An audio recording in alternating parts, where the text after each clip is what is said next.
All right, let's start coding, and let me just highlight one more time that our focus in this section is clearly on creating a framework for automated trading. So the plan is to create a trading bot that you can use for many strategies, and I will demonstrate this with illustrative examples and strategies that we have already covered and seen in the backtesting part. So making trading profits in this section is clearly not our top priority, and therefore please keep in mind that the below code should only be used in combination with the Binance spot testnet and not with a live trading account. So you should clearly insert here your spot testnet credentials. And then let's get started, and let's import the client and also the threaded WebSocket manager and pandas. And then we create a connection to the testnet. So testnet equals true. And also we can get some more information on our test account. So some balances, for example, for the Binance coin, for Bitcoin and more. And we will continue here in the next lecture. Thanks for watching and see you there. Bye. Now, streaming real-time data is one major workflow in any trading bot, and therefore let's just repeat what we have learned and developed so far. And first of all, we need to initialize and start a threaded WebSocket manager. We have seen before that the Binance API provides many different streams, and typically the K-line or candlestick stream is the right stream for our purposes. So the candlestick stream updates and streams open high, low, close volume data every 1 or 2 seconds. And therefore we start here with an empty data frame, and the columns open high, low, close volume and also complete. So this indicates whether the last bar is complete or not. So that's the F.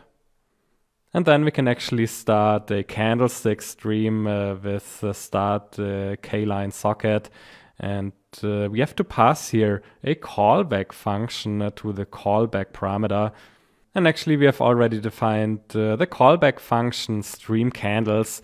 And here we can define how to process incoming WebSocket messages.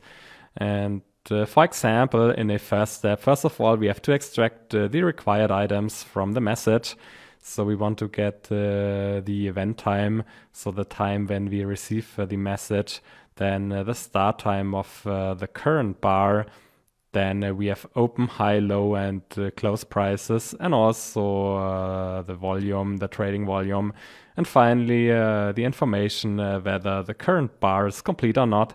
Then we can define a printout. So for example, the current time and the corresponding close price. And then last but not least, and the most important, we have to actually feed our data frame with the current data. So we either add a new bar if the most recent bar is complete, or we update the latest bar with the latest price and volume information. So let's define here the callback function stream candles. And then we should keep in mind that we have a selection of valid intervals. So we have 1 minute, 3 minutes, 5 minutes, and so on. And for example, let's assume that we want to start a stream for the symbol Bitcoin USDT and the interval.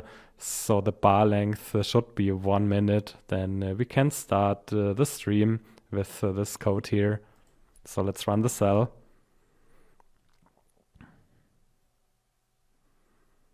And here we have a printout. So we have the current time and the current closing price, so the current price. And let's wait some seconds or minutes. All right, after 2 minutes or so, I stopped the live stream with the stop method. So we started the stream at 7 a.m. and 29 minutes, and I stopped the stream at 31 minutes. And then we can access the data frame df with the bars. So in total we have here 3 bars, and the first 2 are complete, and the last one is incomplete. So the last one started at 7 a.m. and 31 minutes, and we stopped the stream after 10 seconds. And finally, we can also get some meta information. So we have the right format here. We have a datetime index. We have no missing values, and we have numbers of floats in the columns. So this was streaming and collecting live data. And we have to insert this very important workflow into our trading framework. And we will start with our trading framework. So this will be a class in the next lecture. Thanks for watching and see you there. Bye. Now, the plan is to create a long-only trading framework that includes the major workflows like streaming data, and that we can use for many different long-only strategies. And it definitely makes sense to create a class for this. And for example, the name of the class could be long-only trader. So let's start defining the long-only trader class, and let's add the streaming functionality to the class. And as always, we start with the dunder init method. And this method is getting called when an object or an instance of the class is created. And whenever we start a trading bot, we have to provide at least two information. So we have to define the ticker symbol for the instrument that we want to trade. And second, we have to determine the bar length or the time frame of our strategy. So for example, whether our strategy works with 1 minute bars, 10-minute bars, 1 hour bars, or whatever. And by default, the Binance API provides a wide choice of available intervals. And we create an attribute here, so the available intervals. And this is here the complete list. And also we initialize the empty data frame self.data. And also we create here the attributes symbol and bar length. So that's the dunder init method. And then second, we have the start trading method that we have to call when we want to start our trading session. And first of all, we have to create and start the threaded WebSocket manager. And we create here another attribute, self.twm. Now, in the best and most simple case, our desired strategy bar length is already included in the available intervals list. So here in the next step, we check whether our desired bar length is included in available intervals. And if this is the case, then we can simply start the live stream. So start the K-line socket. And we pass our callback function or method here. So self.streamCandles, and we also pass the self.symbol to symbol and the bar length to the interval parameter. So that's the simple case here. But if our bar length is not in the list here, then it's getting a bit more complex. So it can happen that we have an optimized strategy that requires a more specific interval, like 10 minutes. So 10 minutes is not included, or 5 hours, or 45 minutes, or whatever. And this requires resample, and we will add here the else later in this course.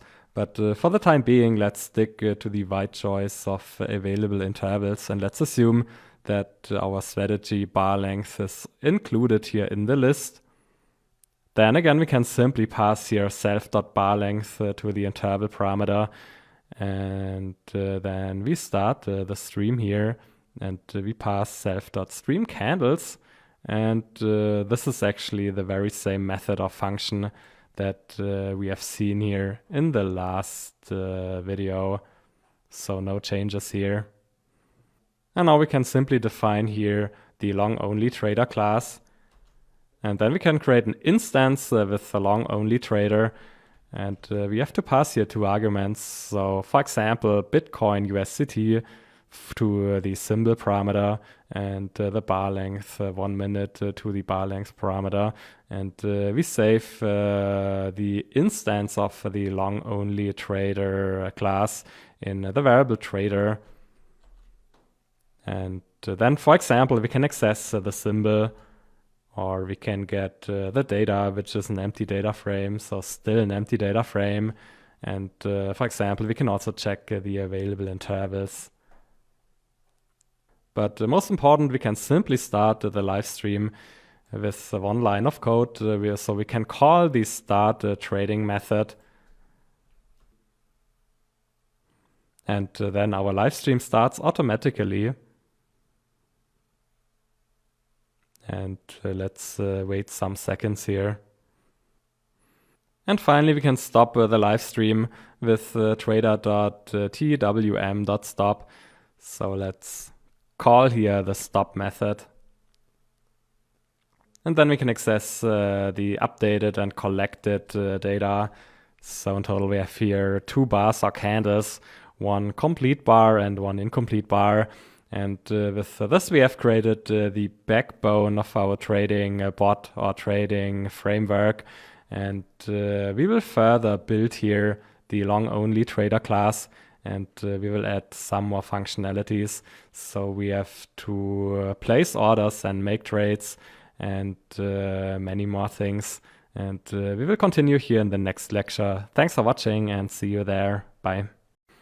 For many trading strategies, before we can really start trading, we need historical data. So for example, the most recent 2 hours to create and to define the strategy features. And we have 2 options here. So either we can start our stream and wait until the stream collects sufficient data, but typically this is not practical.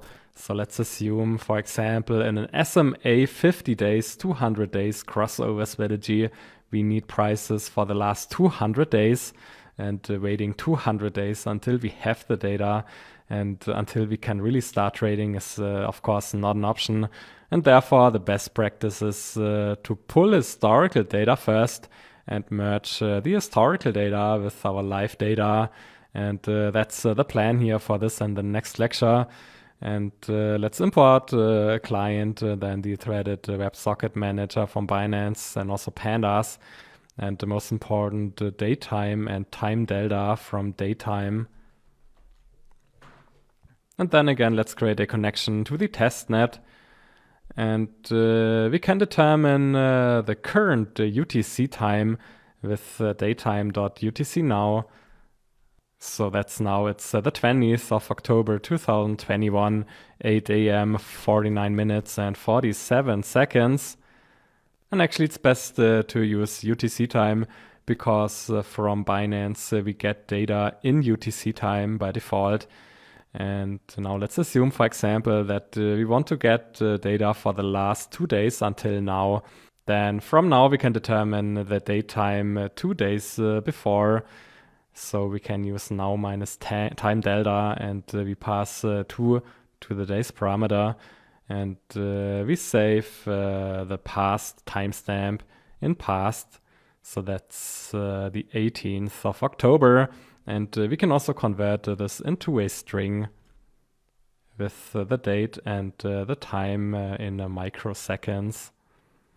And with this, we can build on the getHistory user-defined function that we created in one of the earlier sections. So let's define the function getMostRecent. And we have to pass here 3 arguments. So we have to define the symbol, then the interval, so 1 minute, 1 hour, or whatever, and the number of days that we want to go back into the past. And then first of all, the function defines the current time and also the past time, depending on the day's argument. And with this information, the function actually gets historical k-lines, so historical bars from Binance. And we pass here the symbol, the interval, and passed to the start string parameter. And we keep here none for the end string parameter. So the last 2 days until now. And by doing so, we actually pull the data in JSON format. And then we can convert to a data frame. And we can also convert Unix time into date time. And then we can label the columns and select the date, open, high, low, close, and volume, and set a datetime index. And finally, we make sure that we have numerical data in the columns. So there's hardly anything new here in the function getMostRecent. And actually I added here the additional column complete. So the structure or the format of our data frame must match with the data frame that we get when we pull live data, and therefore we have to add here the complete column. And typically the historical bars from the first bar to the second last bar are complete, and only the very last bar is incomplete, and therefore we have here a list comprehension. So from the first till the second last we have a true for complete, and only for the very last bar we have a false. And this is true in 99.99% of all cases. And in the other 0.001%, it doesn't really matter if we have a false here or not. So we just added here the column complete. And finally, the function returns the final data frame. So let's define the function. And now let's get 1 minute bars for the last 2 days for Bitcoin USDT. And also here we have some valid intervals. So some default intervals provided by the Binance API from 1 minute to 1 month. And let's run here the cell and let's save the data frame in df.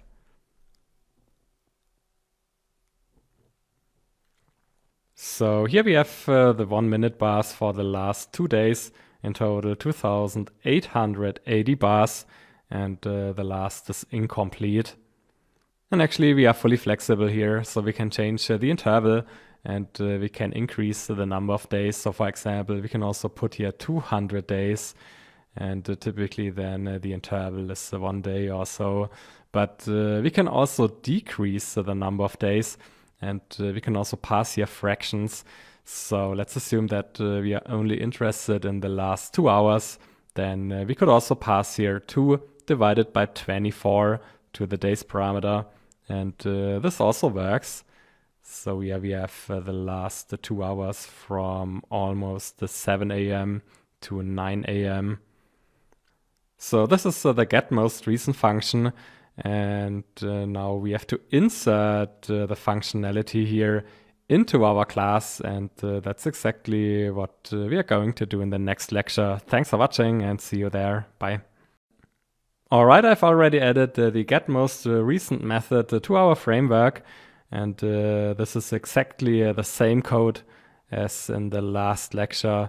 So we have here 3 arguments or 3 parameters: symbol, interval, and days, and then we pull historical open, high, low, close, and volume data from Binance, and we create a nice data frame here. And finally we save the data frame in self.data. So we create here self.data, and therefore we no longer need to initialize the empty data frame here above in the dunder_init method. So we can cross this out. Now the getMostRecent method is getting called in the method start trading. So if the bar length is in the available intervals, then we simply call here getMostRecent, and we pass the symbol, then the bar length to the interval parameter, and also we have to determine the historical days, and historical days is now one parameter of the start trading method. So this is new here. And again, this is only that simple if the bar length is already included in the available intervals, and if this is not the case, then we have to add here some more code, which we will do later in the course. So this is all we have to do here to add historical data and to merge the historical data with real-time data. And let me demonstrate this. So let's define the long-only trader class, and let's create an instance for the instrument Bitcoin USDT. And again, our bar length is here 1 minute, and we save the instance in the variable trader. And then we can start trading, and now we have to determine the historical days. So for example 2, and then we automatically pull historical data and start the live stream, and we merge the live data with the historical data. So let's wait here some seconds. And now let's stop here the live stream. And let's inspect here the data frame data.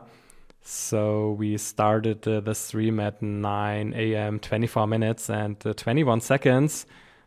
And actually our data frame starts 2 days before, so on the 18th of October.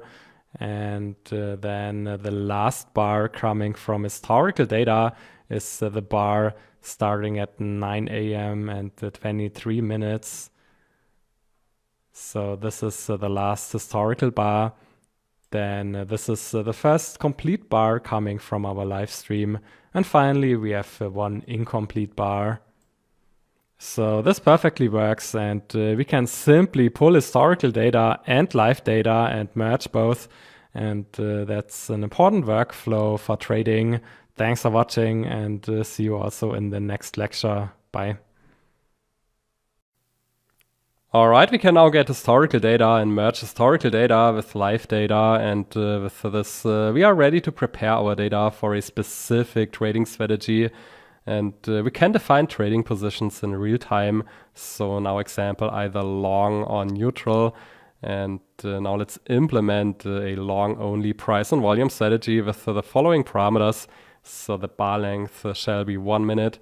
Then as a return threshold, we simply set here 0%.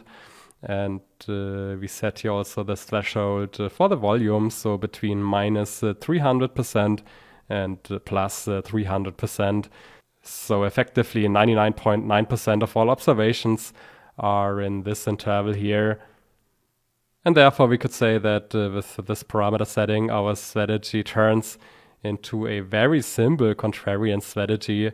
So we sell and go neutral if the most recent 1 minute return was positive, and we buy and take a long position if the most recent 1 minute return was negative.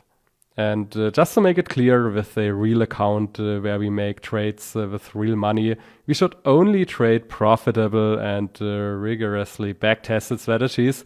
But here in this and the next lectures, the major goal is to demonstrate the dynamics and the mechanics of a trading bot.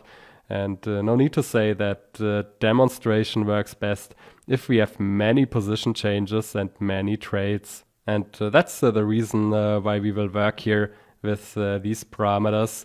But again, this is probably not a profitable strategy, but we have learned before how we can optimize the parameters with backtesting, forward testing, and parameter optimization. So once you have seen and understood the trading bot, then it's a no-brainer to replace these parameters by any other parameter combination. Now let's start coding, and let's import the client, the threaded WebSocket manager, pandas, NumPy, and also datetime and time delta from datetime. And we create a connection. So I have saved the API key and the secret key. And again, we should select here the testnet. And then let's have a look here inside the updated long-only trader class. So here in the dunder init method, I created an area where we can add strategy-specific attributes. And in this example here, so we have the return threshold, which we save in self.return threshold. And we have the volume threshold. And we also have to add here the 2 parameters. Then there are no changes in the methods start trading and get most recent. And now let's come to stream candles. So whenever we receive a new message, first of all, we extract the required items. And then I've slightly modified the printout. So there's no need to print the current time and the current price. And maybe it's just best to print something to get a feedback that everything is okay. So we print a single dot. And the single dots are separated by an empty string. And finally, I also set here true to the flush parameter. So we don't need that here in the Jupyter notebook. But later, if we want to run our bot in a command prompt or terminal window, then it makes sense to set true here to the flush parameter. So we will see this later. And then the next step, we feed the data frame with the latest price. And now comes the edit code here. Finally, we check whether the latest bar is complete. And if this is the case, then we define the strategy and the trading positions. So we run here the additional method, the define strategy. And let's have a look here inside. So this method is clearly strategy specific. And here in this area, this is strategy specific. And first of all, we pull the raw data from self.data. And then here inside the strategy specific part, there isn't anything new. So we have already seen the code for our price volume strategy. So we calculate the returns and also volume changes and create the two conditions and define the trading positions based on condition 1 and condition 2. And finally, we create an additional attribute and save the prepared data in self.prepared data. So these are the changes here and additions in our long-only trader class. And now let's define the class. And here we have the arguments. So we still want to trade Bitcoin USDT. The bar length is 1 minute. The return threshold is just 0. And the volume thresholds are from minus 300% to plus 300%. And with this, we can create an instance of the long-only trader class. So we can go here inside and we have the parameters symbol, bar length, and return threshold and volume threshold. So let's create here the instance. And then we can start the stream and get historical data for the last hour and live data. And we also prepare the data and define the trading positions. So let's run the cell here.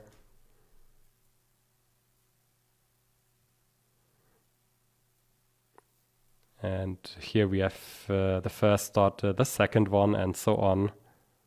So this is just to see that everything is okay. And let's wait a couple of minutes here. All right, I've stopped the stream after a couple of minutes. And first of all, we can inspect the raw data. So with open, high, low, close, and volume, and also the complete information. And then we can also access the prepared data. So here we have only the close price, the volume, and the returns and the volume change, and the trading position. And again, let's recall that the volume change doesn't really matter as long as the changes between minus 300% and plus 300%. So if the most recent return is positive, then we should sell and go neutral in the next bar and also here. And if the most recent return is negative, then we should buy Bitcoin and go long in the next bar.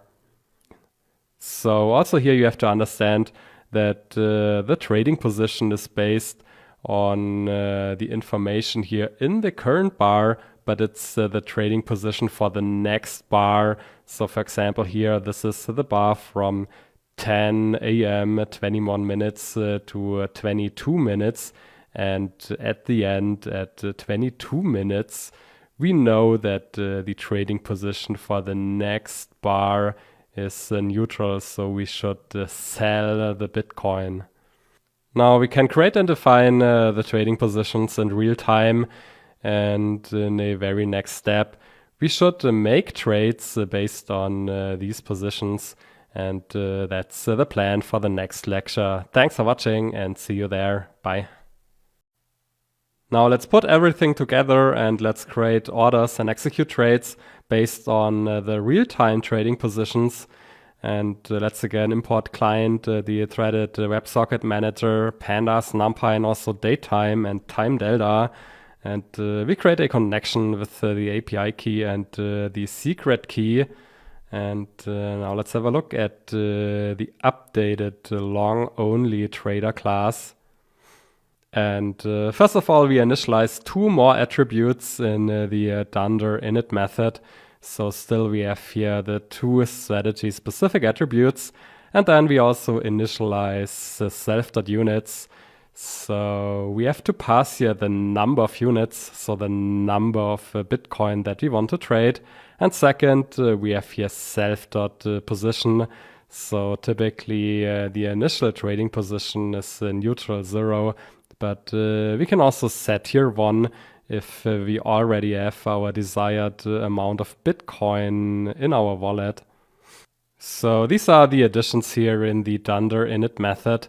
And there are no changes in start trading and get most recent. And then we have stream candles. And again, every 2 seconds, we extract the required items from the message. Then we make a simple printout. We feed the data frame. And finally, we check whether we have completed the current bar.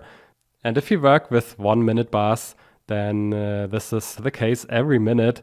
So once in a minute, complete is true. And then we define the strategy by calling the method define strategy. And in addition, we also call the method execute trades. So this is new. And there are, of course, no changes in the define strategy method. And the final outcome or the final output of define strategy is the prepared data set with the live trading positions. So they are stored in self.prepared data. And then in the execute trades method, we check actually the latest trading position. So with ilog -1. And there are 2 possible states here. So either the value 1 for long or the value 0 for neutral. And first of all, let's go here through the case where we have here 1. So if the position is long, then we have to stay long if we already have a long position, or we have to go long if our current position is neutral. And this means we do nothing if our position is already long, but if our current position, self.position, is neutral, then we create an order, a market buy order, and the quantity is self.units. So we create a market buy order for our symbol, and then after this we simply print going long, and finally we set the current position to 1. So that's the first case here. And now let's have a look at the second case.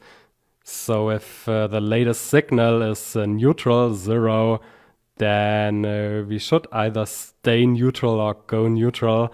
So we do nothing if we already have a neutral position.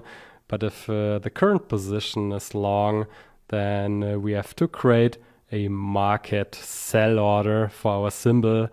And we also here, we pass self.units to the quantity parameter.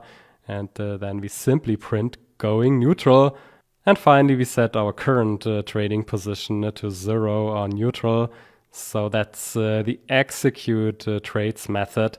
And let's see this live in action. So let's define here our updated long-only trader class. And first of all, let's inspect here our account. So currently we have 1 Bitcoin sitting on our account and a bit more than 10,000 USDT. And now let's assume that we want to buy additional 0.01 Bitcoin if certain conditions here are met for the symbol Bitcoin USDT. And therefore we have here units equal 0.01 and the current position is 0. And now let's save here the inputs and let's create an instance of the long-only trader class. So in addition, we have to pass here values for units and position.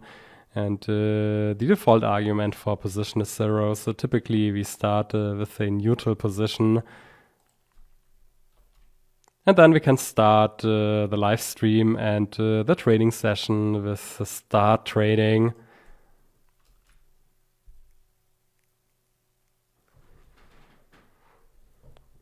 And here we can see that our live stream has successfully started. And let's wait for the very first trade. So we should go long and buy 0.01 Bitcoin in the next couple of minutes. And here we have our very first trade. So we go long, and now we have 1.01 Bitcoin sitting here in our wallet.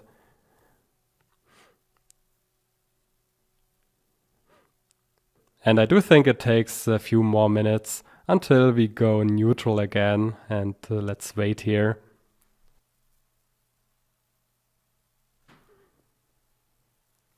And now here 1 or 2 minutes later, we go neutral again.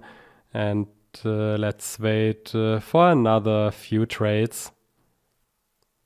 All right, I stopped the live stream and our trading session after 6 single trades or 3 full trades.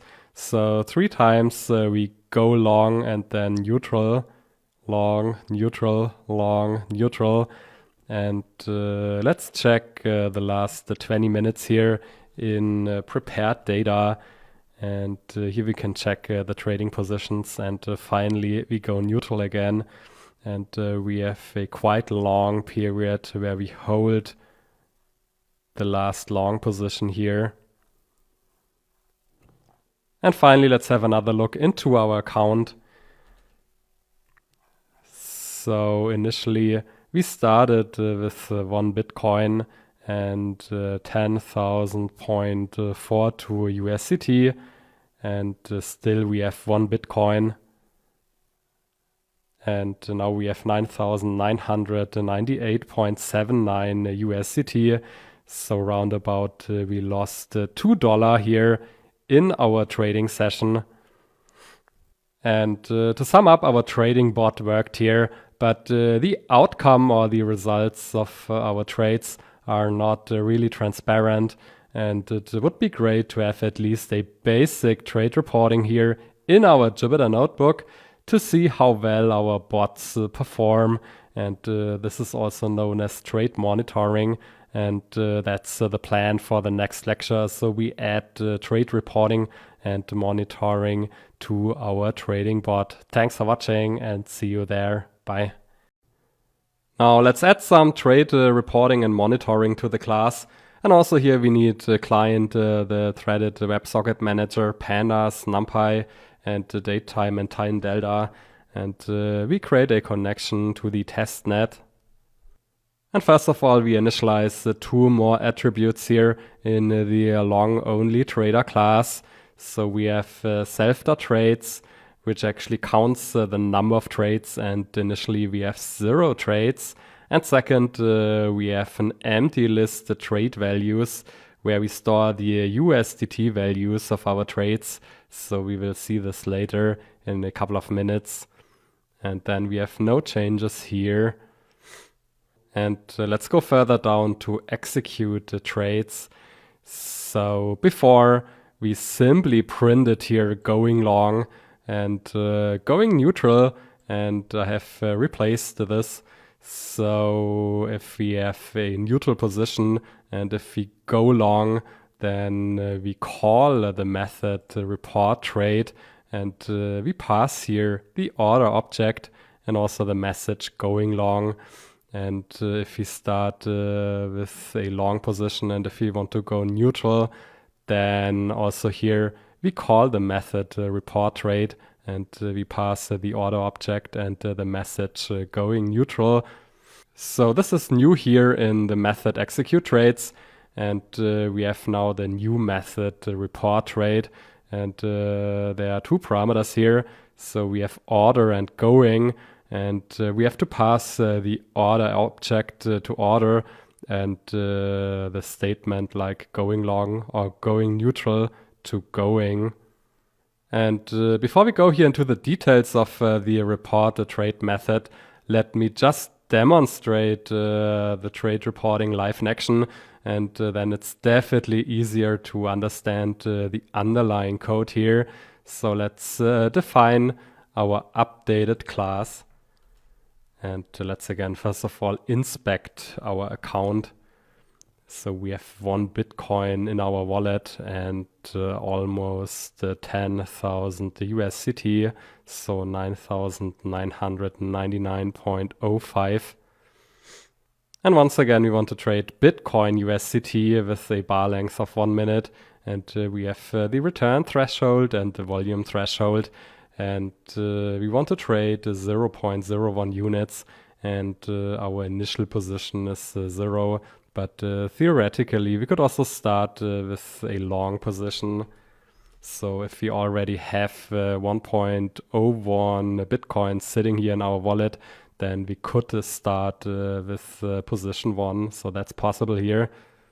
And then once again, let's create an instance of the long-only trader class. And we pass here a couple of arguments. And let's start the live stream and the trading session. And let's wait for the very first trade. So it should be the trade going long.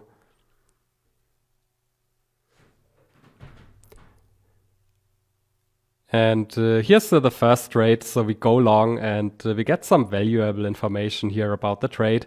So first of all, the execution time, 2 p.m. and 32 minutes. And then we get the information that we go long. And then we also get the trade value in base units. So we actually buy 0.01 Bitcoin. And we have to pay 618.75 USDT. And this gives an average price of 61,875 USDT per Bitcoin. And finally, we can find a realized profit and loss analysis here. And the general rule is that we can only calculate the realized profits for a full trade consisting of 2 trades. So going long and then going neutral, or going neutral and then going long. And then we can determine the profits of the full trade. And that's why we don't have any information on the profit here after the very first trade. And finally, we also have cumulative profits. So over the entire trading session. And also here, the cumulative profit gets updated only after a full trade. So for example, after the second, the fourth, the sixth trade, and so on. And we can already see that 1 minute later, we go neutral. And also here we can see the base units and the code units. So before we paid 618.75, and then 1 minute later, we sell Bitcoin and only receive 618.42. And this leads to a profit for this complete full trade of minus 0.32 USDT. And also the cumulative profit for the entire session is the same actually.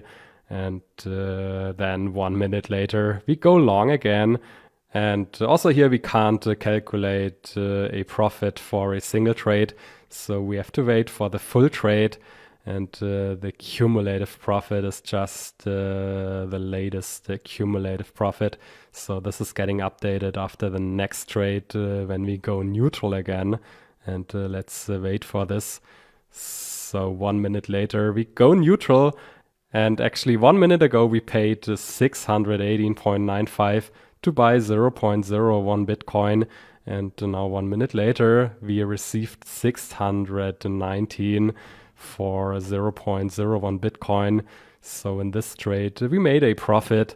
And therefore, the cumulative profit for the entire session is almost 0 now. And now let's wait for one more full trade. All right, I stopped the live stream after the third full trade. And we actually made a loss of almost 50 cents here in the third full trade, leading to a total cumulative loss of 50 cents. So that's the final result here of our trading session. And actually also here we can inspect the prepared data. And for example, we can see here that at 2 p.m. and 32 minutes, we go long. So that's actually at the end of this bar, we have a long position. Then 1 minute later, we get a short position and so on.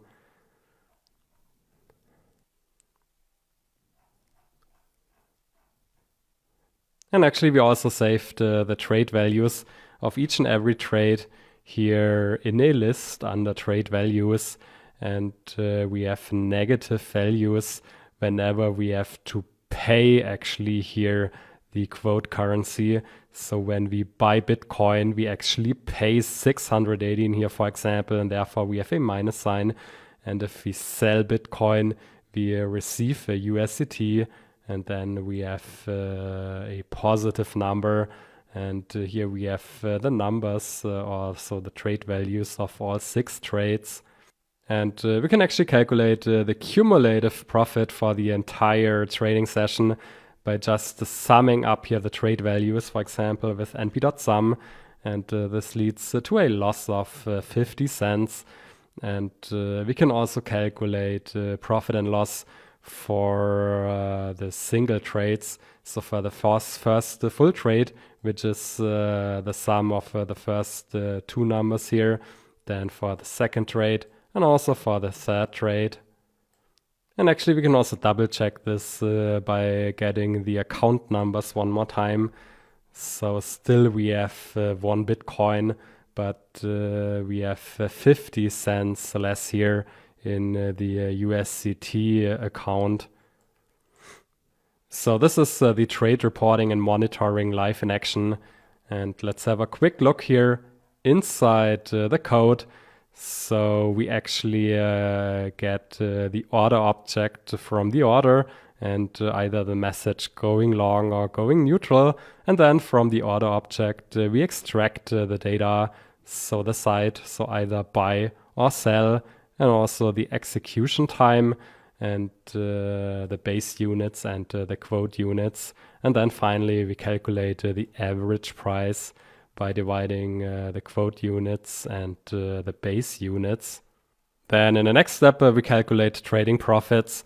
And first of all, we increment self.trades by 1 whenever we have a new trade. And if the site is buy, then we append the quote units as negative number to the list trade values. And if we are on the sell side, so we receive US dollar, then quote units is positive. And then after each and every full trade, we can determine the realized profits, and we can update the cumulative profits. So if we have an even number here for self.trades, so if self.trades modulo 2 equals 0, then we can calculate the realized profit, which is actually the sum over the last 2 elements in trade values. And we can calculate the cumulative profits by just summing up all values in trade values. And otherwise, if self.trades is uneven, then realized profit is 0, and we just take the last value for cumulative profits. So these are the first 2 steps: extracting data and calculating trading profits. And finally, we create a nice printout. So basically, we print out the going statement, going long or going short, then the number of base units, quote units, and the average price, and finally also the information on the profit. So this was the lecture on trade monitoring and trade reporting. Thanks for watching, and see you in the next lectures. Bye. Alright, so far we have stopped the trading session manually with trader.twm.stop, but we can also automatically stop a trading session. So for example, at a specific time or after a specific number of trades, or if we reach a certain level of cumulative profits or losses. So there could be many reasons or many triggers for an automated trading stop, and let me just show you a few of them. And the right place to add here an automated stop in the long-only trader class is here in the stream candles method. So whenever we receive a new message, we extract the required items, and then in the next step, we could check whether we meet certain conditions to stop the trading session. And for example, we could stop the trading session once we reach a certain time. So for example, here, if the event time is greater or equal to a specific stop time, like the 4th of November 2021 at 9 a.m. and 55 minutes. So this is 10 minutes from now. So if we reach that stop time, and if the condition here returns a true, then we call the method twm.stop, and then we stop the stream. And then in the next step, we could check whether our position is still unequal to 0. So if we have a open long position, and then we could close the position and go neutral by actually selling here the Bitcoin. And then once again, we can report the trade, and we could slightly modify here the message. So going neutral and stop. And if we already have a neutral position, then we could simply print stop or whatever. So this is just one example how we can automate or schedule the stop of a trading session. And we could think of many more triggers. So for example, if we reach a certain amount of trades, so if self.trades is greater or equal than, I don't know, 10 or 20 or whatever, or if self.cumulative profits is greater or less than a specific level. So we could turn here cumulative profits into an attribute, and this makes it easier to actually access cumulative profits. So let's go below here to the report trades method. And before, we simply had here the local variable cumulative profits, and we could turn this into an attribute, self.cumulative profits. So this is totally fine. And then we could define an automated stop based on the cumulative profits. So these are just 3 ideas. And now let's simply run here the code with the stop time in 7 or 8 minutes from now. So let me run the cells now, and let's wait until we reach the end of the trading session. All right, we had our very first trade at 9:47 going long, and then 1 minute later we sell the Bitcoin again and we go neutral. And then in the following minutes we have some more trades. And then finally at 9:55 we have still a long position, and then our stop gets triggered at 9:55. And we have here the message going neutral and stop, and the final result of our trading session. So the cumulative profits is 1.4 USDT. And actually, by introducing the attribute com profits, we can directly access now here the cumulative profits. And this is the very same as taking the sum over all trade values. So this is how we can automate the stop of a trading session. And this is just one example, not only for the stop, but also for additional features. And as you can see, it's pretty simple to add more features to the framework. And the only thing you have to do, or the only thing you have to understand, so you have to understand the framework and the functionalities that you want to add. And if you understand both, then you can add whatever you like here. Thanks for watching, and see you in the next lectures and sections. Bye. So far, we only analyzed long-only trading strategies. So either we buy Bitcoin in the spot market and have a long position, or we sell the Bitcoin in our spot wallet and go neutral. But there's a workaround how we can generate long-short trading strategies in the spot market as well. And this is in particular relevant for the crypto market. So earlier in the course, we have learned that in the spot market, we can only sell what we actually own. And this is still correct. But we have also seen that in the crypto market, buy and hold is among the most popular and profitable strategies because crypto prices steadily increased in the past. And the general market belief is that crypto prices will further rise in the long run. So holding crypto assets on a long-term basis is actually a must-do for anybody or anyone interested in cryptos. And that's clearly a passive strategy that benefits from the long-term growth of the crypto market. Now, in addition to that, it can be beneficial to temporarily increase or decrease the exposure in a crypto asset.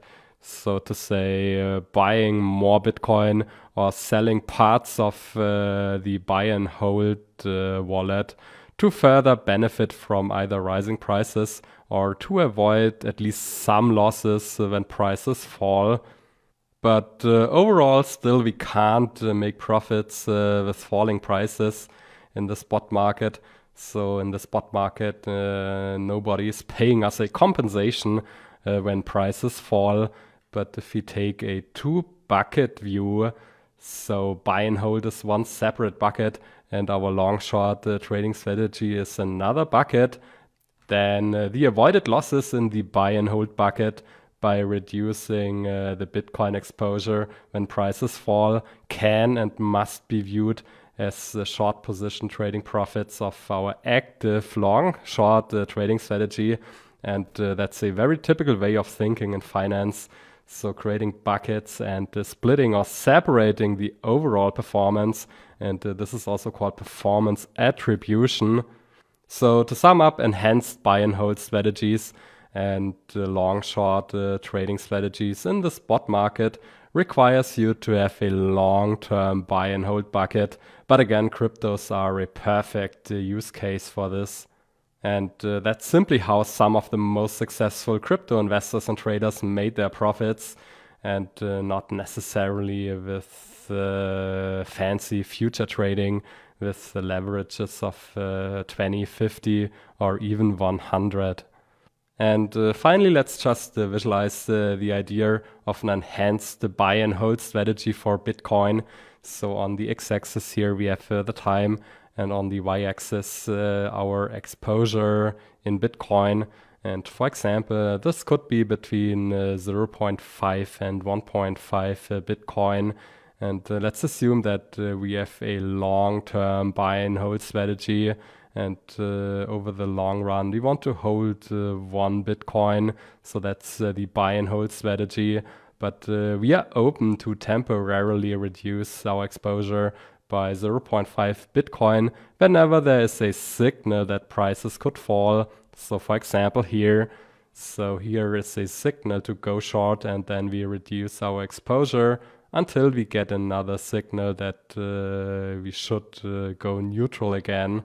And the same applies to rising prices. So if we get a clear signal that the prices will increase, then we could or should also increase our Bitcoin exposure. So for example, buy another 0.5 Bitcoin, and then we hold 1.5 Bitcoin until we get another signal that we should go neutral again.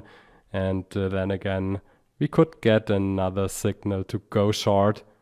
So this is the enhanced buy and hold strategy, and it consists of a simple passive buy and hold strategy and an active long-short strategy. And here we can simply observe the trading positions of the long-short strategy. So we start with a neutral position, then we go short, then we go neutral, then we hold the neutral position until we go long, and we hold the long position, then we go neutral again and hold the neutral position until we go short again. And again, it's important to understand that the losses, but also profits that we avoid here and here should be attributed to our active trading strategy. And therefore, if we only consider our active trading strategy, we can generate profits not only with a long position, but also with short positions. And let's see this live in action now. And let's define a simple long-short trading strategy with price and volume data. Thanks for watching and see you in the next lectures. Bye. All right, let's start coding and let's get and process the data first. And we need pandas, numpy, matplotlib. And also we want to avoid warnings when we divide by 0. So this could happen. And we use the Seaborn style for plots. And then we can pull Bitcoin data from the CSV file bitcoin.csv. And we create a datetime index and we save the data frame in data. So we already know this data set. So here we have 1 hour prices and also the trading volume from the beginning. So from 2017 until October 2021. And we have no missing values and we have the right data format here in the columns. And then also for our simple price volume strategy, we only need the close price and the trading volume. And it also makes sense to calculate log returns and logarithmic changes in the trading volume. So let's add the columns returns and volume changes. And then one more time, we handle outliers in the column volume change. So this is the processed and prepared data set.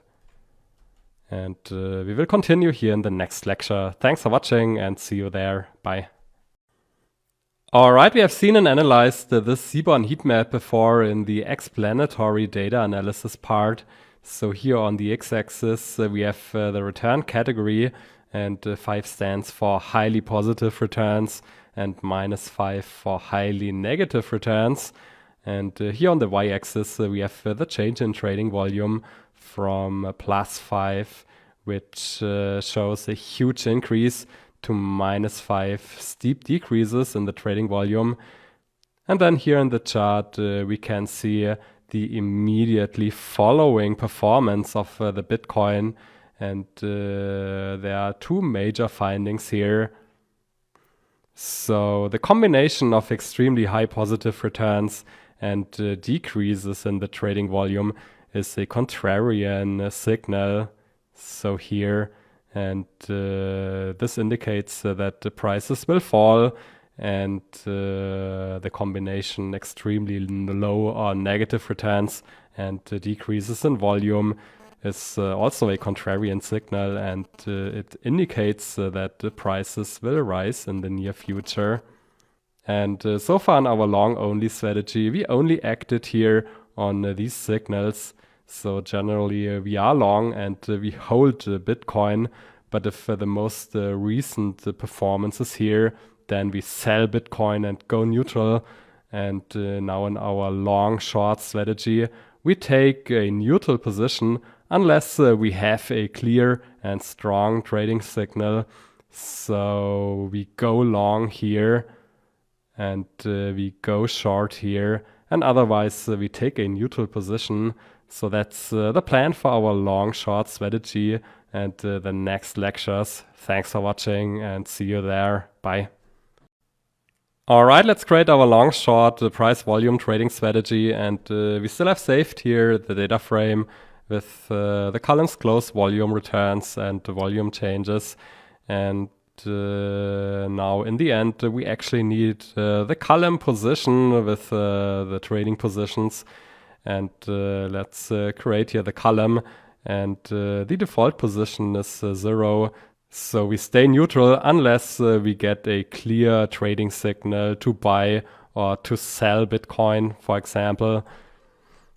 So here we have now on the right the additional column position, and now if we get a clear signal to buy and go long, then we should create a long position.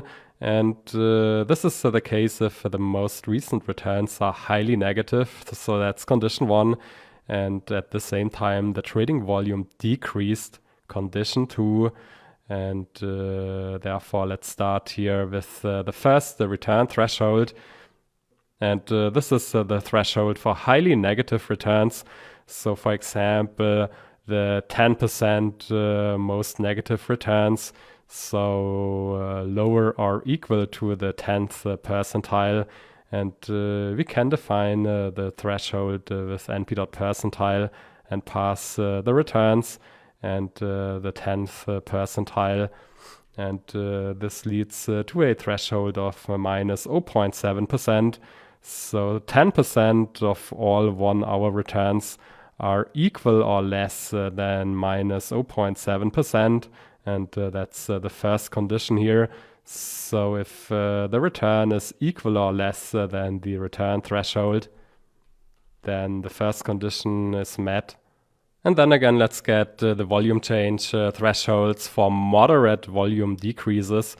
So for example, between the 5th and the 20th percentile.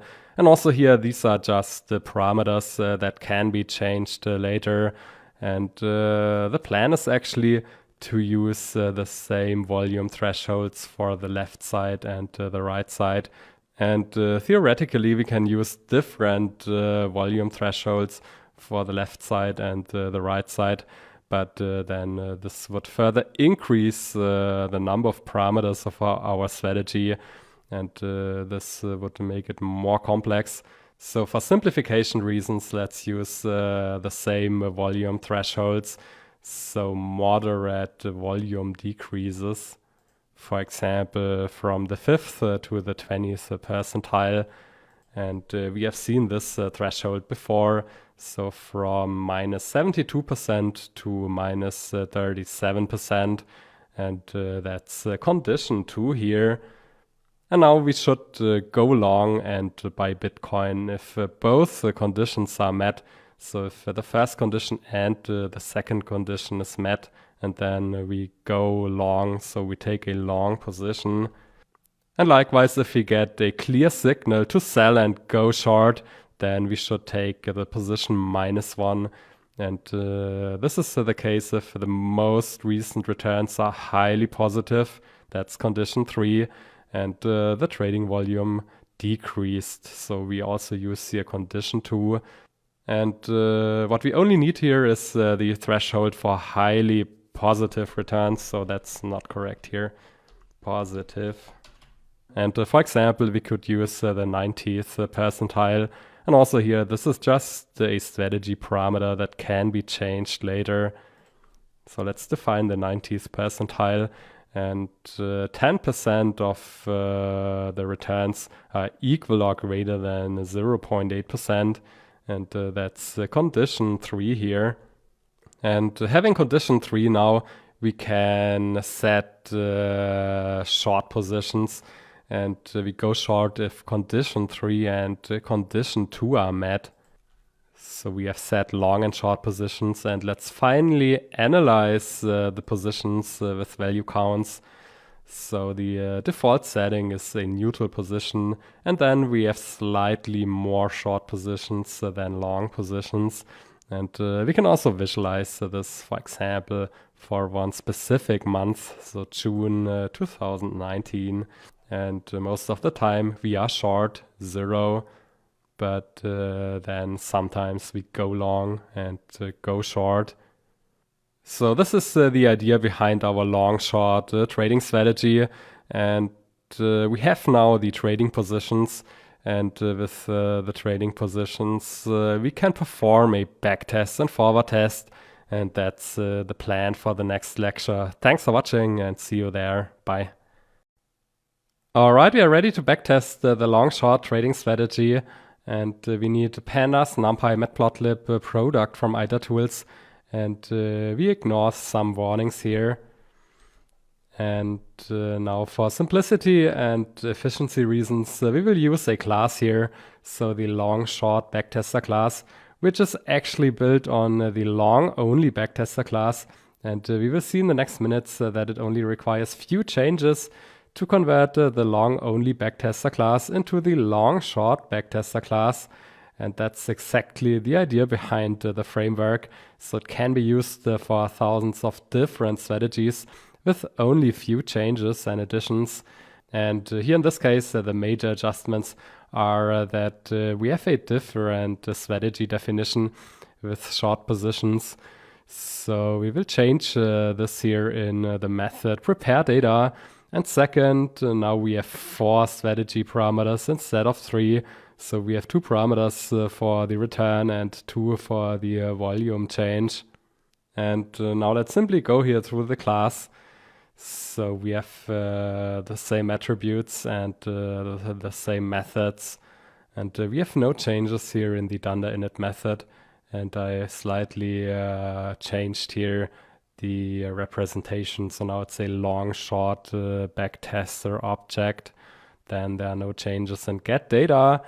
And there are actually also no changes here in test strategy. So I only slightly changed here the doc strings. So we have learned before that we can either pass a tuple to the percentiles parameter or a tuple to the thresh parameter. And before, the tuple should consist of 3 parameters, and now we have 4. So we have return low, return high, volume low, and volume high. And therefore, so now we have to pass a tuple with 4 elements here, and that's all. And the rest is actually the same. So then we prepare the data, we run the backtest, and so on. And the major changes are now in prepare data. So this is clearly strategy specific. And actually there isn't anything new here. So we add the volume change and create the 3 conditions, and then create the trading positions based on the 3 conditions. And also we check whether we have passed values to percentiles or to thresh. So nothing new here actually. Then next in run backtest, there are no changes. And the key message is that we already structured here the backtesting in a way that it can handle also a short position. So the position -1, this is totally fine. So on this line here, when we calculate the strategy return, then we multiply the previous position with the returns, and here we can have -1, 0, or +1. Then there are no changes or additions to the plot results method. And then we have here the optimize strategy method. And before we had here 3 strategy parameters, and now we have 4. So we have to pass here a range for return low, for return high, for volume low, and for volume high. And therefore we have here a couple of changes. And these changes and additions are very consistent. So now here we handle 4 ranges, and we create a combination with the 4 ranges and so on. And also here in find the best strategy, I slightly adjusted the method for the 4 parameters. So I highly recommend that you have here a closer look and analyze the changes. But again, this is very logical and very consistent here. And finally, we have no changes in print performance. So that's the long short backtester class, and let's define the class. And again, we actually pull the data from bitcoin.csv, and we have the Bitcoin symbol and start and end date, and also some trading costs. And then we can create an instance of the long short backtester class. And actually here we can see the new string representation. So it's a long short backtester object. And we can also access here the raw data. And in the next lecture, we will continue with a simple backtest and also optimization. Thanks for watching, and see you there. Bye. Now let's simply backtest our default strategy 10, 90, 5, 20. So we have the 10% most negative returns and the 10% highest returns, and also moderate volume declines between the 5th and the 20th percentile. So let's run here test strategy, and we have to pass here a tuple with 4 elements, 2 percentiles. And here we get a nice printout. So the return thresholds are between minus 0.7% and plus 0.8%. And here we have the interval for the volume change. And this leads to a multiple for the strategy of 2.52. And it's worth noticing here that a long-short trading strategy does not necessarily have to outperform buy and hold in terms of the multiple. So that's not the right benchmark here, because we can see here that our strategy has a completely different risk-return profile than buy and hold. So we have less return, but also much less risk, and the risk-adjusted return, so the Sharpe ratio, is in fact better than for buy and hold. So let's recall that for buy and hold, we had a Sharpe ratio of below 1, and it's just best to also visualize this. So again, it's not meaningful here to only use the multiple to compare here the strategy with buy and hold. So the strategy has a completely different risk-return profile. And in an enhanced buy and hold strategy, we can add value to buy and hold as long as the active trading strategy has positive returns, which is clearly the case here. So the final multiple is clearly greater than 1, 2.52. And also it's desirable that the trading strategy has a better risk-return profile, which is definitely the case here. Now, this is only one strategy and one parameter setting. And therefore, let's optimize the strategy. But before, we can just analyze the number of trades. So we have 1,232 single trades and 20 full trades. So where we change the trading position from -1 to +1, or from +1 to -1. And now let's go on with optimize strategy. And we should be careful here, because now we have 4 parameters, and optimization is getting more complex, and it requires more computing power and time. And therefore we could work with larger step sizes, like 2, 3, 5 or whatever, to narrow down the most profitable areas. So for the return low range, we actually go here between 2 and 20 with a step size of 2. Then for the high range, we have between 80 and 98 with a step size of 2. And the volume range, so the low volume range is between 0 and 18.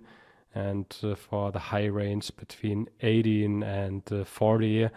And we actually try to maximize the multiple. So we pass here multiple to the metric parameter. And now let's run the optimization here. So the optimal strategy is the strategy with the return percentiles 10 and 94. And the volume percentiles 2 and 20. And this leads to a multiple of 2.87. And here we can also see the thresholds. And we could further increase the Sharpe ratio here to 1.43. And let's simply plot here. So in green is the strategy. And to further analyze, it might be helpful to just plot here the strategy, so without buy and hold. And this doesn't look too bad, and we can actually identify sub-periods where the strategy performed well, and other sub-periods where the strategy did not perform great, like here. So this is the optimal strategy that maximizes the multiple, but we can also put our focus more on the risk-adjusted return, and therefore we can change here the metric. And instead of maximizing the multiple, we could also maximize the Sharpe ratio. So let's rerun here the optimization.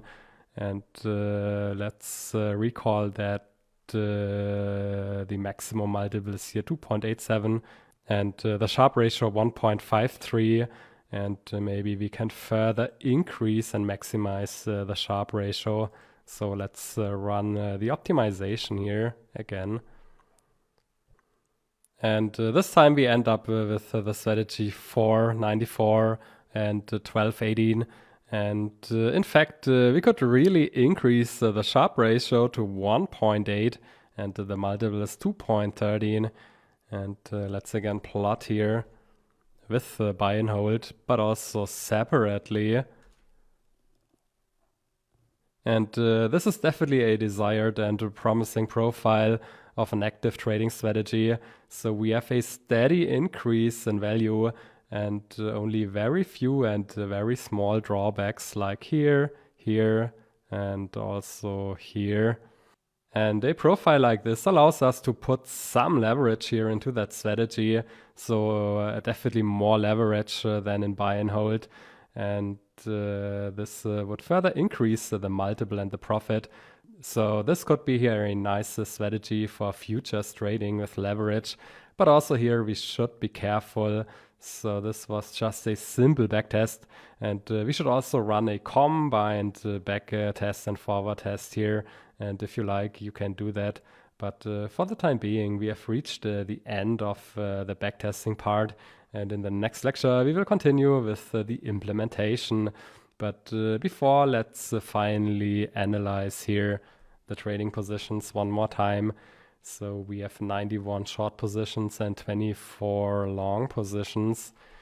And we have only one full trade. And finally, we could further narrow down the optimal strategy. So we could narrow down the ranges and reduce the step size to 1. And feel free to run here the more detailed optimizations. So I do think that we could further improve the strategy. But again, this is just the simple backtest. And this definitely requires a deeper analysis, backtesting and forward testing. Thanks for watching and see you in the next lecture. Bye. In this lecture, we will implement and create a trading bot for a long-short strategy. And also here we build on the long-only trader class. And with only few adjustments and additions, we have the framework for long-short trading. So the long-short trader class. And still we need here client, the threaded WebSocket manager, pandas, numpy, datetime and time delta. And in addition also time. And now let's go through the class and let's have a look at the few adjustments. So the class is called long short trader and there are no changes here in the dunder init method. And still we have here the area where we can define strategy specific attributes. So we have the return thresholds, so the high and the low threshold, and also the volume thresholds. Then no changes in the start trading method and also no changes in get most recent. And now let's come to stream candles.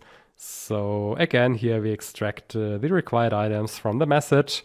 And also we define here the stop of the trading session. And this time, for example, we stop the stream after 5 trades. So if self.trades is greater or equal than 5, we stop the stream. And typically in a long short trading strategy, we make sure that in the end we go neutral. And we have to check here 2 possible cases. So if the final position is long, then we have to sell and go neutral and then set a neutral position. And else if the last position is short, then we have to buy Bitcoin or whatever. And then also here we report the final trade and set the position to 0. Then there are no changes in the printout. And then here we have actually the heart of the strategy. So the strategy specific part where we define the specific trading strategy. And there isn't actually anything new here. So we already know this code and we have seen this code before. And then we have a couple of additions here in the execute trades method. So we always check the latest position in the prepared data set, and the latest position can be 1. So for long, it can be 0, and it can be -1 for short. And now let's go through the cases. So if the position is long, we should go or stay long. And if we start with a neutral position, then we should buy the instrument, and then we report the trade. And if we start with a short position, then we actually have 2 trades here. So in the first step, we go neutral and buy self.units, and then we wait 0.1 seconds. So it's definitely best to have some time between 2 trades, so 0.1 second, and then we create the second order to actually go long. So we buy self.units 2 times, and then we report also this trade. And the messages here are going neutral and then going long. And finally, we set the position to 1. And likewise, we have the other 2 cases here. So if the position is 0, then we either start with a long position or a short position. And in both cases, so we only have 1 trade. And finally, if we should go short, then if we start with a neutral position, then we sell self.units once. But if we start with a long position, also here we have 2 trades, so 2 sell transactions. And that's actually here the execute trades method, so a bit more complex. And actually we defined and created here the class and execute trades in a way that we don't have to change anything here in the report trade method. So this is exactly the same as in the long only class. And now let's define here the updated or the long short trader class. And now to start a trading session, you need your testnet API key and secret key. And I've already saved this here somewhere in my notebook. And therefore I can create a connection here. And in the next lecture, we will run an illustrative strategy. So for illustrative purposes, I selected here a very dynamic strategy with many trades. And it's just about the parameters. So I selected parameters that allow us to make many trades within a short time period. And we will see this in the next lecture. Thanks for watching and see you there. Bye. Now let's continue with our illustrative trading example. And again, we trade Bitcoin Tether, and the bar length is just 1 minute. And the return thresholds are close to 0. So returns lower than minus 0.01% are deemed to be highly negative, and returns higher than plus 0.01% are highly positive returns. And for the volume threshold, we again select a very wide interval from minus 300% to plus 300%. And we trade 0.01 Bitcoin, and we start with a neutral position. So let's define the parameters here. And we could expect many trades, and in particular full trades, where position changes from long to short or from short to long. And first of all, let's inspect our wallet. So we have 1 Bitcoin in our wallet.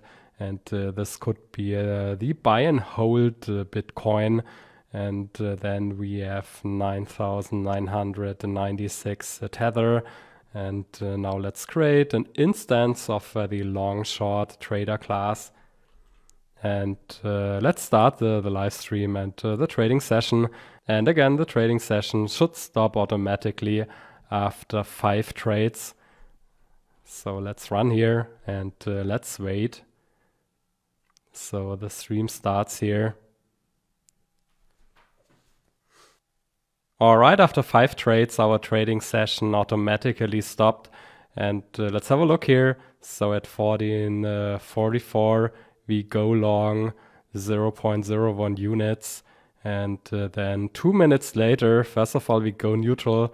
And then almost at the same time, we go short.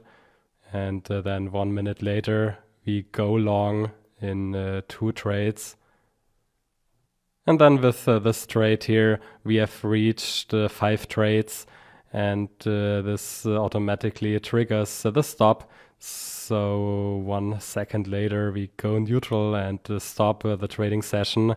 And obviously, the cumulative profit of the session is 19.4 cents.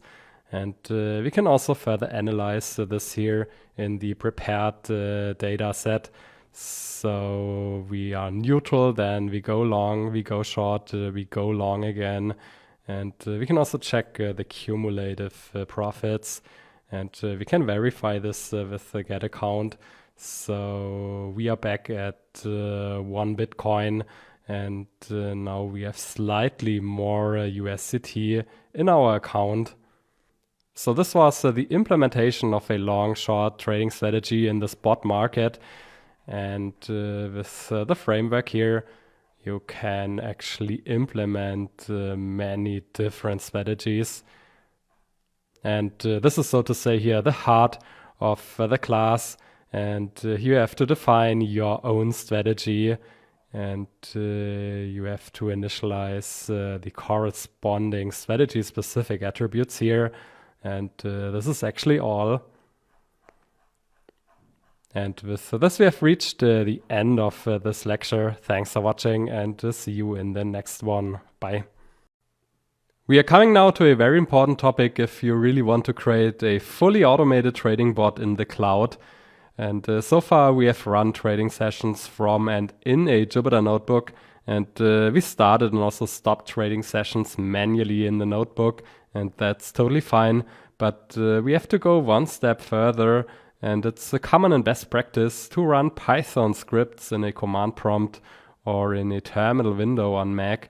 And this gives a lot more flexibility. And therefore, in a very first step, we have to copy paste the implementation code here into a Py file. And there are a couple of ways how to do it. So if you already have an empty Py file, then you can just copy paste. And alternatively, we can also convert the entire Jupyter notebook here into a Py file and then just delete the other code. So we can go here to File, Download as Python or Py file. And then we can save the Py file in the very same folder as our Jupyter notebook. And for example, we could name the file trader.py. So let's click on save. And yes, we want to keep here. And let's have a look here into the folders. So here we have the Jupyter notebook now long short. And also we have the Py file trader.py now. And here we have the full code that we can find in the long short Jupyter notebook. And we have to delete many things. So I've already done this. And let's have a look at the final Py file. Now, this is the final trader.py file, and it starts with a little disclaimer. And then we import some required packages and libraries. And then we define the long-short trader class. And here in the stream candles method, we actually stop the trading session after 5 trades. So this is just one option for illustration purposes.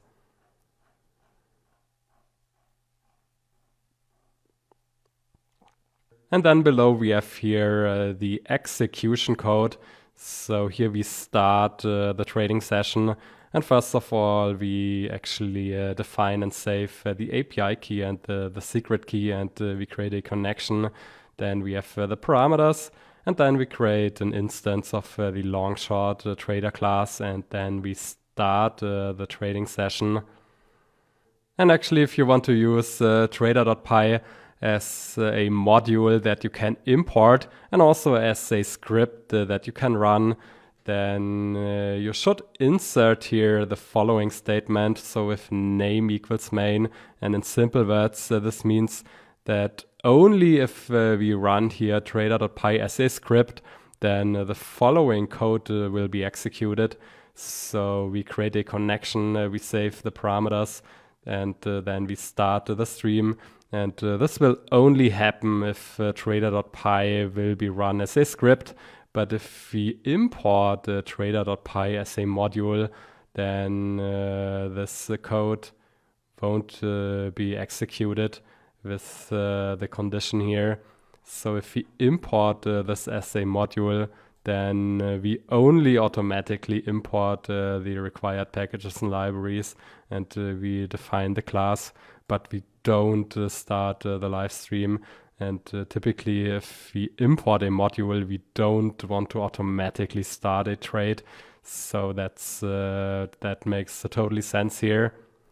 But actually, our major goal is to run trader.py as a Python script in the Anaconda prompt or in a terminal window.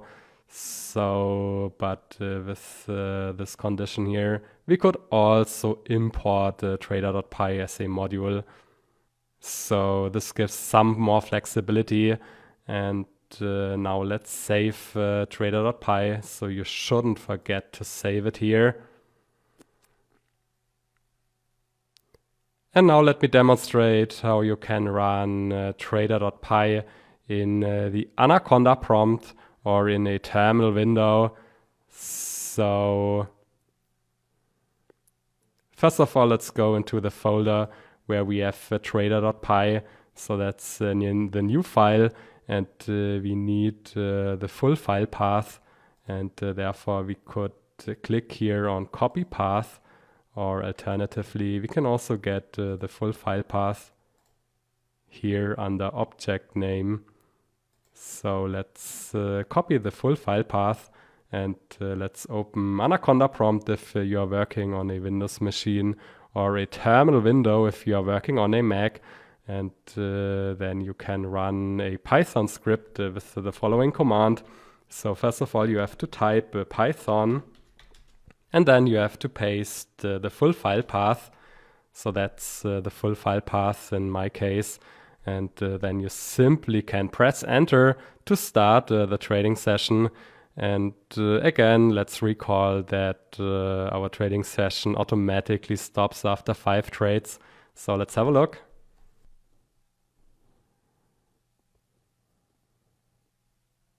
And here we can see that our trading session successfully started. And now let's wait for the very first trade.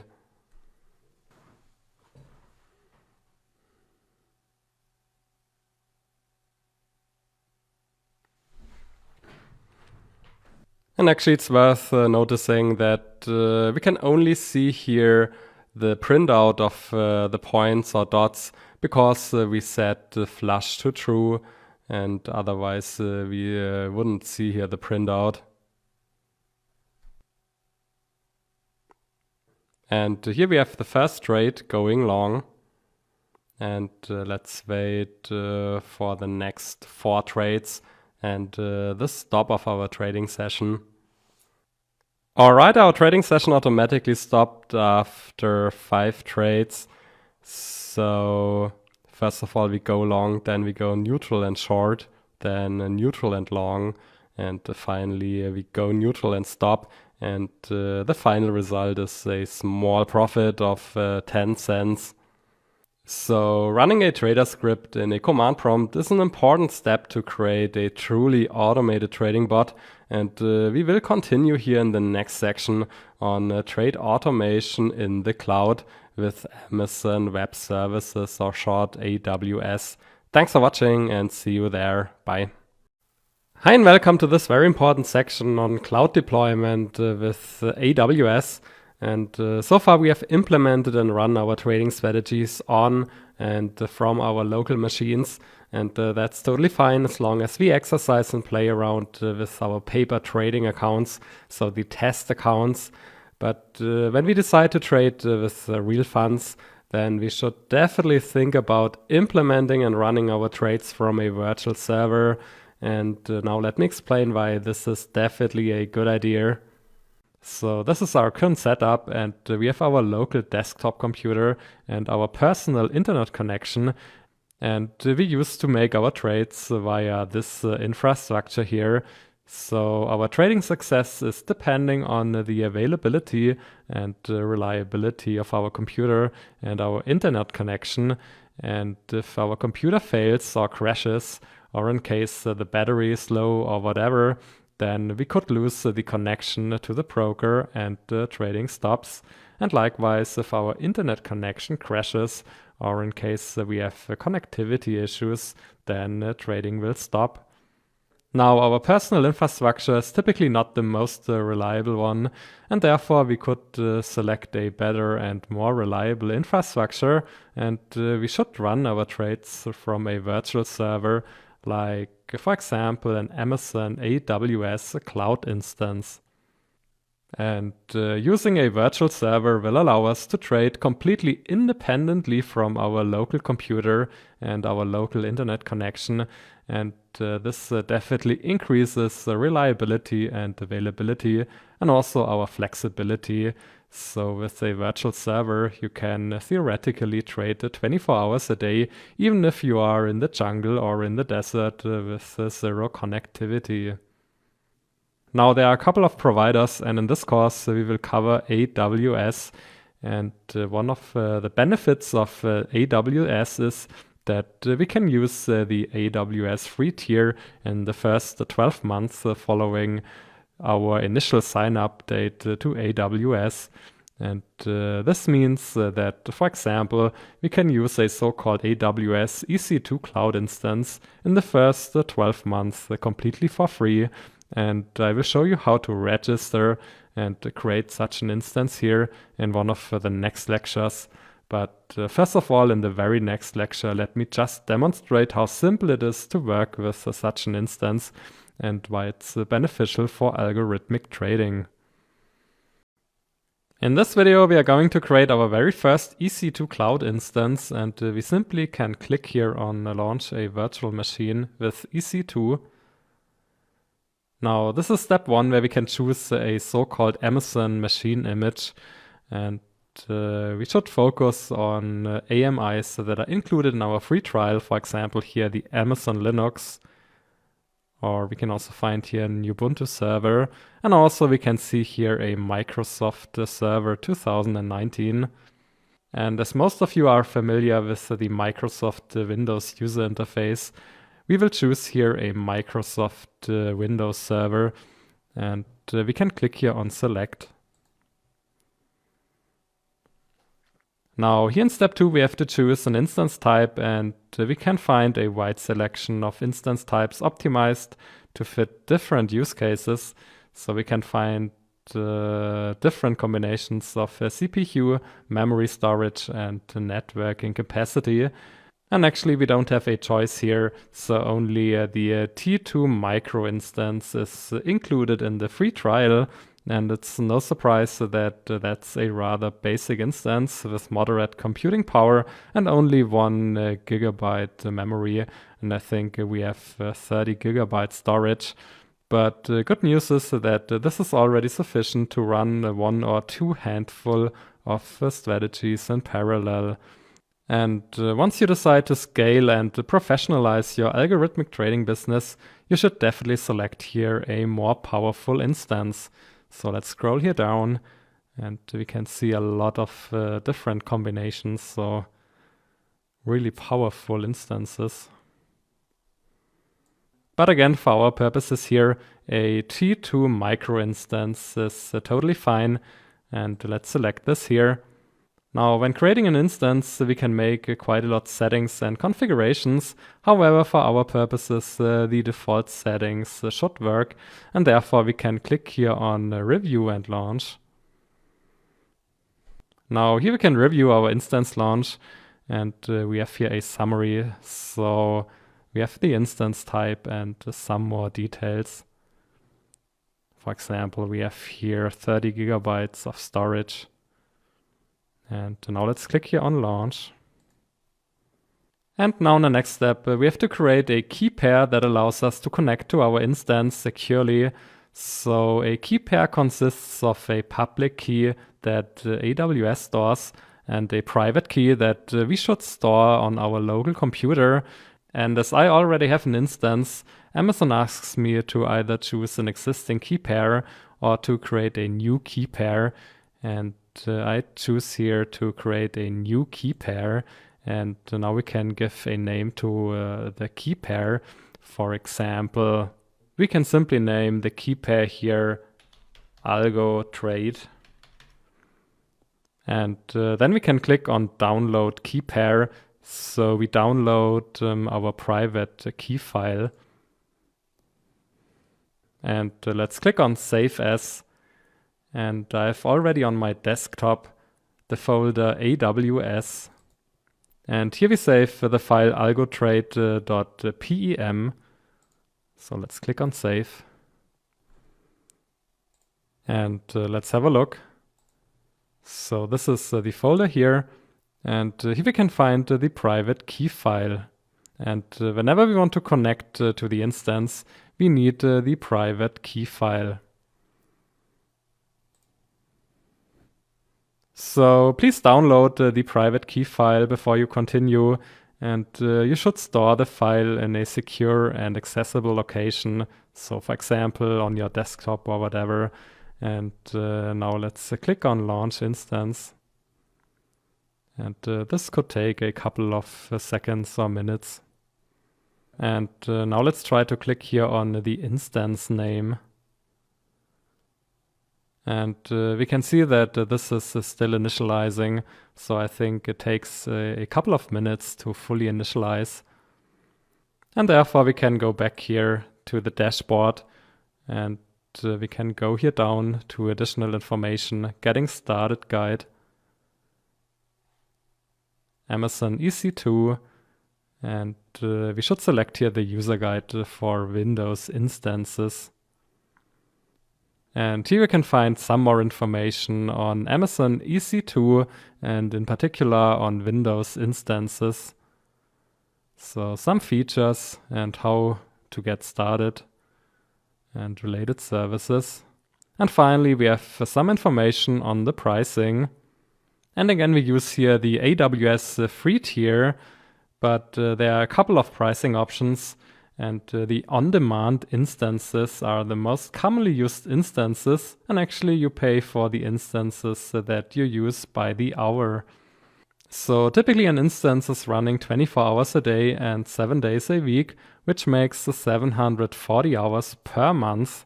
And now remember that in our free 12-month trial, exactly 750 hours per month are for free.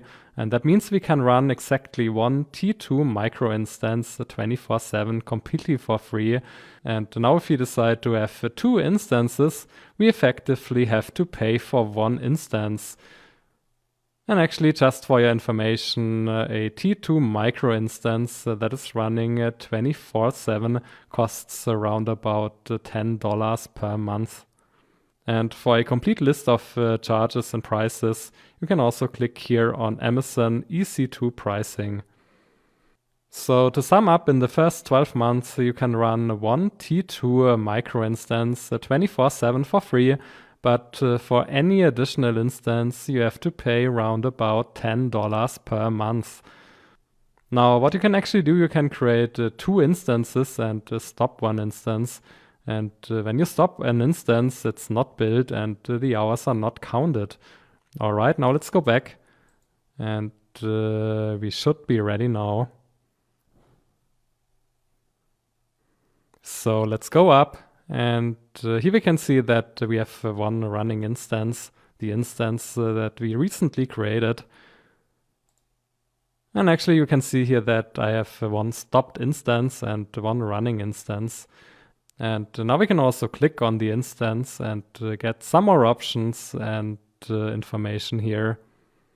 So this is our running instance. with some more information. And actually we can change the instance state here. So we can start and stop the instance here, and when we stop an instance again, then the hours are not billed. And finally, we can also completely terminate an instance. So in this video, we have successfully created an EC2 Windows instance, and in the next video, I will show you how to connect to that instance. Thanks for watching and see you there. Bye. Alright, I'm here on my AWS Management Console, and our plan is now to connect to our Windows instance. And this requires a couple of steps, but essentially it's pretty simple if you just follow the steps. So let's go to EC2. And obviously we have one running instance.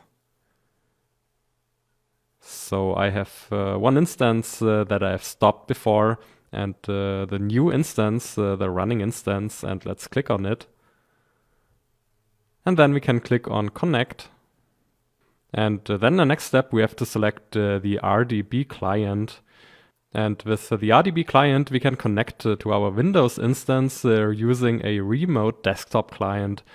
And first of all, we have to download the remote desktop file by clicking here on download the remote desktop file.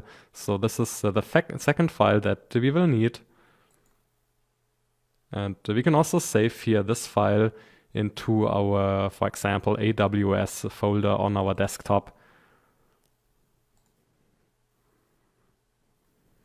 So now let's have a look into that folder.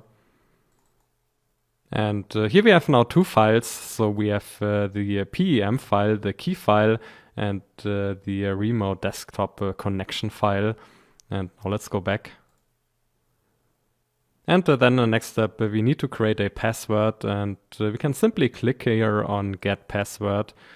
And to decrypt the password, we will need now our key pair file for our instance.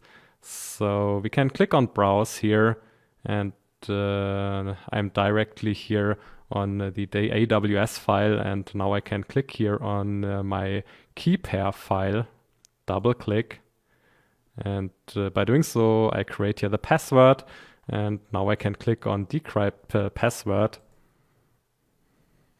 and then I can simply copy the password here by clicking here, so password copied. And now let's go back to the remote desktop connection file, and let's double click. And we can ignore the warning here and click on connect. And here we have to insert or paste the password. And let's click on OK. And again, we have here a warning that we can ignore, and we can click on yes. And now we have created the connection to our Windows instance, and this is now running for the very first time.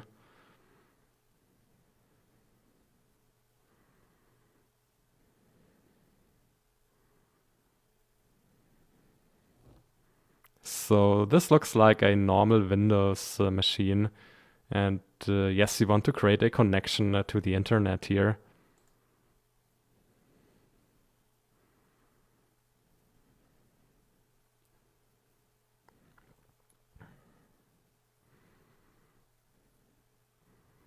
And with this, we have successfully created a remote connection to our cloud instance.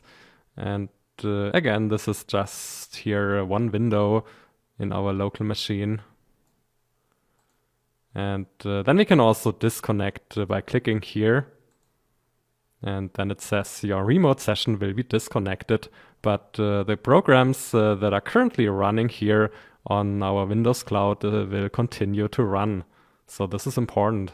And let's click here on OK. And now if we want to create the connection again, then we have to repeat the steps. And sometimes you are asked to create a new password, but you know how this is done. So let's paste here the password. Let's click on OK. And then we are back here in our cloud instance.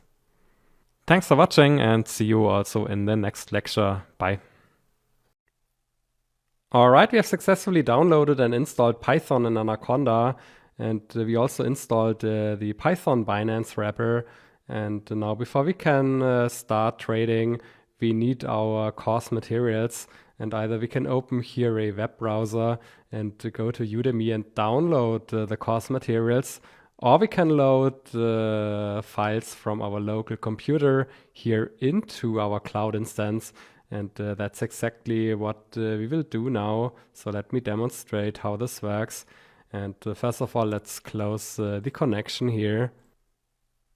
And now we have to go to the remote desktop connection file that is located here in my AWS folder.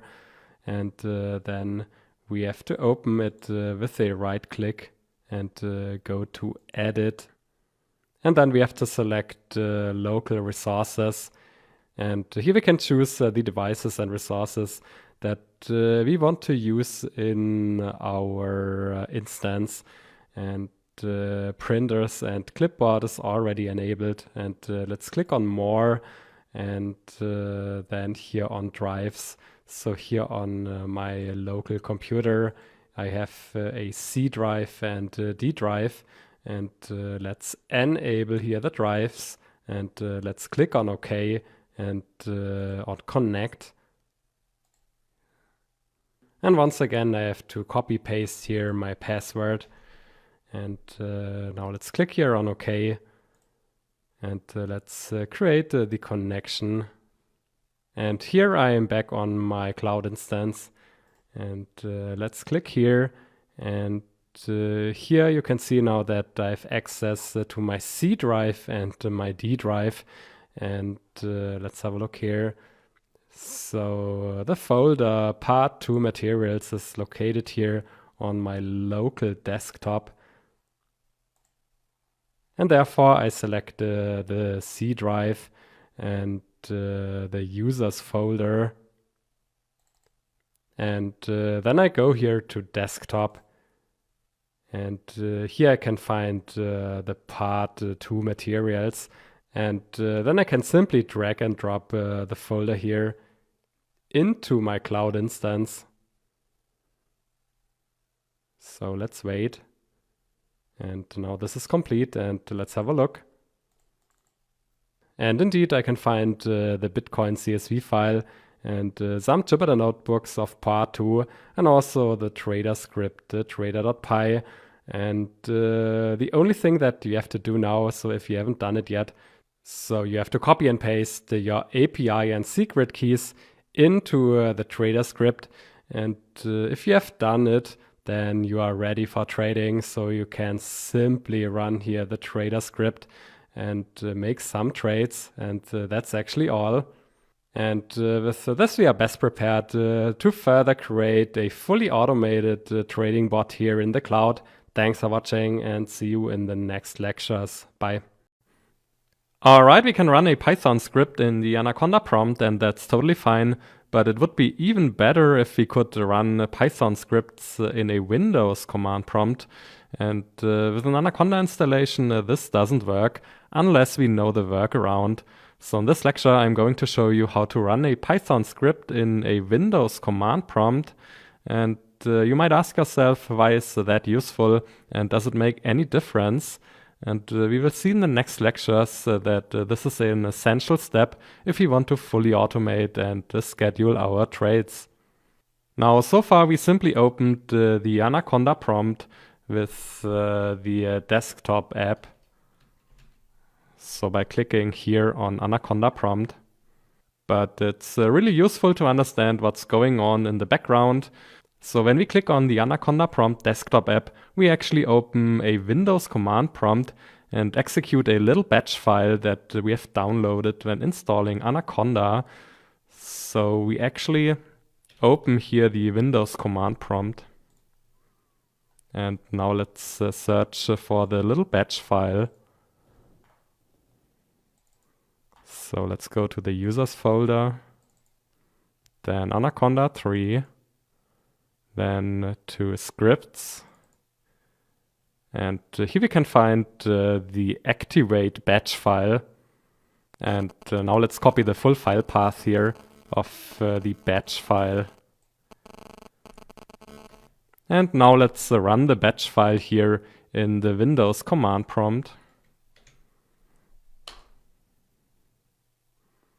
And suddenly we are here now in our Anaconda base environment, and we could start coding. And we can also run here now our trader.py Python script. So let's do this here. And let's again copy here the file path. And we can run the script with the Python.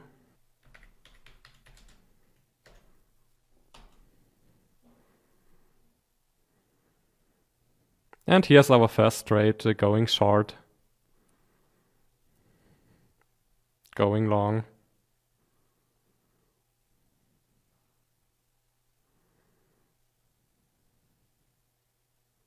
And finally, we are neutral again. So to sum up, we can run a Python script from a Windows command prompt. And before we paste here the command Python and the full path of the Python script, we have to first of all run the command and actually run here the Anaconda 3 activate batch file. So that's all. And now let's simply copy and paste the two commands here into a simple text file. So for example, with Notepad. And then we have here the first command.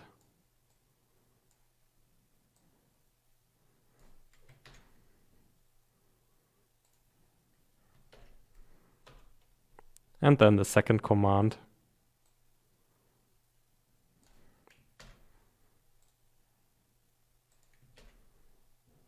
And let's save the file here, save as. And let's name it trading or whatever.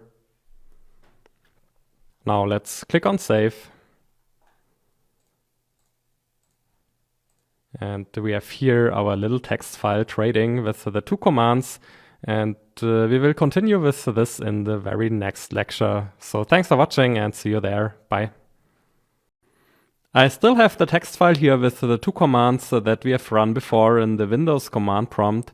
So we run the Anaconda 3 activate batch file, and we have also run the script trader.py.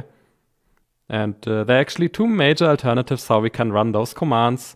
We can either open a Windows command prompt and copy paste and run those commands. And that's what we did in the very last lecture. Or we can create a Windows batch file and run the batch file with a double click. So that sounds great and pretty comfortable. And the question is now, how can we convert the text file here into a Windows batch file? And that's pretty simple. So let's go to File, Save As. And then we have to add the suffix .bat. And it's important now not to select here save as a text document, but to select all files. So let's click on save. And here we have now created our batch file trading. So let's close the text file. And actually we can open a batch file and edit a batch file with a right click, edit. And then there's one last thing that we have to add here. So if we want to run a batch file from a batch file, so this is a batch file, and in the batch file we want to run a batch file, and we have to start this with the command call. So let's save again, and let's close. And now with a simple double click on our batch file, we can run the two commands in a Windows command prompt, and we can start our trading session. So let's do this here. So first of all, we have run the activate batch file and then the Python script trader.py. And this is the first transaction going long. Going short.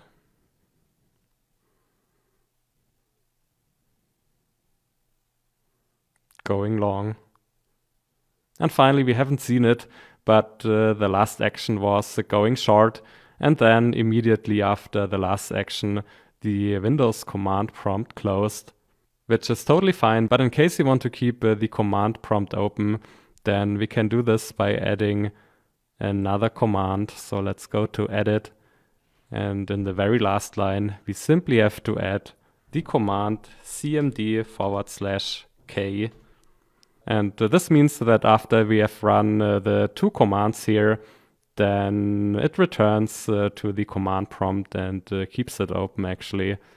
So let's again save the file. And let's again execute our batch file here. And we should see some trades going long.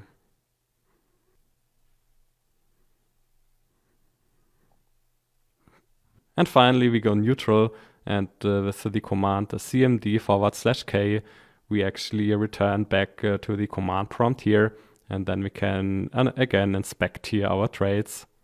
So in this lecture, we learned how we can start our trading sessions with a batch file, and we can simply initiate trading or start trading with a simple double click on the batch file.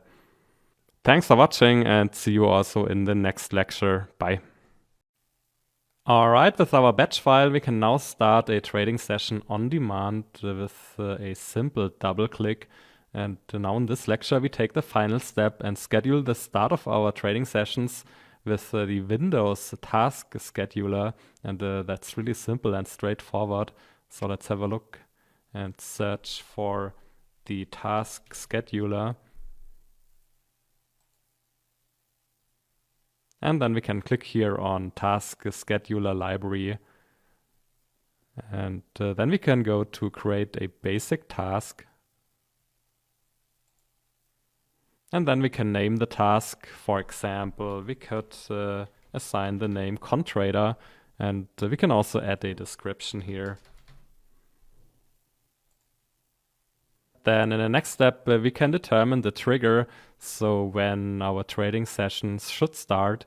And this is a perfect example for a weekly schedule. And typically we want to trade every week on Monday, Tuesday, Wednesday, Thursday, and Friday. And here we can determine now the start time for our trade. And the first start should be today, so it's the 8th of January 2021, and we can set a start time. So now it's 10 a.m. and 51 minutes, and let's assume that we want to start our very first trade in 2 or 3 minutes. Then we could set, for example, 54 minutes. So our trade will start on each Monday, Tuesday, Wednesday, Thursday, and Friday on 10 a.m. and 54 minutes. And now let's click on Next. And here we can select which task we want to perform. And we want to start a program and run our batch file. And now we can browse for the program. And the batch file is on the desktop. Clicking here on the trading.bat file. Then go next. And this is the summary for our task. So it's the ConTrader task, and it gets triggered weekly at 10:55 a.m. every Monday, Tuesday, Wednesday, Thursday, and Friday. And we actually run the file trading.bat. So let's click here on Finish. And we can simply wait for the first trigger in 2 minutes. Now in 10 seconds, our trading session should start.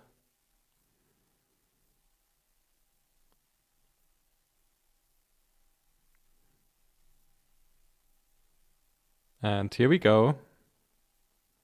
We run the Python script, the trader.py.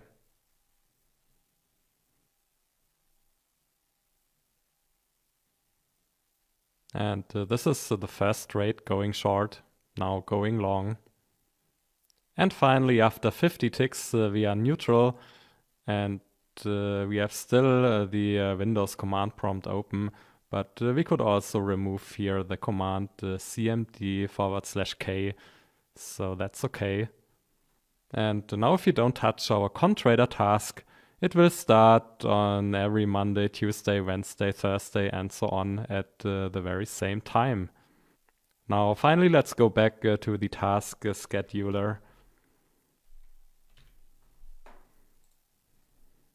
And we can also edit our task here. So there are quite a lot of settings here, but the default settings should actually work for our purposes. So we can here change and determine the triggers, the action. We have some conditions here and some more settings. So feel free to have a closer look here into the advanced settings. Now, to sum up, we can now schedule and automate the start of a trading session. And for stocks and traditional currencies, trading from Monday to Friday and from morning to evening is a very common setting. But for cryptos, we can trade 24 hours and 7 days a week. So it really depends on your needs and your strategies. So we have all options in place and the full flexibility. We can manually start and stop sessions, and we can use the Windows scheduler for the start. And we've already learned that we can schedule and automate also the end of a trading session in the Python script. So there you can define whatever you like and need. And with this fully automated trading bot, we have reached the end of this section. Thanks for watching, and see you in the next one. Bye. Hi and welcome to the Homework Challenge, a triple SMA crossover strategy. And this is the ultimate chance for you to practice and deepen what you have learned so far.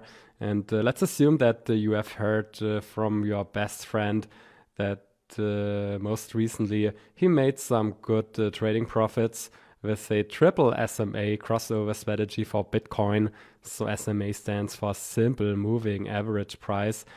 And that's a very typical example. So you hear from a strategy, but you don't really know how and if it really works, but you want to give it a try. And then typically you are faced with the following steps and workflows here. So first of all, you need to understand the idea and the rationale behind the strategy. So in this example, the triple SMA crossover strategy. And either you simply ask your best friend, or you go to your second best friend, Google. Then once you have understood the underlying strategy, then you have to load some historical data and backtest and also forward test the strategy. So now example, you can simply load the dataset bitcoin.csv with hourly data for Bitcoin. And we simply start with the following strategy. So you need to define and calculate the SMA short 15, the SMA medium 50, and the SMA long 200.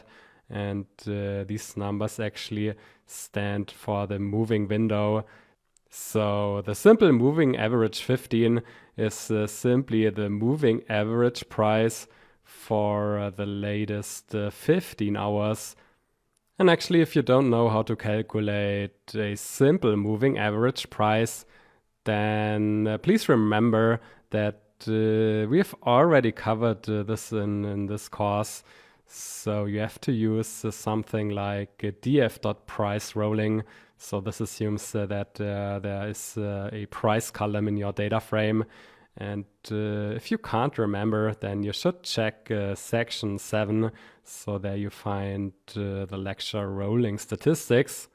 So you need to understand the strategy, then you need past data, and then you have to know how to actually code and to calculate the strategy features. And then finally, you can define the trading positions, so long, neutral, and short. And maybe it helps to visualize the trading positions over time. And then the next step, you should move on and adjust the long-short backtester framework to the triple SMA crossover strategy. And as a hint, So here we have 3 strategy parameters: SMA short, SMA medium, and SMA long. And then in the next step, so once you have adjusted the class, then you can simply run the backtest with the following inputs, for example. So let's start with the strategy: 15 hours, 50 hours, and 200 hours. And actually, if you did it correct, then you should get a strategy multiple of around about 14.9. And then in next step, you should also repeat the backtest with 0 trading costs.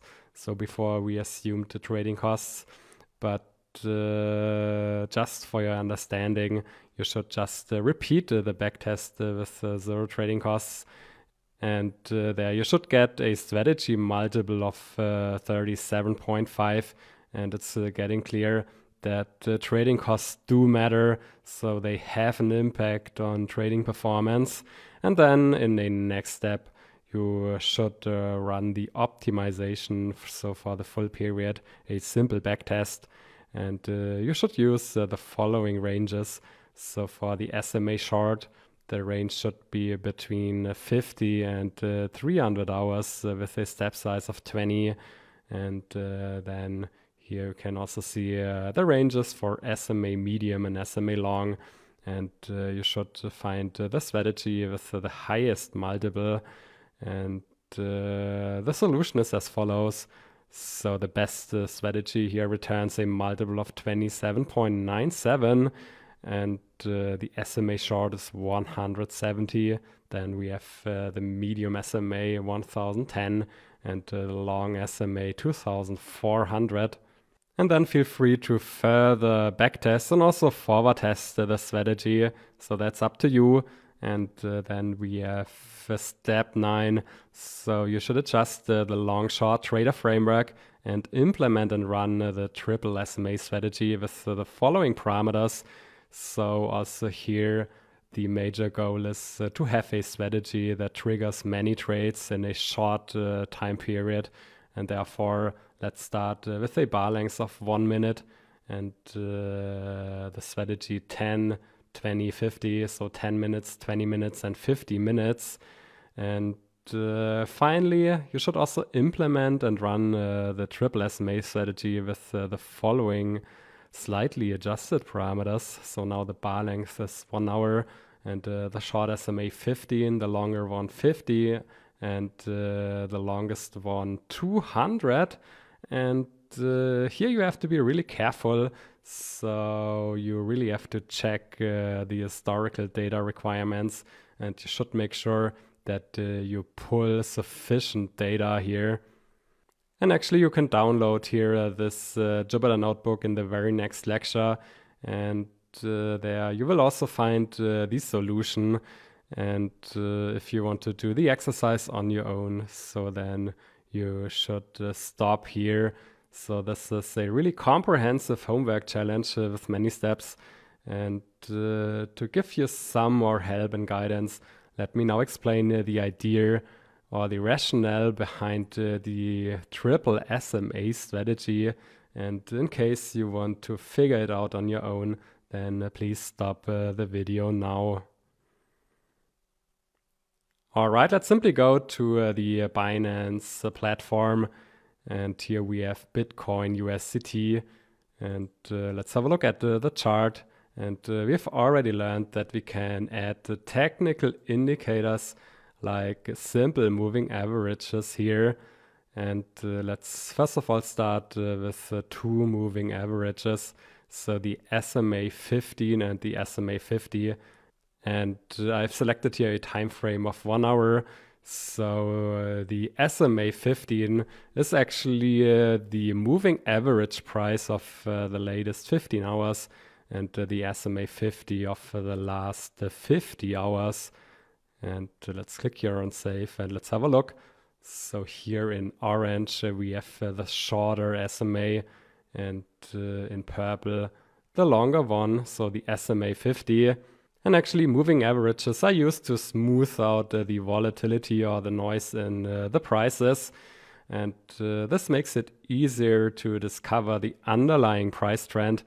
And now in an SMA crossover strategy with two SMAs, there is actually a signal to buy the instrument, so to go long if the shorter SMA or the faster moving SMA is crossing above the longer SMA or the slower moving SMA. And the idea is that the shorter SMA captures the more recent price trends. And if the shorter one is above the longer one, then this means that the most recent price trend is upward moving.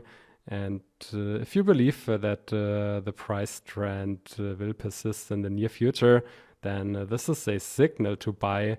So here the short one crosses above the longer one. And for many traders, this is a signal to buy or to go long. And likewise, if the shorter SMA moves below the longer one, then this could be seen as a signal to go short. So prices could fall.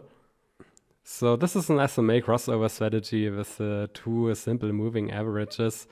But there's also another option with three.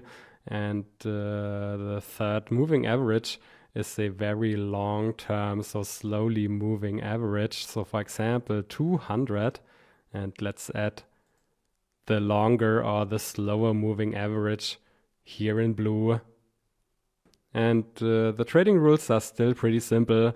So we go long if the short SMA is above the medium SMA, and only if both are above the longer one. So in this case, we should go long. But for example, here you can see that the short SMA is above the medium SMA, but the medium is below the longer one. And here in this example, you should keep and hold a neutral position. So we only trade the strong signals, and a strong buy signal is when the short SMA is above the medium SMA, which is above the longer one. And likewise, we only go short if the short SMA is below the medium SMA, and the medium SMA is below the longer one. And this is the case here. So SMA short is below SMA medium, and both are below SMA long. And this is a signal to go short. So that's the idea and the rationale behind a triple SMA crossover strategy. And it's interesting to see whether this strategy is a profitable strategy. And we need to run here a backtest. And that's one of the major steps of your homework challenge. So have fun. And if you need further help, then you can have a look into the solution. All right, let's briefly go through the solution. And as always, the first step is loading the data. And we have done this multiple times before. So we pull the data from the CSV file bitcoin.csv. And then we also calculate log returns. Then coming to the most important part, defining the trading strategy with Python code and setting the trading positions. And once again, you need to understand the idea and the rationale behind a trading strategy. So if you don't understand the strategy, you can't define it with code. And we have here a triple SMA crossover strategy. And for example, we could have the windows 15, 50, and 200. And then with rolling, with the rolling method, we can actually calculate rolling statistics. So for example, the rolling mean, and we simply have to pass here the windows to the window parameter. And by doing so, we calculate SMA short, SMA medium, and SMA long. And now we have those three columns here in our data frame data. And actually it's no surprise that we have a couple of missing values here. So in SMA short, we should have 15 missing values here. at the beginning. And for SMA moderate, we should have 50 missing values. And consequently, for SMA long, we should have 200 missing values. So in the first 200 bars, and as long as we have missing values, so in the first 200 bars, we can't define the trading strategy. And it's just best to drop rows or bars with missing values. And then let's save the column headers in the variable SMAs. And then, for example, we could visualize the SMAs for a specific month. So, for example, June 2020. So we have here in blue SMA short, then in green SMA medium, and in red SMA long. And for example, here we have the situation where SMA short is above SMA medium, and SMA medium is higher than SMA long. And here in this case, we should take a long position. So this is how the triple SMA crossover strategy is defined. And likewise here in this period, SMA short is below SMA medium, and SMA medium is below SMA long. And here we should take a short position. And now let's define the trading positions. And first of all, we create the new column position. And initially we set all values to 0. So here we have the new column on the right. And then we have essentially two conditions. So condition 1 for a long position and condition 2 for a short position. And once again, so whenever SMA short is greater than SMA medium and SMA medium is greater than SMA long, then this is a signal to go long, condition 1. And likewise, we create the Boolean series condition 2 for a short position. And then we can actually filter the data frame and replace the values in the position column. So if condition 1 is met, then we go long +1. And if condition 2 is met, we go short -1. And now let's analyze the position column one more time. So we have 13,000 bars where we keep a neutral position, and we have slightly more long positions here. And finally, we can also visualize the trading positions and the SMAs over time. So for example, for one specific month, June 2020. And here we can see in purple the position, and here we go long. And then here we take a short position.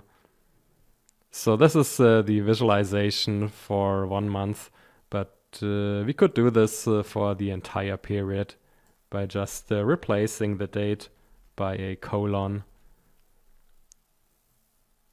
And we will continue with backtesting in the next lecture. Thanks for watching and see you there. Bye. Alright, before we can backtest and optimize our triple SMA crossover strategy, we need to adjust the long-short backtester class to the strategy. And actually, if you know and understand the class, this should be a simple task, because in theory, the required changes and adjustments are pretty obvious and straightforward. But in coding, the devil is in the detail. And for example, small typos, wrong indents, and broken references can be really annoying and painful. So the next steps are simple and obvious in theory, but in practice they do require the ability to work and code with care and accuracy. And ultimately this is your job, and nobody can help you here. But the good news is that it's getting better with more coding experience. So let's briefly go through the long-short backtester class. And there are actually no changes here in the dunder init method and also in the dunder wrapper method. And also get data remains unadjusted. Then here in test the strategy, we have our first adjustments. So now we have here one parameter. So we have to pass here the SMAs. So a tuple with the 3 SMAs. And then first of all, we save here SMA short, SMA medium, and SMA long in the corresponding attributes. And then we pass the SMAs to prepare data, and we run prepare data. Then we call run backtest, and then we also add cumulative returns of buy and hold and cumulative returns of the strategy. And we save the final backtesting results, so the final data frame in self.results. And last but not least, we create a printout. So there are only very few changes here in test strategy. So it's actually here. So here we kind of save the parameters, the strategy specific parameters. And also we slightly adjust the arguments that we pass to prepare data, but the rest is identical. And now let's move on with prepare data. And prepare data is clearly this strategy specific method here. So I've marked the area that is clearly strategy specific. And we have seen this code before in the last lecture. So we create the features, SMA short, medium, and long. And then we determine the trading positions. And finally, we save the results in self.results. So the prepared data. Then next, there are no changes in run backtest and also no changes in plot results. And now let's move on with optimize the strategy. So here we clearly have some adjustments, and now we actually have three strategy specific parameters. So SMA short, SMA medium, and SMA long. And we have to pass range tuples for these three features. And then we make sure that we convert the tuples into range objects. Then we create all combinations and we backtest each and every combination here. And finally, we save the results in the results overview. And with find best strategy, we find the very best setting. And also we slightly need to adjust the find best strategy. So here we pull the best strategy and then we extract the parameters and print them out. So these are the required changes and adjustments, and they are pretty obvious and straightforward. But again, you need to work in code here with care and accuracy. And finally, as a side note, so there are no further changes here in print performance and the performance helper methods. Now we are ready to define the class and pass the arguments. And then we can run the backtest for the strategy 15, 50, and 200. And then we can also move on with the optimization. And for example, we could start with some very broad ranges. So for SMA short, between 50 and 300 with a step size of 20. And for SMA medium, between 500 and 1500 with a step size of 30 and so on. And this is just a starting point here. And once you have the results, you could or should further analyze here the results and maybe narrow down here the ranges and run the optimization again. So sometimes this requires 2 or 3 steps here. But it's important to understand that the more features we have, so in this case, we have 3 strategy-specific features. So the more features, the more combinations we have, and the longer it takes to run the optimization. And therefore, we should start here with very broad ranges and large steps, and then we can narrow it down. So again, this is just the starting point of the backtesting and optimization. And then we should also include forward testing and more. So we've already seen this in more detail in the last sections. And now in the next lecture, we will continue with the implementation. Thanks for watching and see you there. Bye. Finally, let's come to the implementation of our triple SMA crossover strategy. And no surprise, we need to slightly adjust and modify the long-short trader class. But there are only very few changes, strategy-specific changes. And I've marked the 2 areas here in the class that need to be adjusted to the specific strategy. So first, here in the dunder init method, we have to add and create these strategy-specific attributes. And in our case, it's SMA short, SMA medium, and SMA long. So this is here the first area. And now let's go to the second. And it's actually no surprise that the method defines strategy is clearly the strategy-specific method. So here is the area where you have to define the strategy. And this includes creating strategy-specific features and then setting or determining the trading positions. So that's actually all we have to do here. Coming now to the execution code here, and there's one tricky part where many students struggle actually. But once you have seen and understood the problem, you know it for the future and for the next time. So we have learned before that to start a trading session, typically we need to load sufficient historical data, and otherwise we would need to wait minutes or even hours or days to really start trading. And let me further explain this with our default example here. So we have an SMA crossover strategy, triple SMA crossover strategy with a bar length of 1 minute. And SMA long is 50, so we need at least 50 minutes of 50 bars of historical data. And 50 minutes is less than 1 hour. So to pass 1 divided by 24, which is 1 hour, so we can pass here 1 hour to the historical days parameter, and then we can immediately start trading. And this is totally fine in this example. But now let's move on with the second example. And here we have a bar length of 1 hour, and SMA long is 200 bars. So we need at least 200 hours of historical data, and 200 hours is equivalent to 9 days. So we need at least 9 days of historical data, and we should pass here at least 9 to the historical days parameter.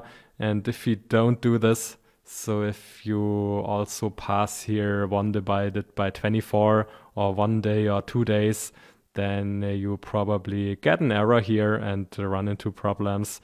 So please avoid that. And please make sure that you load sufficient data, sufficient historical data. And with this, we have reached the end of this comprehensive homework challenge. I hope you had fun. Thanks for watching, and see you in the next lectures and sections. Bye.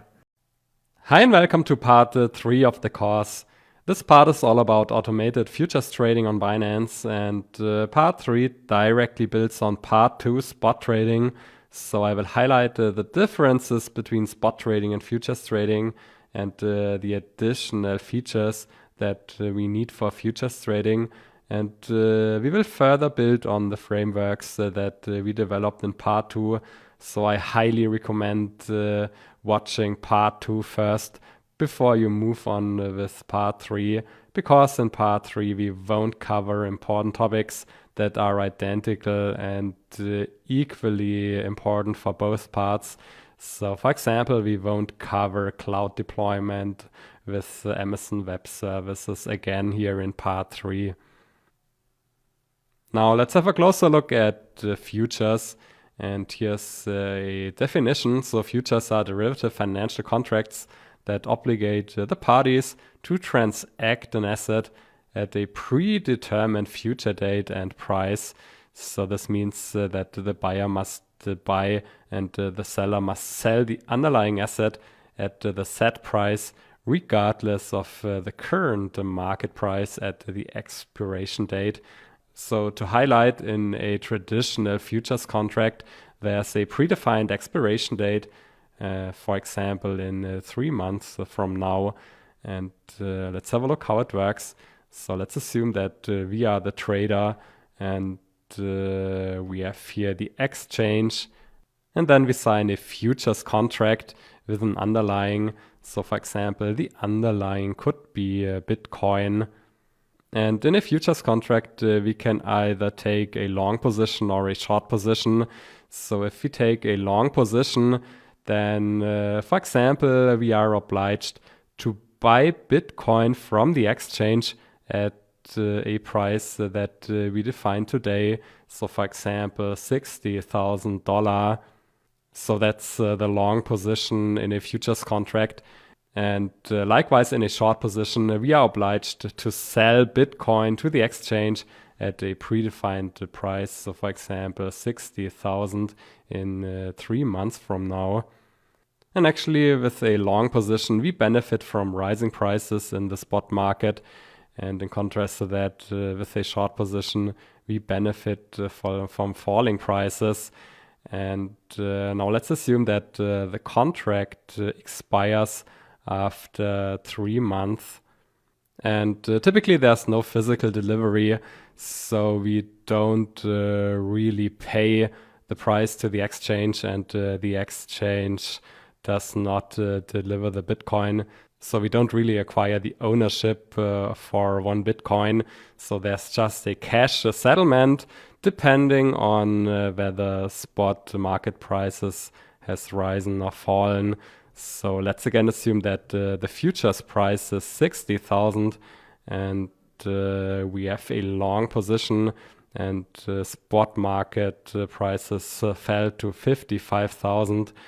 Then paying now 60,000 is unfavorable, and therefore we have to compensate the exchange, and we have to pay 5,000. So that's here the cash settlement in the unfavorable case.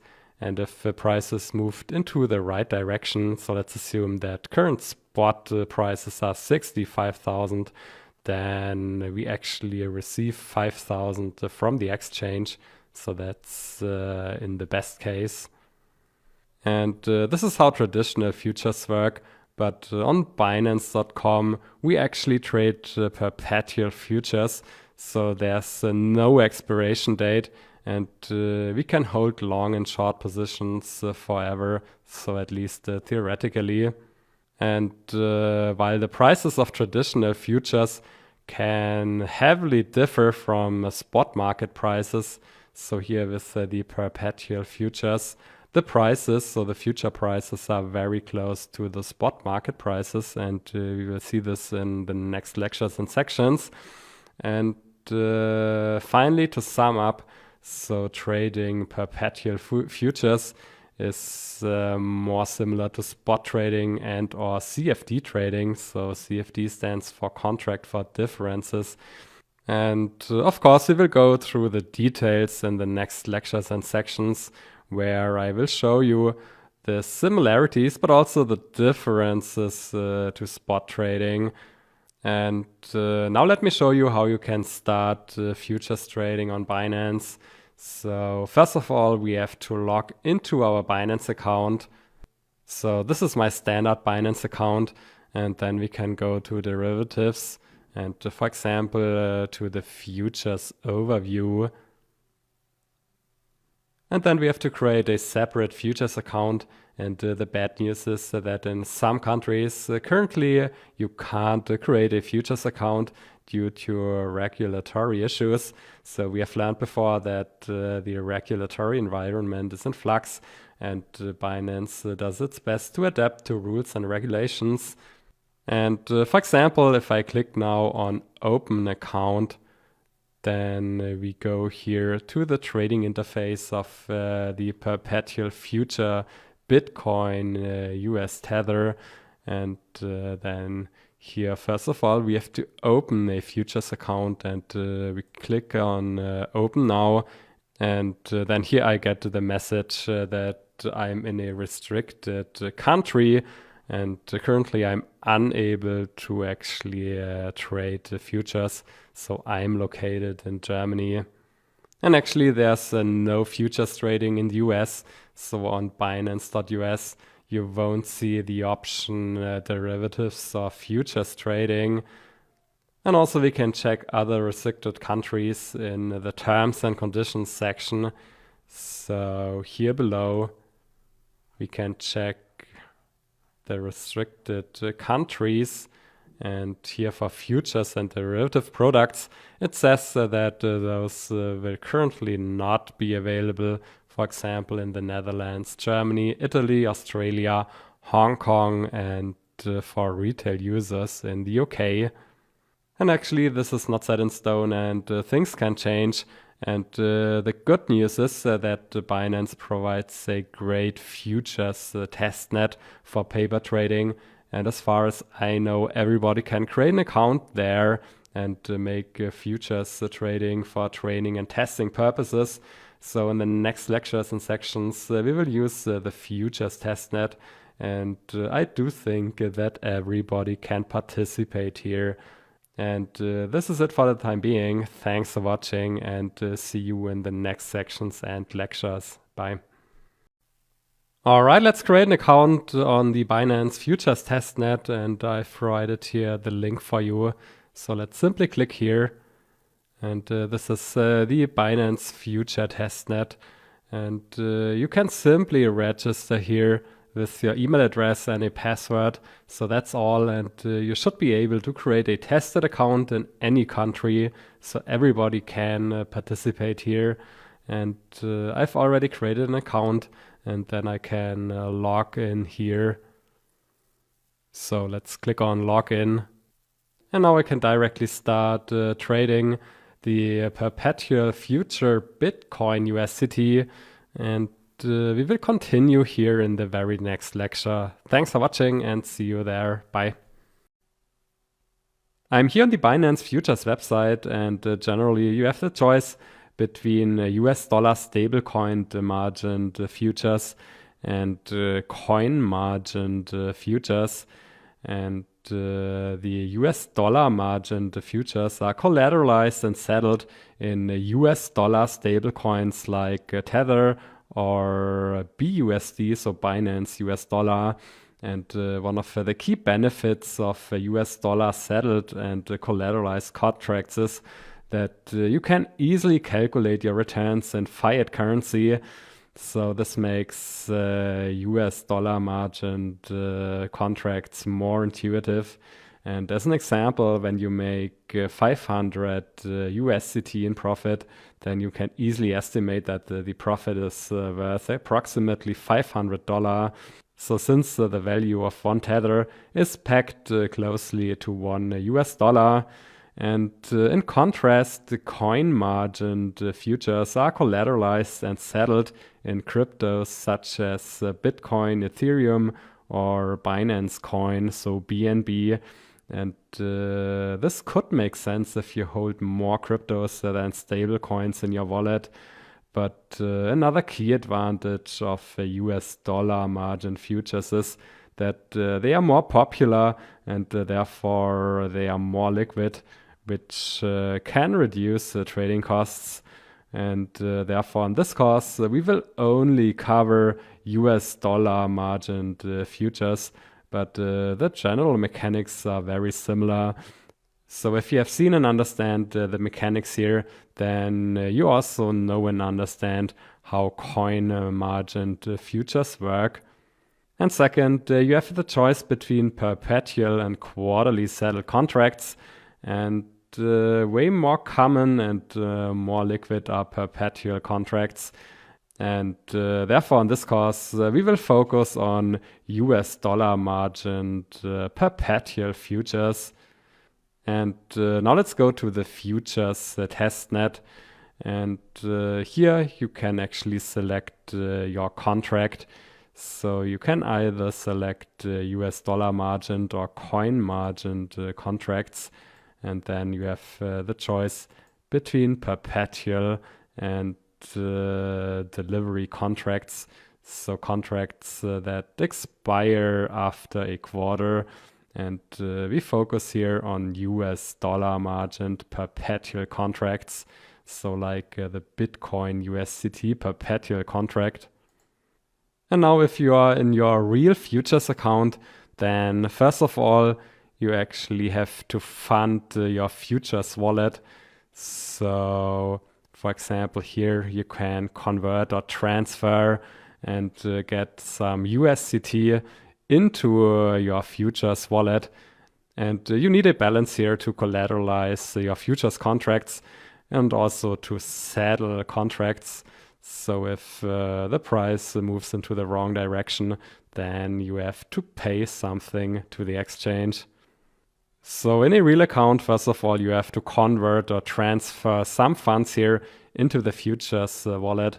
But here in the futures testnet, it's pretty simple. So we start with a balance of 10,000 USDT, and this balance is getting reset once a day. And this allows you to test and play around a lot and lose major parts of your balance, because on the next day you start again with 10,000. So that's pretty easy and comfortable. And we will continue in the very next lecture. Thanks for watching and see you there. Bye. Now I'm still here on the Binance futures testnet. So that's a simulated environment for futures paper trading. And let us just start with a very first simple trade. And by default, you should have selected the symbol and the contract Bitcoin USDT perpetual. And at a first glance, we can observe here that the price is very close to the spot price. And we can check this by going to the spot exchange. So this is the spot exchange, and the current spot price is 65,700.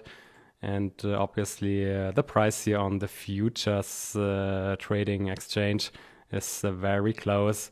And this is not a coincidence.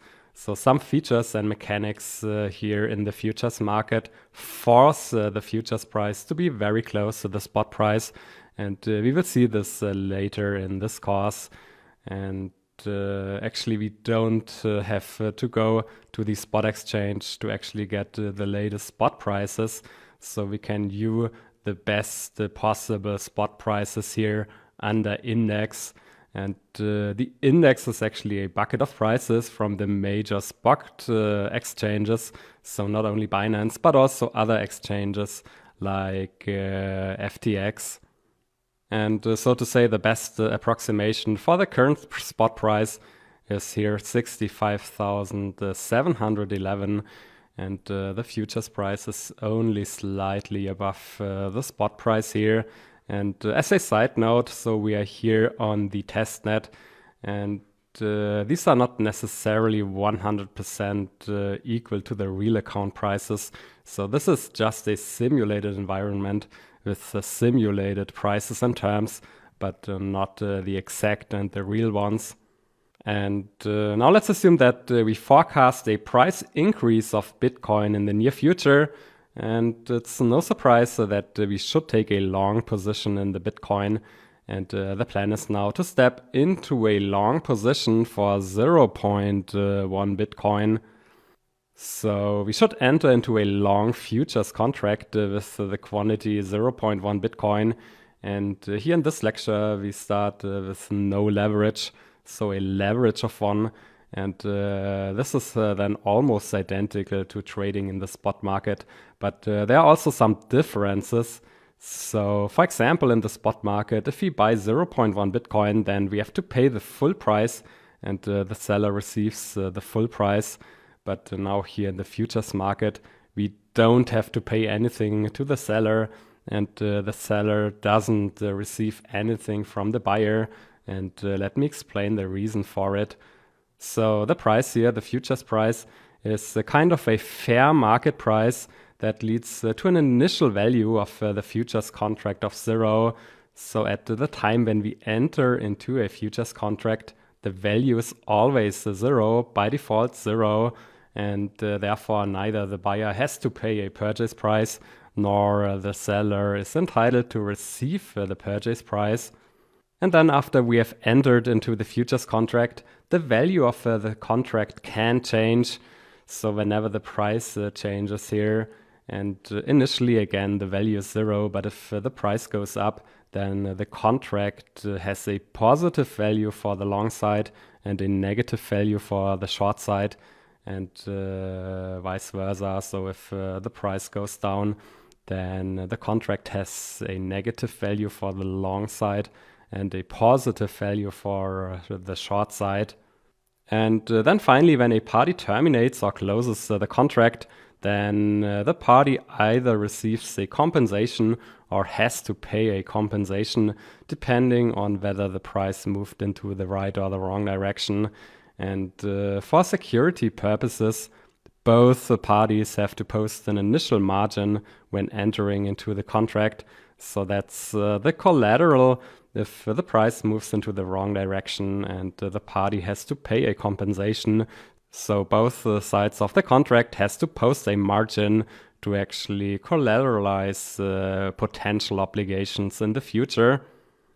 And now a leverage of 1 means that we have to post the margin for the full trade value. So in case we go long 0.1 Bitcoin at a price of, for example, 65,000, then the trade value is 6,500. And as the collateral, we have to post the full trade value, so 6,500. And therefore, indeed, it is very similar to buying 0.1 Bitcoin in the spot market. So there we have to pay the full price. And here with a leverage of 1, we have to post 100% of the trade value as a margin. And now let's see this live in action. So let's go long 0.1 Bitcoin.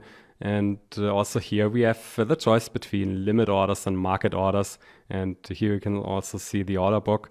So here you can see the parties that are willing to enter into a short position, so sell Bitcoin. And here's the part of the order book with the parties who want to take a long position. And with a market order, we simply use here the order book and fill the order immediately. And first of all, it's important to set the leverage here. And here the initial setting is 1. So a leverage of 1 means actually a no leverage. And now let's go down here. So before we can trade here futures, we actually have to transfer some assets. And typically we use here stable coins like USDT or Bitcoin US dollar. And here in the testnet, our initial balance is 10,000. So let's assume that we have transferred 10,000 US dollar here into our futures account. And this actually serves as margin. So we can post margin with our balance here. And we can pay fees, trading fees with it. And also here we can see that the available margin is 10,000 USDT. And now let's define the size of our futures contract. So 0.1 Bitcoin. And we actually want to buy or go long. And here under cost, we can see the required margin. So the margin requirement to execute this order. And in our case, with a leverage of 1, it's simply 100% of the trade value. So 0.1 times the price is 6,580. And actually, we can also see here the maximum Bitcoin. So with a leverage of 1 and having assets here worth 10,000 USDT, we can actually go long maximum 0.15 Bitcoin. And now we are ready to actually enter the futures contract. So a long contract over 0.1 Bitcoin. And let's click on buy and go long. And let's have a look here. And first of all, here we can see the open positions. So we have an open position for the symbol Bitcoin USDT perpetual with a leverage of 1. And the size is 0.1 Bitcoin. And then we can see the entry price. So that's the applicable price when we actually pushed the button. And then, for example, we can see here the current unrealized profit and loss. So currently we have a unrealized loss of almost 10 USDT because prices slightly moved down in the last seconds. So that's the current open position. And then we can also close the contract. And this isn't anything else than doing the reverse transaction. So selling or going short a futures contract worth 0.1 Bitcoin. And we can either simply click on close all positions, or we can also click here on market to close this position here. And let's simply do this. And now we can see that we have no open positions. And let's have another look here into the order history. And here we have two orders, so a market buy order and a market sell order. And for example, we can see the average prices and the quantity. And finally, we can have a look here at the trade history. And also here we can see the price, the applicable price, and the quantity, and also the fees and the realized profit. And it seems that we lost 12.34 US dollar. And it's worth analyzing this in more detail. And that's the plan for the very next lecture. Thanks for watching and see you there. Bye. I am still here in the trade history, and this is the final outcome of the trade. So in total, we lost 12.34 US dollar. And in addition, we also paid fees. So in both transactions, we had some trading fees. So around about 2.6 USDT. And this all leads to a reduction in our assets in the future wallet from 10,000 USDT to 9,982.4. And now let's analyze this in more detail, and let's really understand how these numbers are calculated in a simple integrated Excel model. So this is the Excel model here, and that's the screenshot of the trade history. And I simply copied and pasted here a couple of numbers. So the trade time, so at 2 p.m. and 14 minutes, we actually go long and we buy the symbol Bitcoin USDT, and the quantity is 0.1. And the applicable price per unit, so per Bitcoin, was 65,755.74. And with the quantity and the price, we can also calculate the trade value. So 0.1 times the price, and the trade value of the first trade, so the buy trade, is 6,575. So that's the first trade. And then we have here 5 minutes later the sell transaction or the close transaction. So we closed our long position and we go neutral, and we sold actually 0.1 Bitcoin at a price of 65,632. And also here we can calculate the trade value. And actually already at a first glance, we can see that the price dropped from 65,700 to 65,600. And in a long position, this should lead to a loss, so a negative profit. And we can actually calculate the realized profit or the realized loss by subtracting the trade values. So having the final trade value of the closing transaction minus the initial trade value. And in this case, this gives minus 12.34. And this is the realized loss. And then in addition, we also have to pay trading fees. And the rate here is 0.04%. And we can also check this here. So here we can have a look at the fee level. And if we have the VIP 0 level, then as a taker, we have to pay 0.04%. on the trade value, and as a maker 0.02%. So that's the applicable rate here, and with this we can simply calculate the fees. So the fee is simply the rate times the trade value, and for the first trade, so the fee is 2.6302296, and we can also see this number here. And for the second trade, we can do the same. So multiplying the trade value or the notional value with the fee rate, and this gives 2.6252. And with the realized profit and the fees, we can calculate the total profit and loss. So the total profit and loss, including trading fees and commissions, is minus 17.59. So we lost $17.59 US in the trade. And with this, we can also calculate our asset balance. So we started with the 10,000. Then we have to pay the trading fee for the buy transaction, and the trading fee for the sell transaction. And finally, we have the realized loss. And this leads to a final balance of 9,982, which we can also see here. And actually, as a side note, we could further analyze here the profit and loss.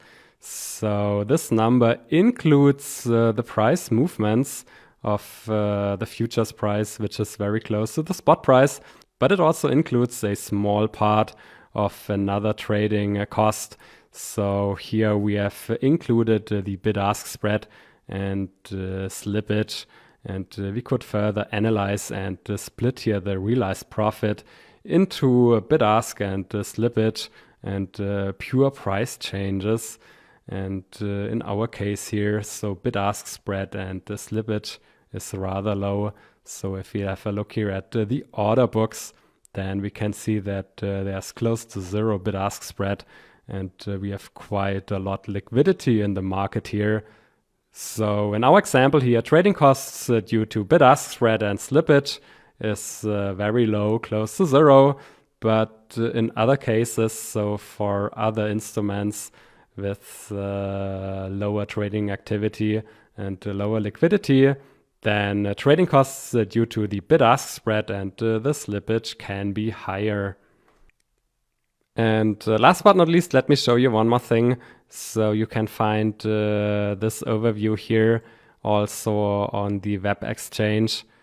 And we can go here to transaction history, and there you can find the first commission, then the realized profit and loss, and the second commission. So these are actually the values that increase or reduce our asset balance here.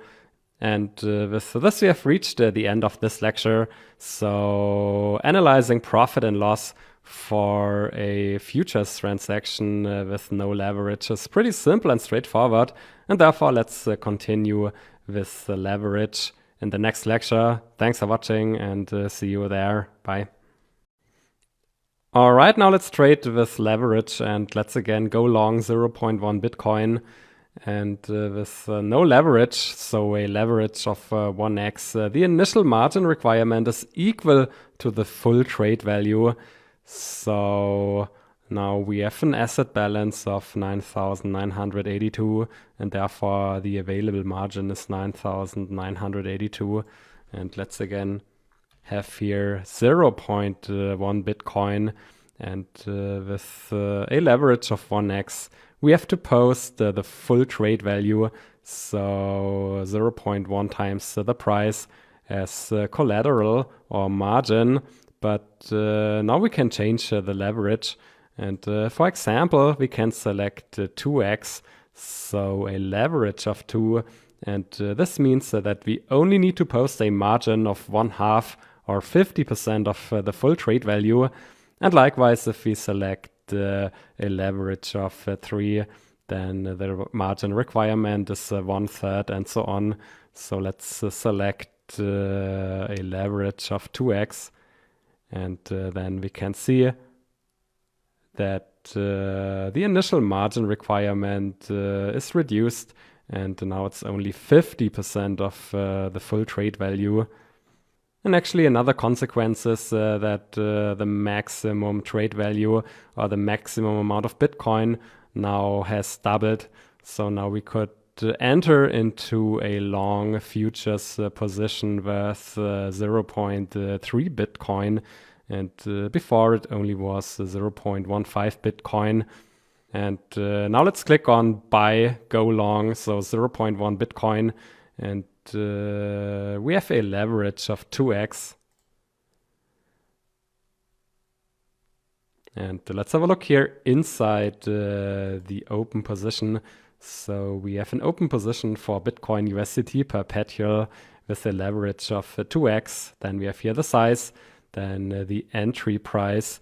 And we also have here the mark price, and we will cover the mark price in more detail in one of the next lectures. And then we can see here the current profit and loss and also the return on equity.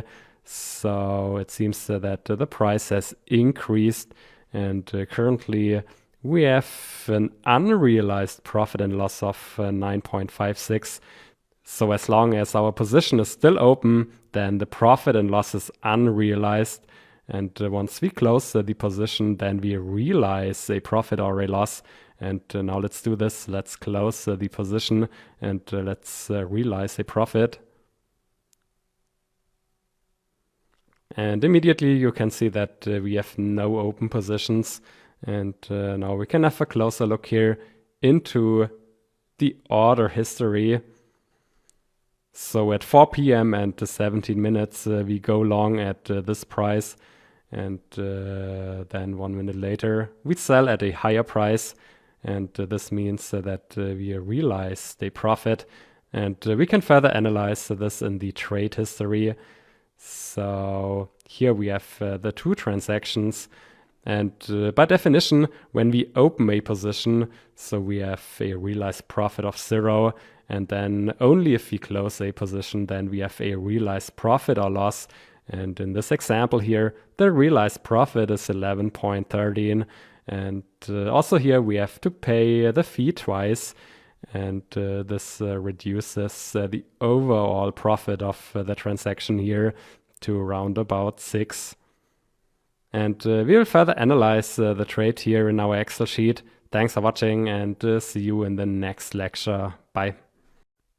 Now let's analyze the trade with leverage. And again, I created here a screenshot from the trade history. So at 4 p.m. and 17 minutes, we actually go long, and the price is 64,618. And 1 minute later, we closed the position. So we sold 0.1 Bitcoin at a higher price. So the price increased, and that's always good for a long position. And therefore, we can calculate here a realized profit of 11.13. So we can simply calculate this with the trade values. And also we can simply calculate the fees. So this isn't anything new here. And now we just include the margin and leverage. And if we assume a leverage of 1x, so 0 leverage, then the required margin is 100%. And in our case, this means that we need to post a margin of 100% of the initial trade value. So in this case, it's 6,461. And we can only enter into this contract if we have enough margin available.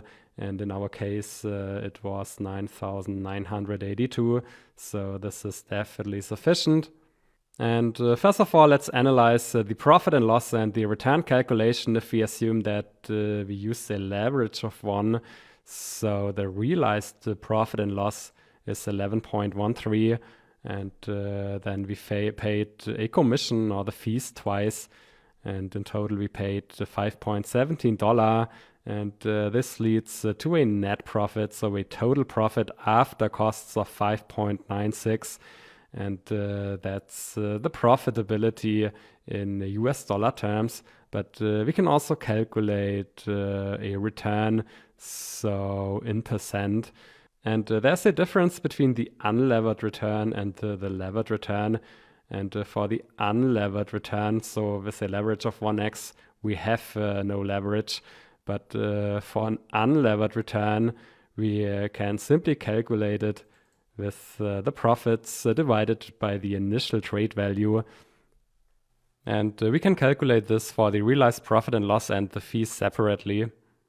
And we end up at an unlevered return of 0.09%. And for the levered return, we don't use the initial trade value, but we use the margin, the initial margin. And in case we have a leverage of 1, then the initial margin and the initial trade value are the same. So here we have the very same numbers. And therefore, if we divide the levered return by the unlevered return, we get a ratio of 1. So that's no surprise. But now in reality, we actually had a leverage of 2x. And this means that the required margin was only 50% of the initial trade value. And with this, we can calculate the initial or the required margin. So in this case, it's 3,230. So we only needed the initial margin here, so the required margin, to enter into the futures contract. And then we generated a profit of 5.96. And this leads to the following levered return. So we can calculate the levered return for the realized profit and loss and for the fees separately. And finally, we end up at a return of 0.18. So this is simply 5.96 divided by the margin, the initial margin. And now if we calculate the levered return by the unlevered returns, we end up at a factor of 2. So with a leverage of 2, we could actually double the return. And now if we assume an even higher leverage, so for example 10, then with this we could further increase the return to 0.92. So that's 10 times higher than the unlevered return. And we can conclude that leverage amplifies profits and returns, but it also amplifies negative losses and negative returns. So that's important here. And for example, if we assume that the price decreased from 64,618 to, for example, 65,529, then we have a negative profit, so a loss and a negative return. And actually the unlevered return is minus 0.2%. And with the leverage, this is 10 times higher, so minus 2.17%. So leverage is a two-edged sword. So it amplifies profits and it also amplifies losses. And with this, we have reached the end of this first simple example on leverage. Thanks for watching and see you in the next lectures. Bye. All right, before we move on with more advanced topics like maintenance margin, liquidation, and more, let's just see an example for short trading. So early in the course, we have learned that we cannot directly benefit from falling prices in the spot market. But here in the futures market, we can simply enter into a short futures contract, and then we will receive a compensation and we make profits if the prices fall. So here in the futures market, we can directly benefit from rising and falling prices. And let's again select a contract size of 0.1 Bitcoin. And then we can also set the leverage that determines the initial required margin. And for example, we could select a leverage of 5. And then we can see here to enter a short futures contract with 0.1 Bitcoin, we actually need an initial margin of 1,185. So that's 20% of the total trade value or the total notional value of the contract. And then we can simply click on sell or go short to create a short position. And then we can see here in the positions that we have a short position over minus 0.1 Bitcoin for the symbol Bitcoin USDT perpetual.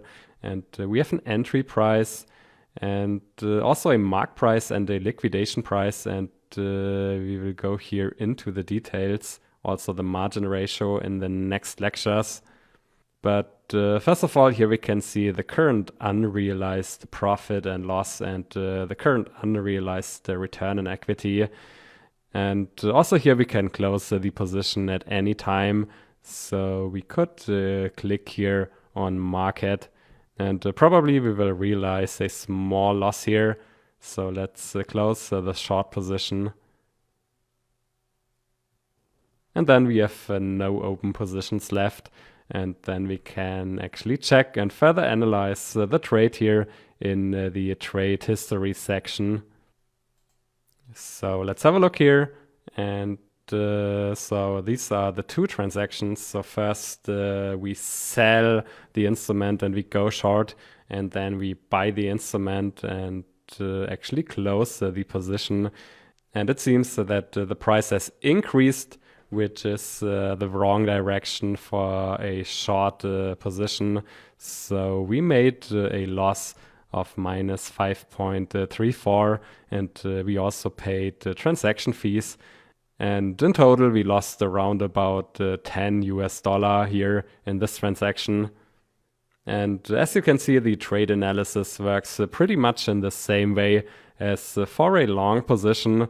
And the only difference is that here in the short position, we make a profit if prices go down and we make losses if prices move up. And this was the first simple example on a short trade. Thanks for watching and see you in the next lectures. Bye. In this and the next lecture, we will cover some very important and more advanced topics like maintenance margin and liquidation. But before, let's recap that there are two major advantages of futures trading compared to spot trading. So number one, we can enter into short futures and benefit also from falling prices. And number two, we can enter into very large positions that exceed our actual cash balance. And we can do that with leverage. So for example, let's assume that we want to go long 1 Bitcoin in the spot market. Then we have to pay 60,500 roundabout. But currently we don't have 60,500. So we only have 9,500 or 600 sitting here in our balance. But here in the futures market, we can select a leverage. So for example, a leverage of 10, and this reduces the margin requirement to 6,000. And we have learned before that this amplifies positive and also negative returns. And in the worst case, theoretically, we could lose more than our actual funds. So let's assume that the price slips to 45,000. Then this would mean a loss of 15,000. But we only have 9,500 here sitting in our wallet. And losing more than our actual collateral is neither in our interest nor in the interest of Binance, because somebody still have to cover the excess losses. And that's why Binance closes a position before the collateral is fully eaten up. And that's also called liquidation. And liquidation happens at the liquidation price. So when the current price reaches the liquidation price, then Binance liquidates the position. And in our case, intuitively, this should happen at a price of around about 51,000 or 50,000. And now let's enter into this position. So 1 Bitcoin with a leverage of 10, a long position. And now we have here one long open position for 1 Bitcoin. And actually here we can see the liquidation price it's indeed very close to what we actually thought. So it's at 51,159.69, and I will explain the next lecture how we can calculate the liquidation price. But first of all, it's important to understand that the relevant price for liquidation purposes is not the latest price here, so not this price, but the so-called mark price. And the mark price changes in real time. And here we can see the latest mark price for this contract. And Binance actually introduced the concept of a mark price to prevent price manipulation. So the mark price is used for unrealized profit and loss and margin calculations, and also to calculate the liquidation price. And the mark price can differ from the latest price. So now it's higher. So the latest price can be manipulated by large orders, but the mark price can't be manipulated because it is calculated based on the index price. So we have already seen the index price, and the price index is a bucket of prices from the major spot market exchanges. And therefore, the mark price is more reliable, and again, it can't be manipulated like the latest futures price here. Now, what can we do with the mark price? And now let's go down, and here we can see the current unrealized profit and loss of our position. And it's important to understand here that the profit and loss is based on the current mark price and not based on the last price. So we have the entry price here, which was the price when we entered into the contract, so this price. But then to calculate the unrealized profit and loss, we use the current mark price and not the current price. And so here we can see the profit and loss and the return on equity based on the mark price. But theoretically, we could also select here the last price. But the mark price is more useful and more meaningful because it is used also to calculate these numbers here.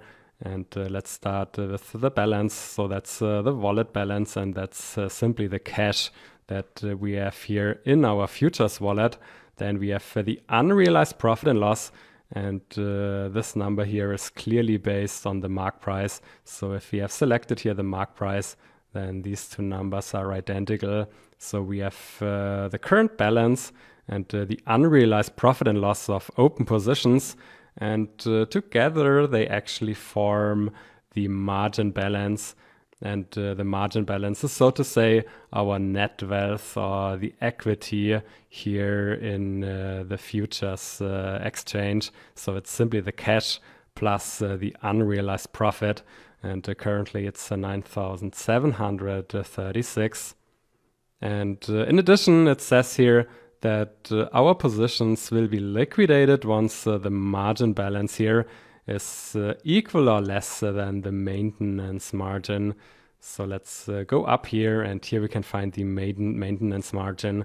And this is the minimum amount of margin balance required to keep our positions open. And currently it's 253. And we will see in the next lecture how we can calculate the maintenance margin. And then using the maintenance margin and the margin balance, we can actually calculate the margin ratio, which is the maintenance margin divided by the margin balance. And if the margin ratio reaches 100%, then our positions will be liquidated. So currently it's only 2.59%. And the rule is pretty simple. The lower the margin ratio, the less likely a liquidation. So we have a couple of numbers and ratios to be calculated. And let me demonstrate how to calculate these numbers in a simple Excel sheet, and also how these numbers relate to each other. And also the liquidation price depends on these numbers here. And in the next lecture, I will demonstrate how we can calculate these numbers in a simple integrated Excel model. So that's the plan here. And let's work with a little screenshot here. And I will see you in the next lecture. Thanks for watching and see you there. Bye. Alright, in the meantime, I've created a little screenshot of our open position.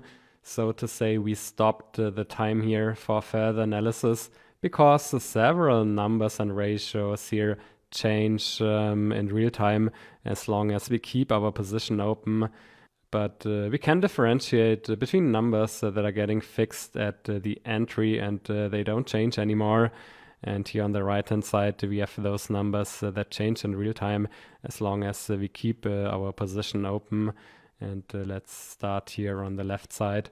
So we decided to go long one Bitcoin, and the entry price was 60,522. And with this, we can calculate the initial notional position value, also called the trade value. So this is simply the quantity times the entry price. And with the notional value, we can calculate the initial margin required. So we have a leverage of 10x, and therefore the required margin rate is 10% of the notional value. And this leads to an initial margin requirement of 6,052.28. And then we also have the USDT balance sitting on our account. So at entry, we had 9,568. And now let's move on with the current mark price. So this was the mark price 2 minutes around about after we have entered the position. And obviously the prices rise here. So from 60,500 to 60,600. So that's the mark price. And we have to consider the mark price to actually calculate the unrealized profit and loss and the maintenance margin and the margin ratio. So that's simply the mark price at a specific point in time here. And with this, we can calculate the current unrealized profit and loss. And to calculate the unrealized profit and loss, we can actually calculate, first of all, the current notional position value, which is the current mark price times the quantity. And then with this, we can calculate the unrealized profit and loss. And if you have a long position, this is simply the current notional minus the initial one. And if we have a short position, then we have to add here a minus sign. So prices increased here, and therefore we should have a positive value for our long position. So the current unrealized profit is here 135.99.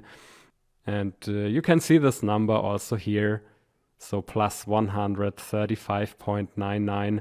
And with this, we can calculate the current margin balance, so to say the equity or the net wealth, which is simply the cash sitting on our account plus the unrealized profit and loss.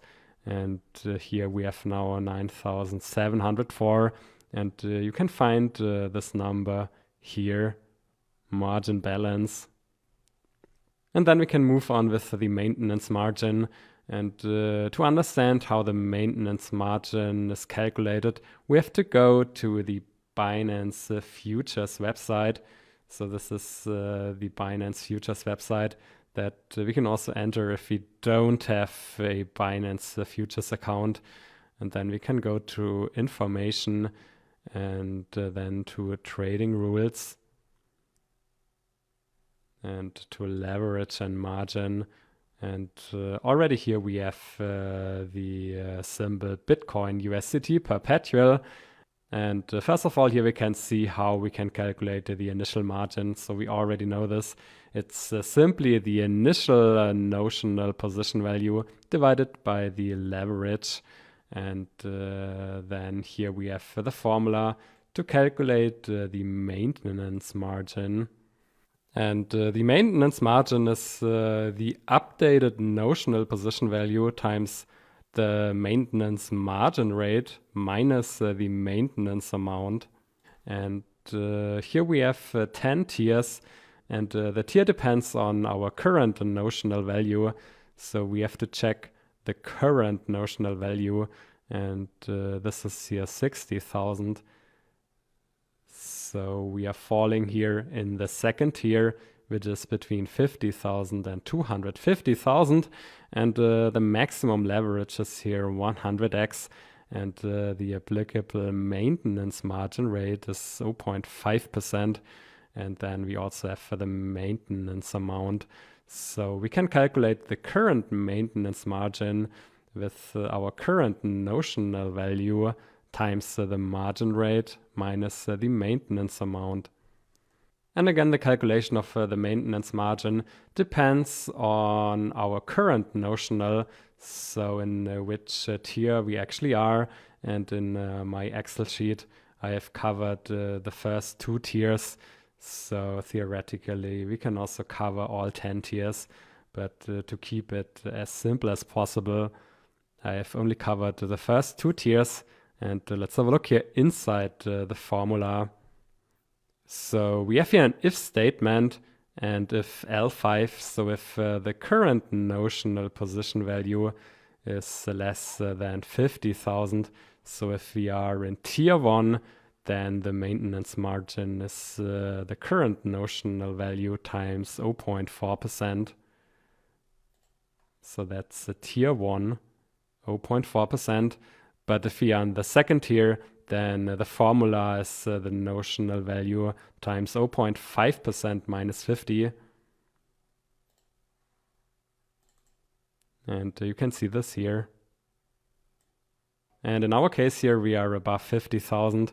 So this is the applicable calculation. And this leads to a maintenance margin of 253.29. And you can find this value also here.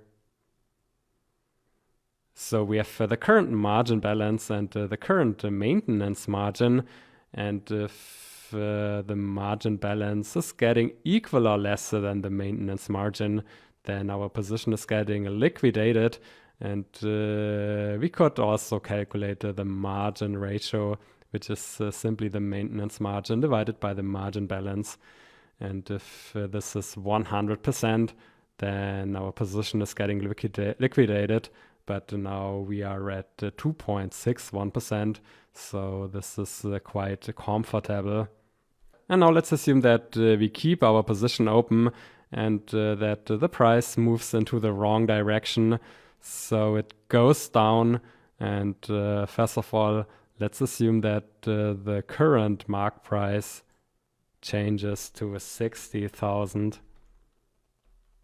Then we get an unrealized loss of minus 522, and also our equity, so the margin balance is getting reduced to 9,000. So it's the cash minus the unrealized loss, and the maintenance margin slightly changes to 250, but still this seems to be comfortable. So the margin ratio is here 2.76, and now let's further decrease here the price to, for example, 55,000, and in this case the unrealized loss is 5,500, and then we are left with an equity value of 4,046, and the margin ratio is 5.56. And now let's further decrease the current mark price to, for example, 52,000. And in this case, we are left with a margin balance of 1,000, and the maintenance margin is 210. So still the margin ratio is clearly below 100%. But if we further decrease here the price from 52,000 to 51,000, then the unrealized profit and loss is almost equal to the balance. And we have only a very small positive net wealth, so margin balance. And the margin balance is here clearly lower than the maintenance margin. And this leads to a margin ratio of more than 100%. So this case actually won't happen. And Binance would liquidate our position before that, so at a margin ratio of 100%. And now, for example, we could use the Excel solver to actually solve for the liquidation price, so that mark price where we get a margin ratio of 100%. So let's use here the solver, and the objective is here the margin ratio, and the target value is 100%, and we change actually here the current mark price. So let's solve here. And here we get a liquidation price of 51,159. And that's exactly the price that we can see here. And at that price, the unrealized profit and loss is minus 9,300. And then we are left with an equity of 205 that equals the maintenance margin. So the margin ratio is here 100%. And at this point and at this price, Binance will close and liquidate our position. So that's how these numbers and ratios are calculated and relate to each other in this simple example. And as a side note, in case we have many open positions and some different settings, then this can be more complex. And if you search for maintenance margin and liquidation price on Binance, then you will find some very complex formulas. But in a nutshell, this is how it works. And the take-home message is that Binance will close your position before the unrealized profit and loss is greater than your actual balance. So before your margin is fully eaten up. And this totally makes sense also for you. And the higher the leverage, the more likely and the faster you can run into a liquidation event. So the higher the leverage, the higher the risk for you. And with this, we have reached the end of this analytical lecture. Thanks for watching, and see you in the next one. Bye. In the last lectures, we created some nice Excel models to calculate the levered returns, margins, liquidation values, and more. But you can also use a very nice tool here on Binance. So it's here the futures calculator. And with the futures calculator, you can make similar calculations and more. So let's start here with the P&L calculator. So based on an entry and an exit price, you can calculate the profit and loss and also the initial margin. So let's assume that you enter into a long position with a leverage of 20x, and the entry price is 60,000. Then let's assume that you exit the position at a price of 65,000, and the quantity is 1 Bitcoin. Then with these inputs, we can calculate the initial margin, the profit and loss, and also the return on equity. So the initial margin is simply 60,000 divided by 23,000, and the realized profit is 5,000.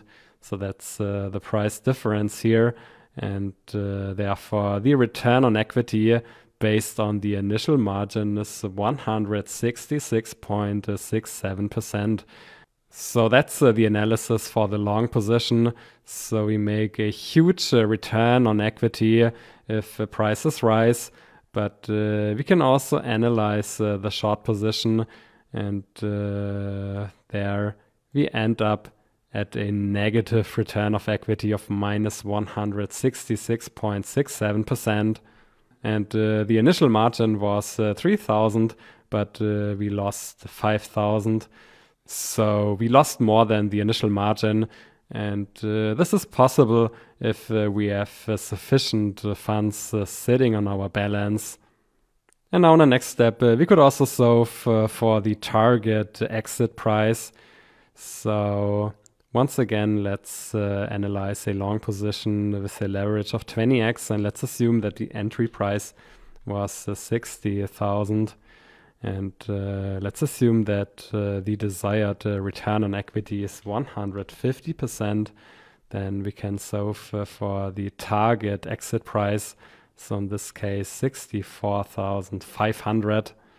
And then third, we can also calculate the liquidation price. So again, we assume here a leverage of 20x, and the entry price is 60,000, and the size is 1 Bitcoin. And we use here our current balance, and with the setting, then the liquidation price is at 50,638. And we can do the very same analysis also for a short transaction. So we have here the same parameters. And for the short position, the liquidation price is 69,268. So if the price moves into the wrong direction, in this case, if the price increases, then at a certain price, the liquidation price, Binance closes and liquidates our position. And actually, we have here some more settings, and we will cover these settings later in the course. But for the time being, feel free to play around here, as it definitely helps to get a better understanding of how future trading really works. Thanks for watching, and see you in the next lecture. Bye.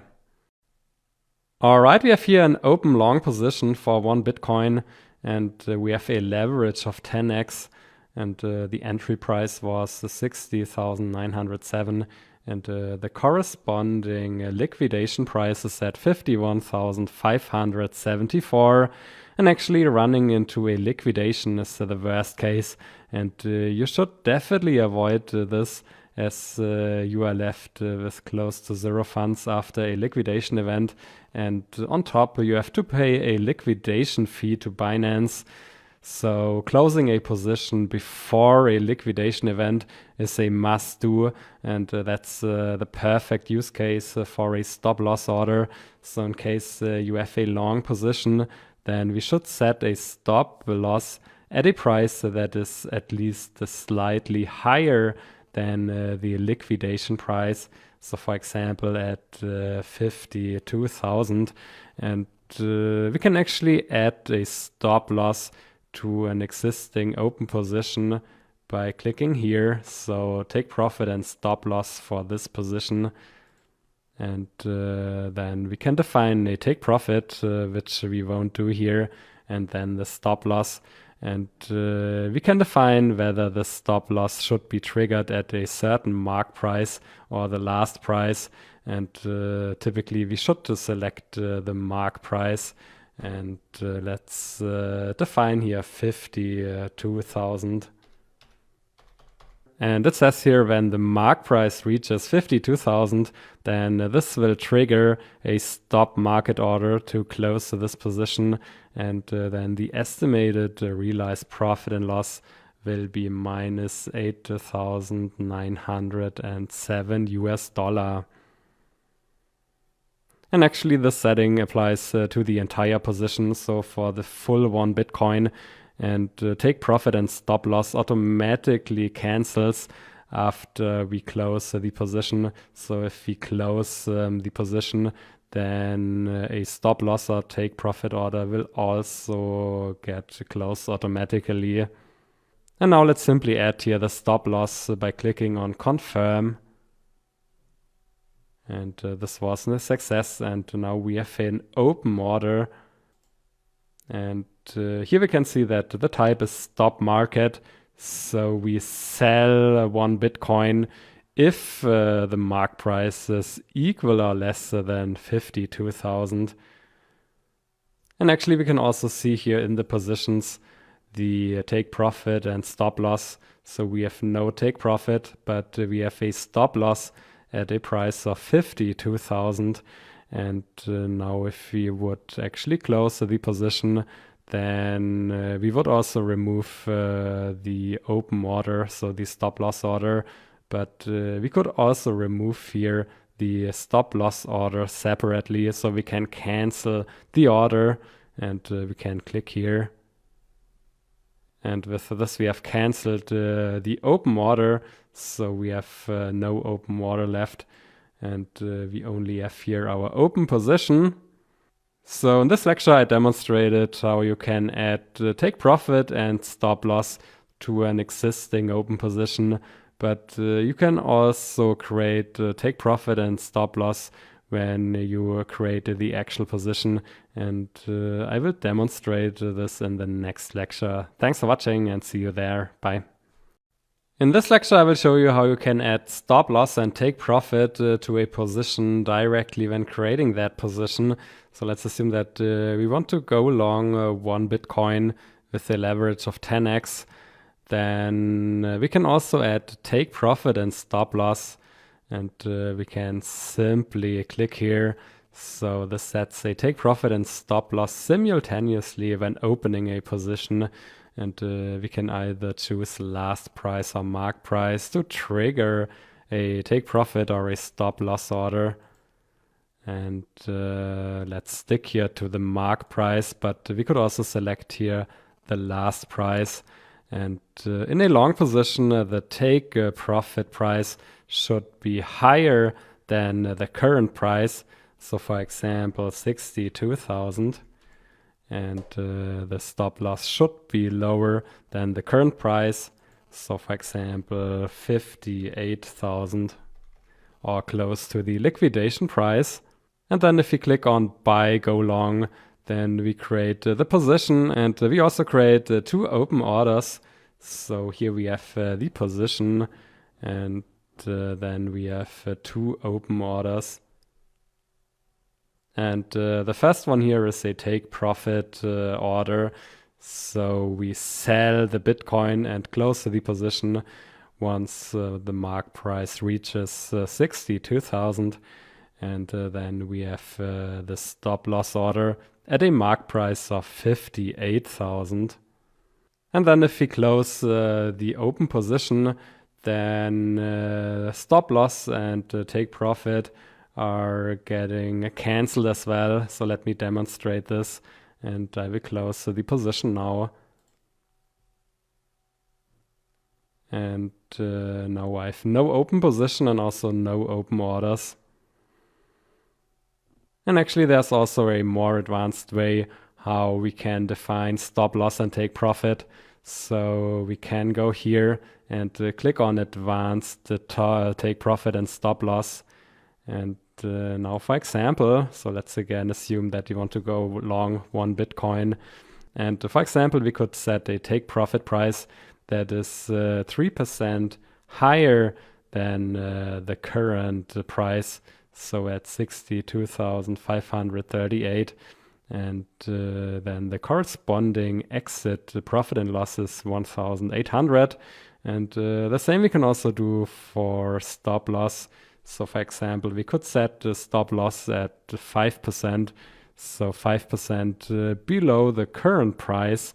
And this would lead to a profit and loss of minus 3,000. And actually we can define a take profit and stop loss for a long position, also for a short position. So let's stick to the long position, and let's create a long position for one Bitcoin. And then we have here an open position, and we have a stop loss order and a take profit order. So here the take profit is at 62,575. And the stop loss at 57,623. And likewise, we can also define take profit and stop loss for a short position.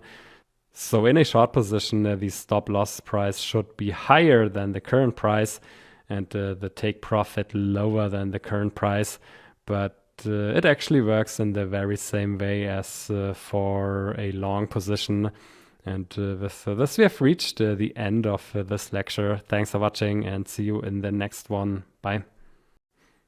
We are coming now to another important setting, the margin mode. And you might have noticed before the little box here in the upper right corner with the margin mode setting. And we can click on it. And so far we worked with the cross margin mode. And I would call the cross margin mode the default setting. So in case you are not sure what to use, then I would recommend using the cross margin mode. And let me just demonstrate the cross margin mode one more time. So far we worked with the cross margin mode, and let's assume that we want to go long a futures contract worth 0.1 Bitcoin for the contract Bitcoin USDT perpetual. Then we can do this, and we set the leverage to 10x. And now let's create here the position. And here we go. Here we have the open position. And for example, we can see the current margin, and you can see here cross.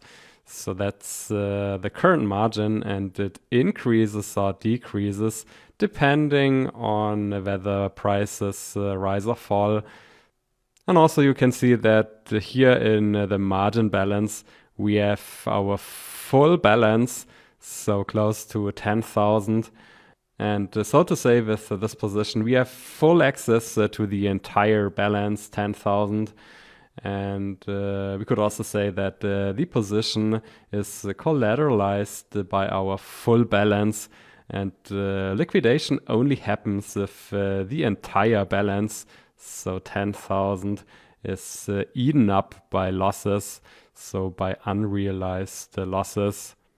And when we create more than one position, so 2, 3, or 5 or whatever, then all positions share the entire balance, and they share the full margin actually. And the advantage is that negative positions, so where the unrealized, the profit and loss is negative, are kind of getting offset by positive positions.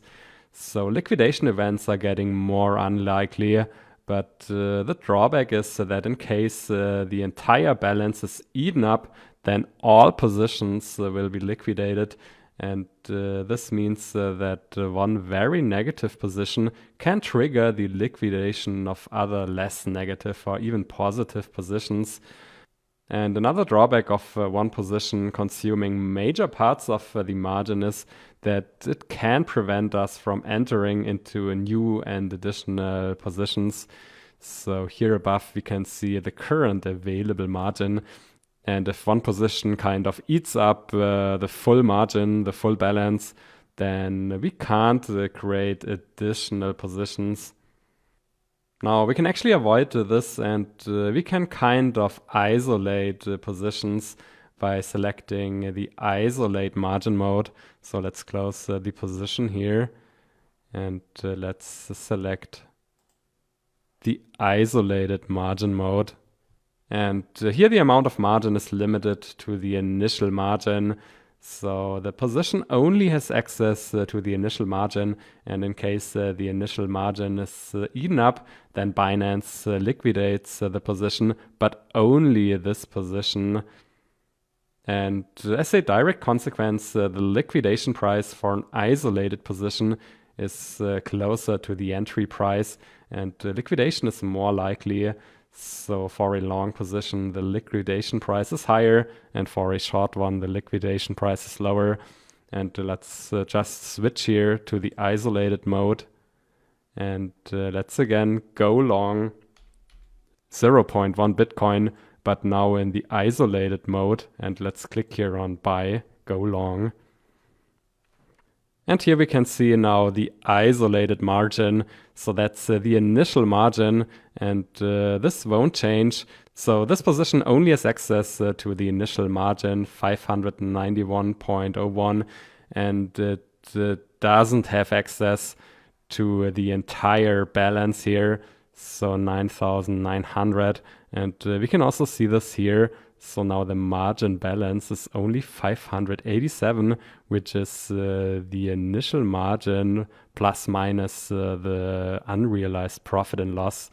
So now it's -6, and therefore we are at 584. And obviously the direct consequence is that the margin ratio is higher, and also the liquidation price is higher. So before we had around about 51,000, and now we have 53,000.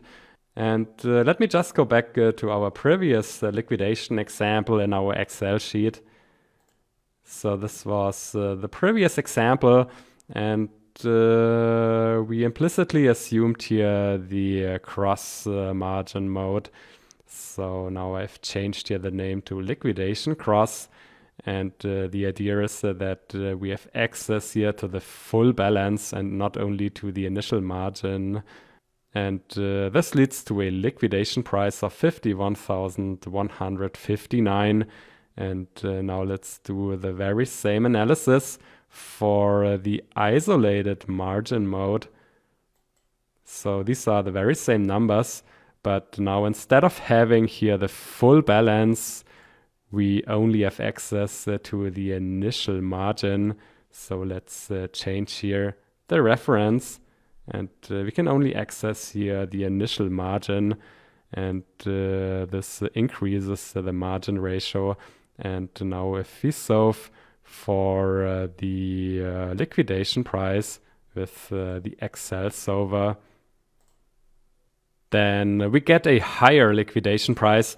So this position is getting liquidated at a mark price of 54,600. And before we had 51,000. And finally, let's go back again here.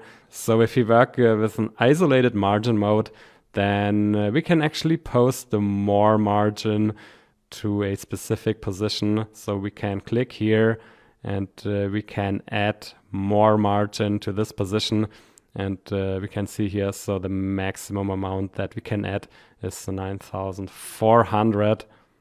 So we are flexible here to post more margin to a position and to allocate more funds from the available balance here to a specific position. Now, the final question is what to use when, and the best answer is it depends. So if you have a couple of equally risky or equally important positions, then the cross margin mode could be the best one. But in case you have one very speculative position, for example, with a very high leverage, then it definitely makes sense to isolate this position to prevent and to avoid negative impacts on other positions. So that's my general advice here. And with this, we have reached the end of this lecture. Thanks for watching, and see you in the next one. Bye. All right, let's come to another setting, the position mode. And we can go here to settings, preference. And then here we can find the position mode. And we have two different modes, the one-way mode, also known as netting, and second we have hedging. And the default setting is the one-way mode. And in case you don't know which one to use, then I recommend using here the one-way mode.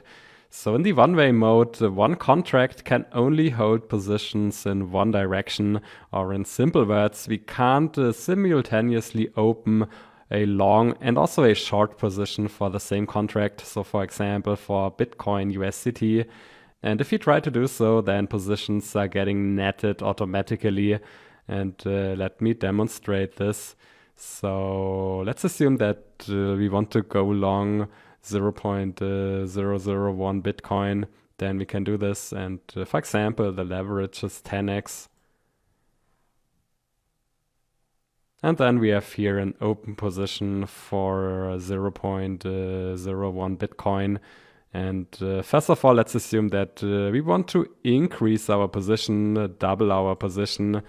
Then we can buy another 0.001 Bitcoin. And let's click here on buy, go long. And it's important to understand here that we don't create a second position. So our existing position increases. So now we have the size 0.002 Bitcoin. And now let's assume that we want to create a short position for 0.01 Bitcoin. Then we can do this. And it's important to understand here that in the one-way mode, we don't create here an additional short position. So let's simply click here on sell or short. And then you can see here that we don't create a short position, but effectively we reduce our long position. So now the size of our long position is 0.001 Bitcoin. So that's netting. And actually, this is also a third way how we can close a position. So we have learned before that we can close a position by clicking here on market. Or if you want to close all open positions, then we can click on close all positions. And third, we can close a position by entering into the inverse contract. So if we want to close here the position, then we can sell another 0.001 Bitcoin. But first of all, let's assume that we make an error and by mistake we click here on buy long. Then instead of closing the position, we actually increase our position, and we can prevent and avoid this by clicking on reduce only. So if we enable reduce only, then an order serves to strictly reduce our open position. And now if we try to click on buy or go long, then Binance prevents us from increasing the position. So it says here reduce only order is rejected, and we can only reduce and in this case close the existing position. So let's do this here. So reduce only is kind of a security mechanism that prevents us from increasing positions by mistake. And the reduce only box is only available here in the one-way mode. And now let's switch to the hedging mode.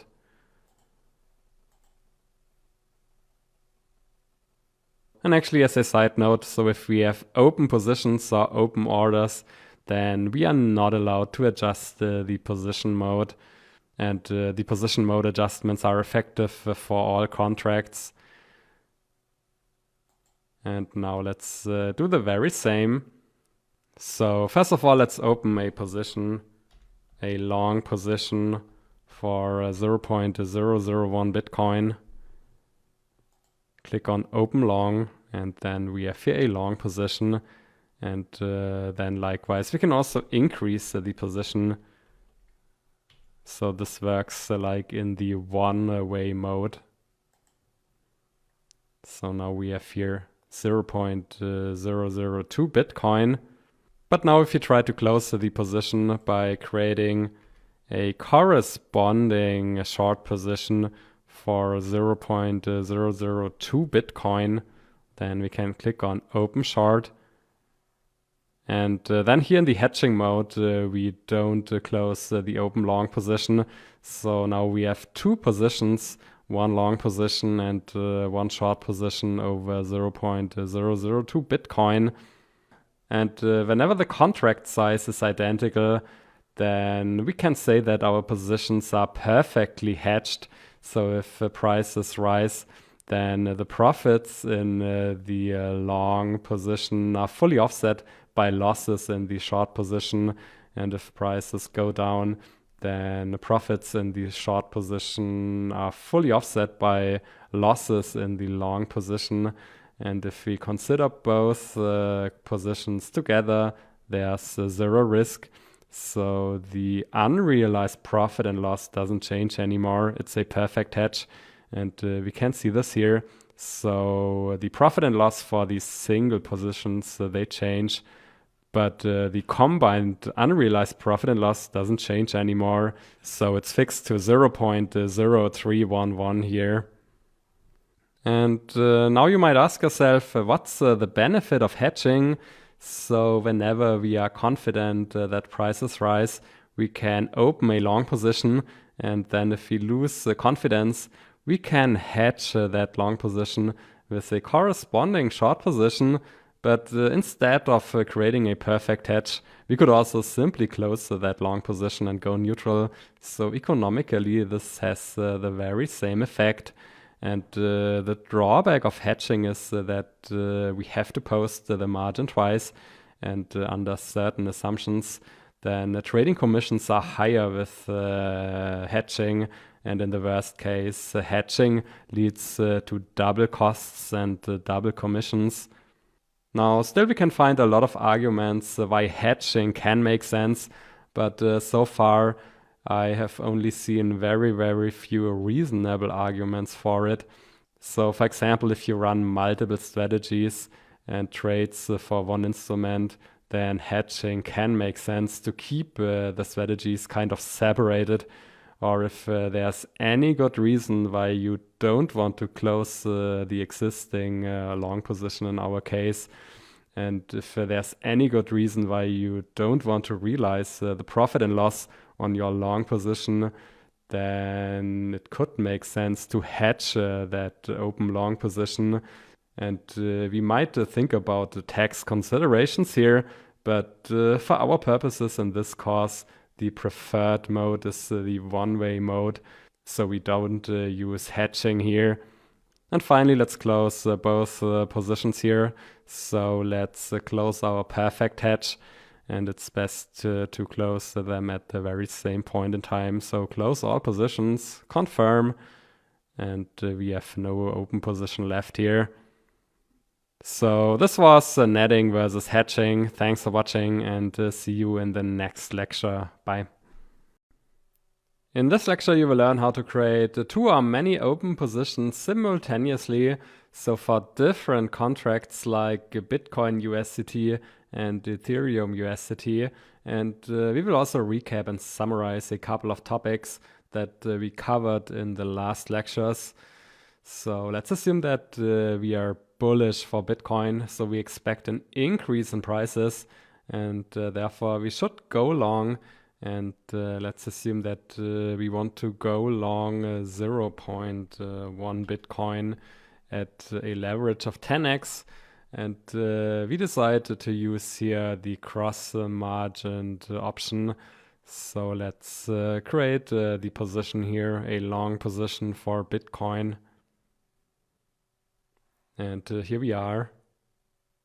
Now, at the same time, we expect that Ethereum prices will fall in the near future, and therefore we could or should enter into a short futures position. And to create positions for Ethereum USDT, we have to select the contract here, and we have to make sure that we are here in the USDT margin futures, and we select perpetual, and then Ethereum USDT.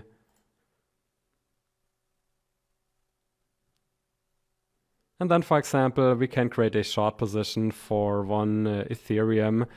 And let's assume that we want to have a leverage of 20x, and that we want to isolate the Ethereum position from other positions. Then we can select only for the Ethereum position the isolated mode. So we can use different modes for different contracts. So now we have here one Ethereum, 20x leverage, isolated mode, and then we can create the position here. And here we are. So we have one long position and one short position. And actually here on the right, we can select the margin ratio either for the Ethereum USDT perpetual isolated contract. So in this case, the current margin balance is 205, which is the fixed and isolated margin plus minus the unrealized profit and loss. And then we can also select the cross-margined positions.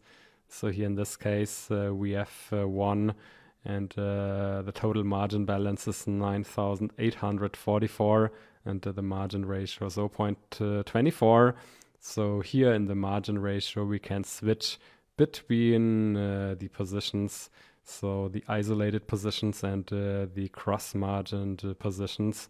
And here below under assets, we can see the total balance and the total unrealized profit and loss across all positions, all open positions. Now it's worth noticing that we can't change or adjust the leverage for an isolated position. So if we try to do so, and if we try to change the leverage to, for example, 5x, then we get the message here that the leverage reduction is not supported for an isolated position. So in an isolated position, we can adjust the margin, and we can add or also reduce or remove the margin, but we can't change the leverage.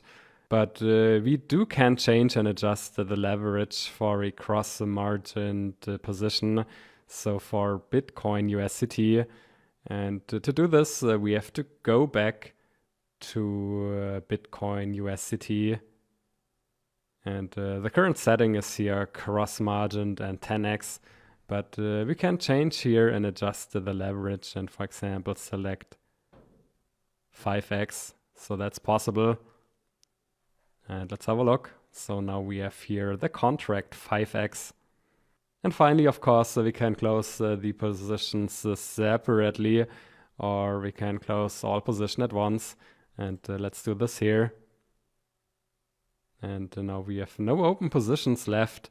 So this was just a little demonstration how you can work with 2 or many open positions for different contracts. Thanks for watching, and see you in the next lecture. Bye. Alright, in the last lectures, we have covered pretty much everything that you can find here on the Binance Futures Exchange. So we know now how we can change and select different contracts. Then we also understand the last futures price that is very close to the spot price. Then we also covered the mark price, which unlike the last price can't be manipulated.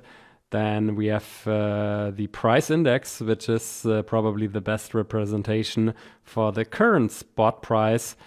And then we have a few statistics here for the last 24 hours. And also we have here the price chart and the volume chart and the order book and the latest trades. And then here on the right hand side, you can create limit orders, market orders, stop loss and take profit orders for short and long positions. And you can also set and adjust the leverage and several modes. And then here below, you can get more information on open and closed positions, on orders and historical transactions and more. And now we also do understand the terms like the margin ratio, the maintenance margin, margin balance, the balance, and the unrealized profit and loss. But there's still one thing open, and something that you might have noticed before many times, but so far we just ignored it because maybe it's the most puzzling and most difficult to understand feature when dealing with perpetual futures. It's the funding rate that you can find here, funding countdown. And let's have a closer look here. So 3 times a day, every 8 hours, buyers and sellers exchange the funding rate. And as you can see, the next funding event is in 1 hour and 47 minutes. And the current applicable funding rate is 0.01%, but this rate is updated every minute. And the applicable funding rate for this period, so for this 8 hours period, is fixed at the funding event, so in 1 hour and 47 minutes. And it's just best to see this live in action, but we still have to wait another 1 hour and 47 minutes for the next funding event. And therefore, let me explain what will happen. So if the funding rate is positive, which is the case here, then buyers, so those parties that hold a long position, pay an amount equal to the current notional value times the funding rate. And the seller, so the parties who hold a short position, receive the funding rate. And likewise, if the funding rate is negative, then buyers receive the funding and sellers have to pay the funding. So that seems to be a really strange concept, but it definitely makes sense. And let me explain the rationale behind the funding rate in the next lecture. Thanks for watching and see you there. Bye. In this and the next lectures, I will explain the rationale behind the funding rate.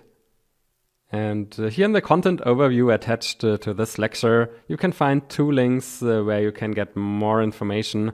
And let's click here on the second link. And here you can find many more information, and it's getting quite complex. So you will see many formulas. And I could actually create 5 hours of video content just on futures pricing, arbitrage, and more.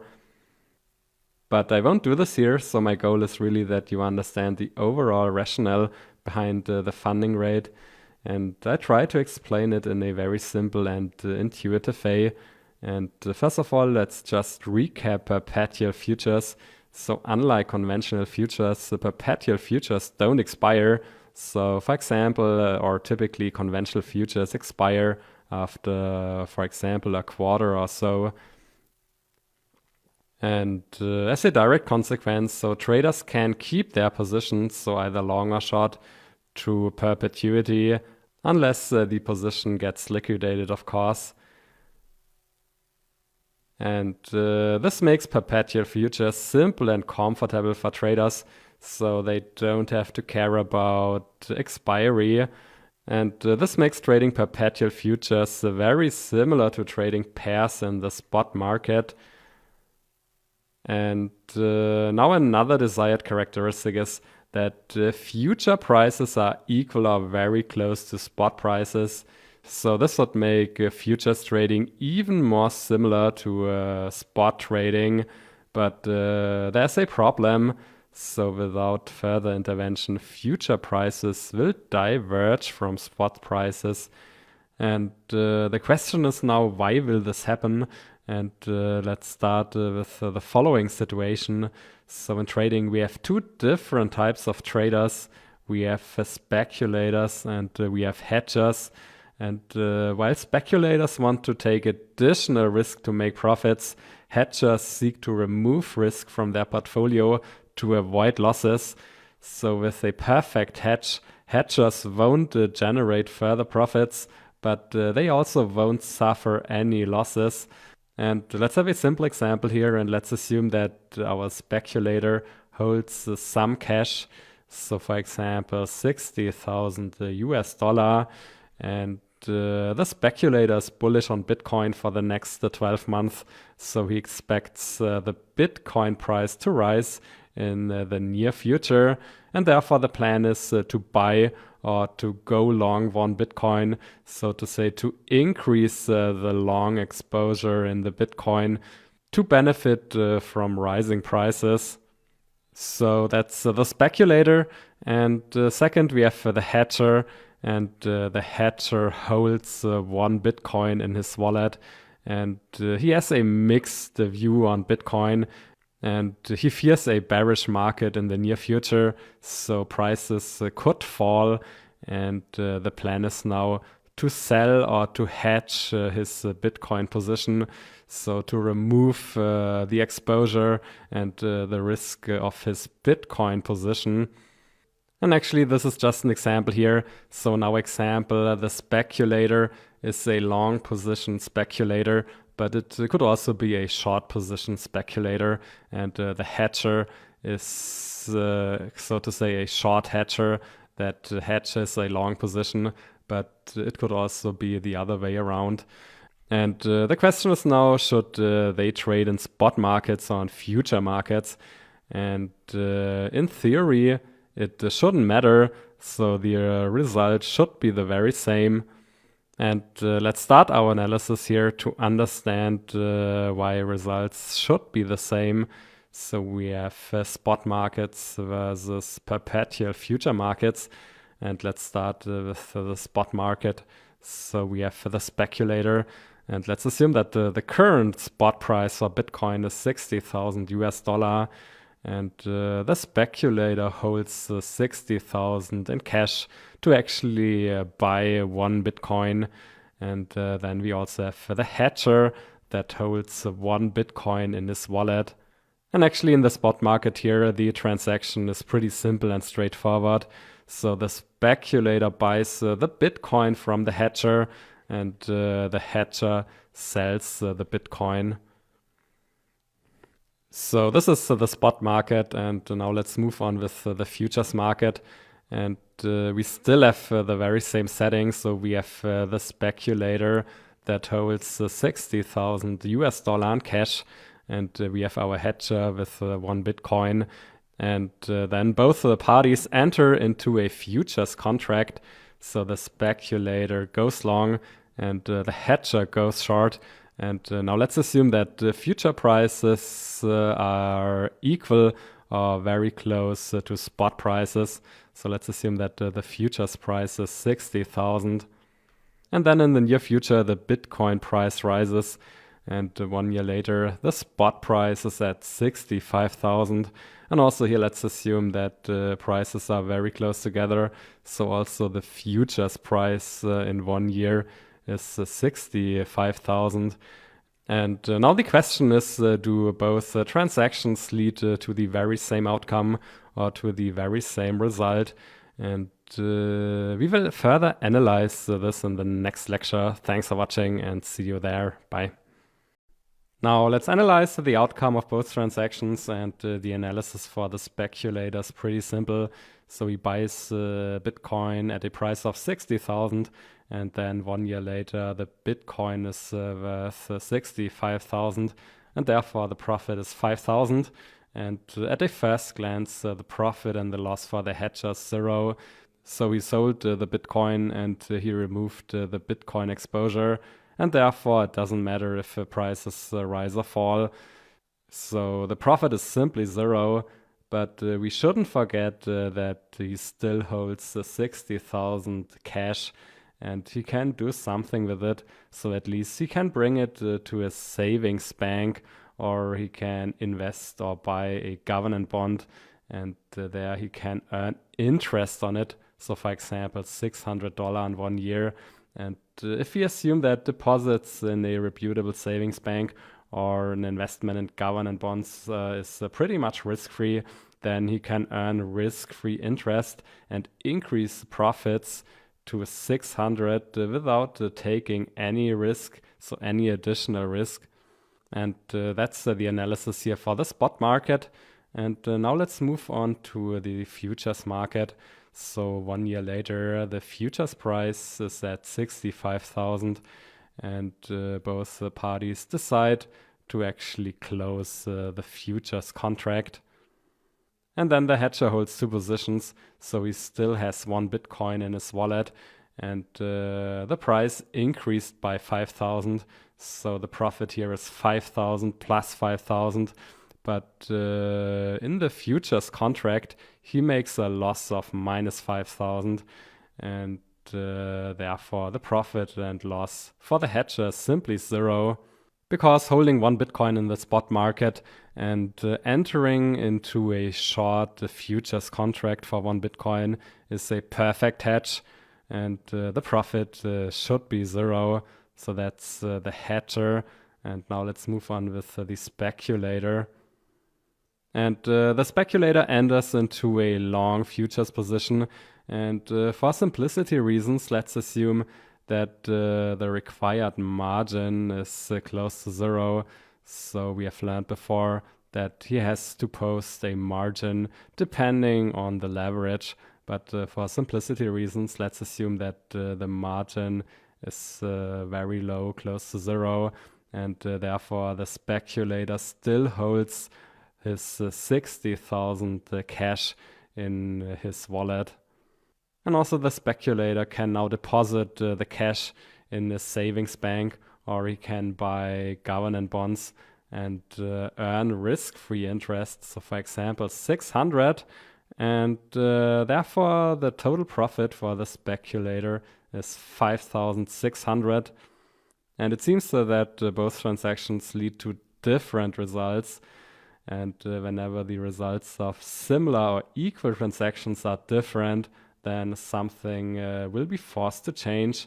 And there actually do exist 2 options how this can be settled. And first of all, let's move here to option 1, so the divergence of prices. And for the speculator, the futures market transaction is more attractive, relatively more attractive than the spot market transaction. So the profit is higher. And in contrast to that, for the hedger, the futures market transaction is less attractive. And therefore, the demand for futures contracts, so the demand for the long side, should increase and supply should decrease. So the demand for short positions. And both effects will put upward pressure on the price. So future prices will increase and diverge from spot prices. So future prices tend to be higher than spot prices in this setting here. And this is option 1. So without intervention, future prices will be higher than spot prices. But this is actually not the goal for crypto exchanges. So the goal is that future prices are equal or very close to spot prices. And there's a mechanism that forces future prices to converge. And that's the exchange of interest. And again, we have the situation that the futures transaction is more attractive for the speculator and less attractive for the hedger. And now the idea behind the exchange of interest is pretty simple. So the speculator has to pay an interest rate to the hedger, or in other words, the long position in a future contract has to pay an interest to the short position. And this changes our analysis. So now the profit for the speculators 5,000 and for the hedger 600.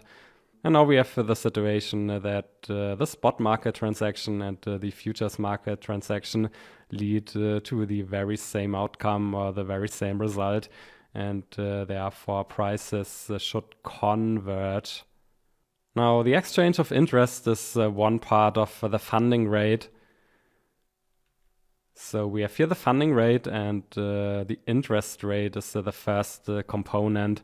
And on Binance, the interest rate is 0.01% per funding interval. And we actually have 3 funding intervals per day, so 3 8-hour intervals. And this gives a daily interest rate of 0.03%. And again, the long positions, or the buyers of future contracts, have to pay the interest rate to the short position, the sellers. And there's also a second component, and we will cover the second component in the next lecture. Thanks for watching, and see you there. Bye.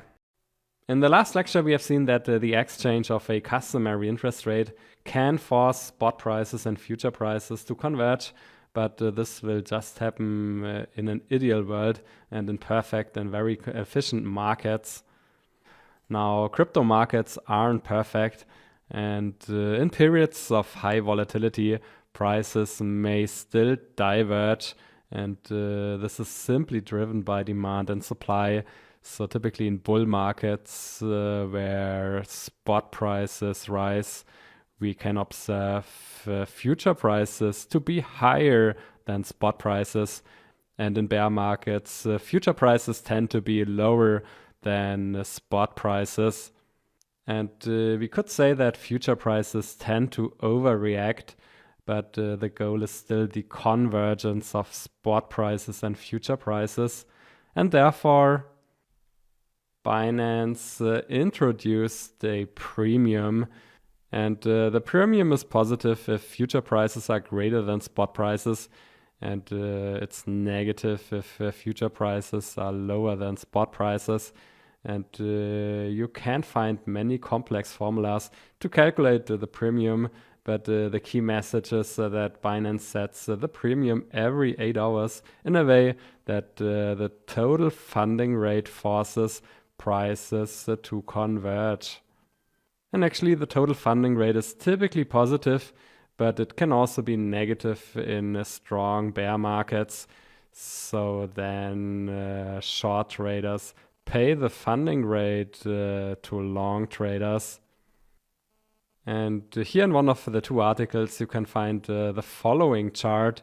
So there seems to be a correlation between Bitcoin prices and the funding rate. So if prices rise, then typically also funding rates are positive. And if prices fall, then the funding rate can also be negative. But it's important to understand that the correlation does not indicate that funding rates dictate spot markets, but rather the reverse is true. So you can't simply predict spot prices with the current funding rate. And actually the goal of any exchange is to keep the funding rate as close to 0% as possible. And Binance does a pretty good job here. So maintain a low funding rate. And actually a low funding rate is desirable for most of the futures traders because the funding rate can simply impact the result of trading. So if funding rates are highly positive or highly negative, then they can heavily impact trading performance. And we will further analyze the impact of the funding rate on futures trading strategies in the next sections. Thanks for watching and see you there. Bye. Alright, in this lecture I will demonstrate the funding rate live in action, and I'm still here on the futures testnet. And here on the testnet, the funding rate is always 0.01%. So the futures testnet only considers the interest rate and ignores the premium. But as a side note, I can tell you that right now the premium is 0 anyway. So currently the real funding rate is indeed 0.01%. And now let's enter into a long position. And we could expect to pay the funding rate as the funding rate is positive. So the next funding event will be in 4 minutes. And now let's create the position, for example, for 0.1 Bitcoin. And we use a leverage of 10x. And now let's create the position, a long position. And here we are. And now let's wait for the next funding event in 3.5 minutes. And now we have just a few seconds left until the next funding event. So now 5 seconds. And the funding rate is 0.01%. And as you can see now, the next funding cycle begins. So the next funding event is in 8 hours. And let's go down here. And let's go to the transaction history. And here we can see at 5 p.m. a funding fee. And the amount is minus 0.5 US dollar. So we have to pay 0.5 US dollar. And the calculation is pretty simple and straightforward. So we have to pay 0.01% on the current notional. And the current notional was around about 5,800 here. And therefore 0.01% on 5,800 is 58 cents.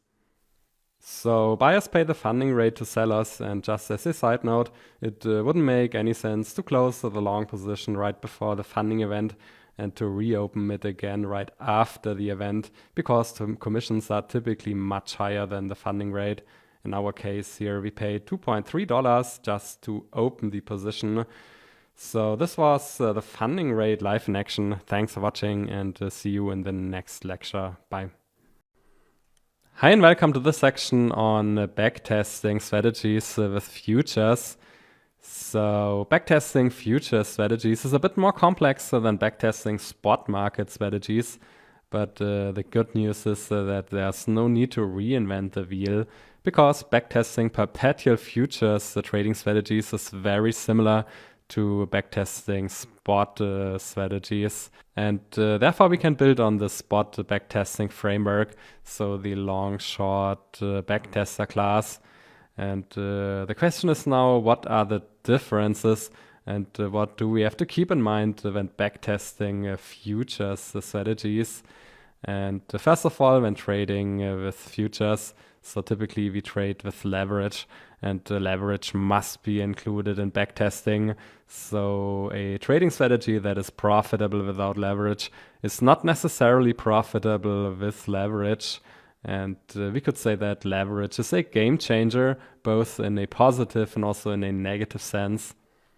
Next, futures trading strategies are typically long-short strategies. So spot market strategies are typically long-only strategies, unless we consider an enhanced buy and hold strategy. So in futures trading, typically we have long positions and short positions and also neutral positions. And we can already backtest long-short strategies. So we have included short positions in the long-short backtester class. Now, trading costs can be different, and in particular, commissions are different on Binance. So futures commissions are lower than spot commissions, and we should take this into account when backtesting futures trading strategies. And finally, we have learned in the last section that perpetual futures have two return components. So we have the price change, which is definitely the major component. And future prices are very close to spot prices, but they are not identical. And second, we have the funding rate, which is clearly the minor component. And the important question is now how to deal with that in backtesting. So how should we deal with the small price differences between spot prices and futures prices, and how to deal with the funding rate, which can be substantial over longer time periods. And therefore, let's just have a look at some assumptions for this section. And instead of assumptions, I could also say working hypothesis or simplifications. And we may challenge some of these assumptions in later and more advanced sections of this course. So let's start with the leverage assumptions. And we assume here the isolated margin mode. So we have one fixed margin for one strategy, and there are no other strategies that have access to the margin. So the cross margin mode would make it a lot more complex. And then in one of the next lectures, we will learn that leverage changes when futures prices move, and we can restore leverage every minute or every day by increasing or reducing the size of the futures contract. But this would trigger tons of additional trading costs. And therefore, the reasonable assumption is that whenever we change the position and whenever we trade, so for example, from a long to a neutral position or from neutral to short, then we restore the leverage to the target leverage. And I will explain this in more detail in one of the next lectures. And third, we assume that a position is getting liquidated when the margin is exhausted. So we know that Binance closes and liquidates a position right before the margin is fully exhausted. But for simplicity reasons, we assume that liquidation happens when the margin is zero. And coming now to the assumptions with regard to the return components of perpetual future contracts. So to be 100% precise, we would need to work with historical future prices and historical funding rates, and this makes it more complex. And the question really is whether more complexity leads here to better and more precise results. And the working hypothesis in this section is no. So we will still use historical spot prices for two reasons. So first of all, the data history is longer for spot prices. And second, we have learned that there's only a small difference and a small error between spot prices and futures prices. And second, historical funding rates and their patterns are not a good indicator for future funding rates. So crypto markets are getting more efficient, and this reduces the premium. And exchanges like Binance try to reduce and minimize the premium. So the premium is getting smaller over time, and therefore we shouldn't work with historical funding rates. And third and most important, so in the long run, the impact of the funding rate on long-short strategies is neglectable for two reasons. So first of all, the funding rate is the minor component anyway. And then second, in a long-short strategy where we take long positions and short positions, sometimes we have to pay the funding rate and sometimes we receive the funding rate. And the hypothesis is that in the long run, payments are getting offset by receipts. And at least that's our working hypothesis. And typically, this is a good approximation, but this doesn't mean that it's a good or perfect approximation in all cases. But it's definitely a good idea to start simple, and then we can further increase the complexity in later sections. So this is here the plan for this section and the next lectures. Thanks for watching, and see you there. Bye. All right, let's start coding. And in this section, we will backtest a triple SMA crossover strategy. So that's the strategy that we covered in section 15, the ultimate homework challenge. And in case you have skipped that section, then maybe it's best to go back and to go through it. So at least you should understand the general idea and the rationale behind a triple SMA crossover strategy. And as explained in the previous lecture, we will still use spot market data, so historical spot prices also for futures strategies. And we will ignore funding rates, historical funding rates, and that's a simplification and approximation. And we might change and also challenge this assumption and increase the complexity later in the course in the advanced topics part. But for the time being, we work with the CSV file bitcoin.csv, and here we can find historical spot prices for Bitcoin from 2017 until October 2021.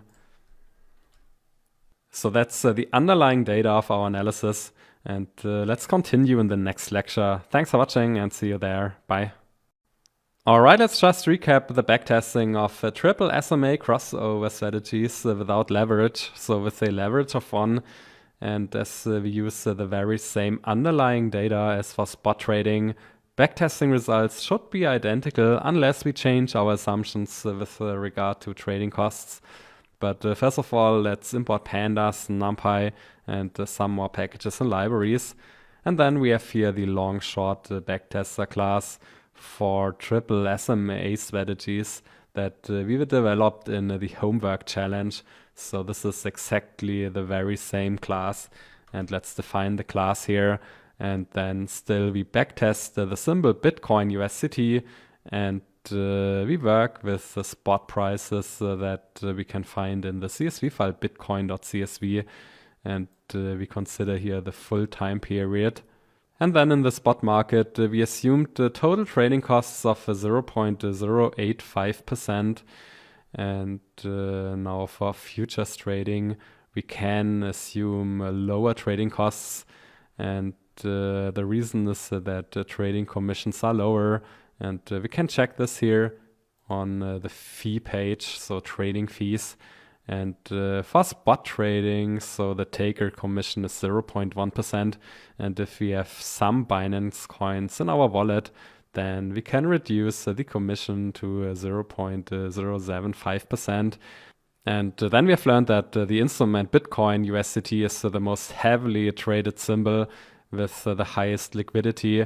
And therefore, the impact of the bid-ask spread and slippage is rather low, at least in less volatile and stable times. And on average, we assumed that the impact of slippage and the bid-ask spread leads to a total proportional trading cost of 0.085%. And now let's have a look at futures trading commissions. So for US dollar margin futures, and here the taker commission is 0.04%, and we can further reduce this commission if we have some Binance coins. So we can reduce the commission by 10% to 0.036%. And also in the futures market, the contract Bitcoin USDT is the most liquid contract. And therefore, we can assume that on average, the impact of the bid-ask spread and slippage is rather low. So for simplicity reasons, we could approximate the proportional trading costs to 0.05%. So now that's correct here. And now let's simply run the backtest for the strategy 15, 50, 200. So the short SMA is 15, the medium SMA 50, and the long one 200. And we create an instance of the long-short backtester class. And for example, we can access the raw data, and then we can run the backtest for one strategy. And we have to pass here the moving windows to SMAs. So SMA short, SMA moderate, and SMA long. And then we get here the result of the backtest. So the multiple is 21. And obviously the strategy clearly outperforms the buy and hold in terms of the multiple. And also the Sharpe ratio is quite good here. And we can also plot the result. And we can also access the results data frame. So this isn't anything new. And just to see and understand the impact of trading costs one more time, let's run the backtest for the spot market. So trading costs are higher here. And backtesting results in the spot market are lower. So here the multiple is only 14. And the reason is that this strategy triggers many trades. So we can further analyze the number of trades. So here in the column trades. And in total, we have over 1,000 single trades and one full trade. And these trades really sum up, and they do harm and they do impact the performance of the trading strategy. And this was a short recap of backtesting without leverage. So we simply adjusted here the trading costs, and we assumed the slightly lower trading costs in the futures market. And now in the next lectures, we will include and analyze the impact of leverage. Thanks for watching and see you there. Bye. Now I'm here in one of the previous sections, section 7, financial data analysis with Python and Pandas. And here you can find 2 introductory lectures on leverage and levered returns. So the lectures margin trading and levered returns part 1 and part 2. And in case you can't really remember, then I highly recommend rewatching these 2 videos before you go on with the next lectures. And one of the key findings was that we need to work with simple returns and multiply simple returns with the leverage to calculate levered returns. However, we assumed that we frequently restore leverage to the target value and that the leverage is constant over time. But this is a simplified and maybe too simple assumption, and we will relax that assumption now in the next lectures. Thanks for watching and see you there. Bye. Alright, in reality, we can't keep the leverage constant over time within a trading session. So whenever we trade with leverage, the effective leverage changes when the price of the underlying instrument moves. And we will see that if the price of the underlying moves in the right direction, then the effective leverage gets lower. And if the price moves in the wrong direction, the effective leverage gets higher. And we can't ignore this effect in our backtesting. So let me demonstrate how margin trading works in detail with a very simple and intuitive example. And first of all, let's start with no leverage. So we buy 100 units of an instrument, and the initial price is 1, and therefore the initial trade value is 100. So we buy 100 units for 100, and as we trade with no leverage, we actually pay 100 to the broker, and then we keep the long position until the end of day 3, and there are no further trades. So we keep 100 units, and let's create here the corresponding data frame. So initially at day 0, we have 100 units and the price is 1. Then after 1 day, the price increases to 1.1. And of course, the units are still the same, 100. So we don't change the units and we don't trade. And finally, after day 3, the price has increased to 1.3. So obviously, we made a profit of 30%. Now let's create some more features and some more columns. And first of all, we can calculate the trade value, which is simply the price multiplied with the number of units. And then we can also calculate the simple returns of our trading position. So in the first day, we make 10%. That's the increase from 1 to 1.1. Then on the second day, the return is 13.6%, and on the fourth day, 4%. And then we can also calculate the compound return. So the compound simple return. And after 1 day, it's 10%. After 2 days, 25%. And after 3 days, 30%. So without leverage, this analysis is pretty simple and straightforward. But now let's relax the assumption, and now let's assume that we trade with a leverage of 2. And this means that we post a margin of 50. So that's 50% of the initial trade value. So we post $50 to the broker, and therefore we borrow the remaining $50 from the broker. And first of all, let's save here the leverage. And then let's add another column, the margin column. So with the value in our margin account, and this is 50 for all periods or for all days. And then the next step, we can calculate the unrealized profit and loss of our trading position. So after 1 day, the unrealized profit is 10. After the second day, it's 25. And after the third, it's 30. And it's called unrealized because it's still a negative position. So we realize a profit and loss once we close a position. So the unrealized profit and loss is simply the current trade value minus the initial trade value.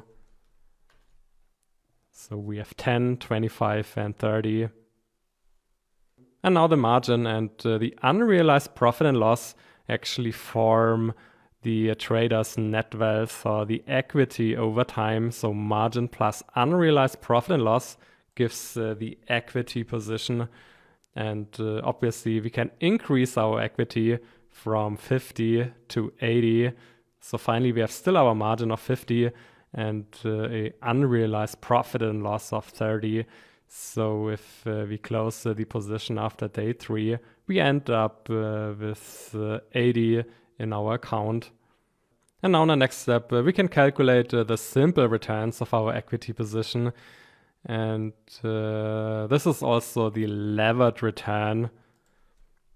So the return of the equity position is the levered return.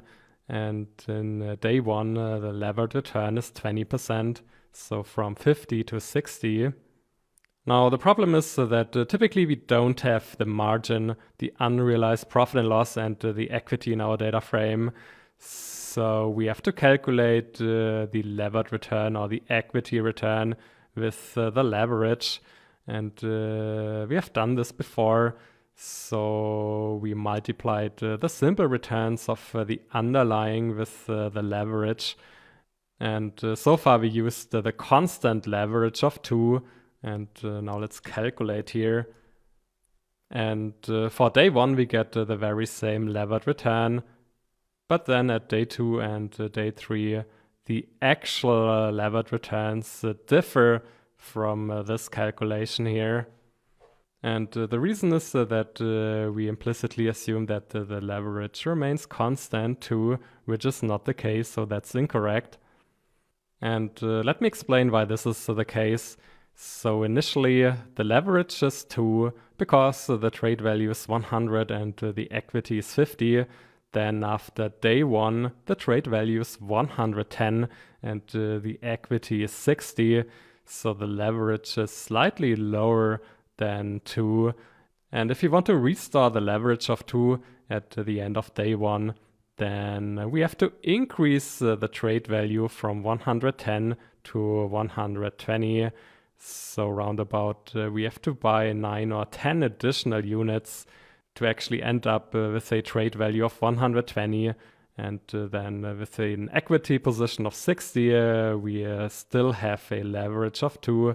But if we don't change the number of units and if we don't trade, then the leverage changes. And we can actually calculate the effective leverage with the following calculation. So the effective leverage is the trade value divided by the equity position. And initially it's 2, so 100 divided by 50. But then after day 1, it's only 1.83, which is 110 divided by 60. And then the effective leverage further slips to 1.625. And now in the next step, we can try to calculate the equity return, so the levered return with the effective leverage. And we have to shift actually here the effective leverage by 1 timestamp and then multiply with returns. So for the first day, we need the initial leverage of 2. And then for the second day, we need the leverage at the end of the first day and so on. So let's try to calculate the levered returns with effective leverage. And this gives the very same results as we have here in the column equity returns. So 20, 25, and 6.7%. Now the problem still is that typically we don't have the columns trade value or equity in our data frame. And the question is now, how can we calculate the effective leverage based on returns or compound returns? And the formula is as follows. So we can calculate the effective leverage with the following formula. So it's the initial leverage 2 times 1 plus the compound return divided by 1 plus compound return times leverage. So that's the formula. And now let's calculate the effective leverage with this formula, and we save it in the column effective leverage 2. So that's the second alternative. And if we do that, then we end up with the correct effective leverages for day 1, day 2, and day 3. And we only have to fill here the initial leverage in the first row with fill in A. So now the columns effective leverage and effective leverage 2 are identical. So this works here. And now again, we can calculate the levered returns or the equity returns by multiplying the simple returns with the shifted effective leverage. So that's the equity returns or the levered returns. And then again in the next step, we have to make sure that a levered return can't be lower than -1. So we can't lose more than 100%. And then we can calculate the multiple over time. So after day 3, our equity increased to a multiple of 1.6, which is 80 divided by 50. So in this lecture, we created and defined the code to calculate the effective leverage and the effective or the true or correct levered return. And we will apply this on our real data and on our trading strategy in the next lectures. Thanks for watching and see you there. Bye. In the previous lecture, we only considered one trading session. So in this example here, so we hold a long position for 3 days, and in my definition, a trading session is the time period between two trades where traders just hold a position. So for example, if we go neutral or short after 3 days, then the next trading session begins and it lasts until we change our position again. So that's one trading session. And typically in a long-short strategy, we have many trading sessions. Now, in the last lecture, we have seen that in a trading session, the leverage goes down when the price moves into the right direction. So if we have a long position, then a price increase leads to a decrease of leverage. And the leverage goes up when the price moves into the wrong direction. So if we have a long position, a price decrease leads to an increase in the leverage. And the realistic assumption is that typically we don't adjust or we don't restore the leverage within a trading session. So this would further increase trading costs. And it's more realistic to believe that we restore the target leverage at the beginning of each trading session. So when we change the position and when we make a trade anyway, then we restore the target leverage. And as a side note, there are two ways how we can change the leverage.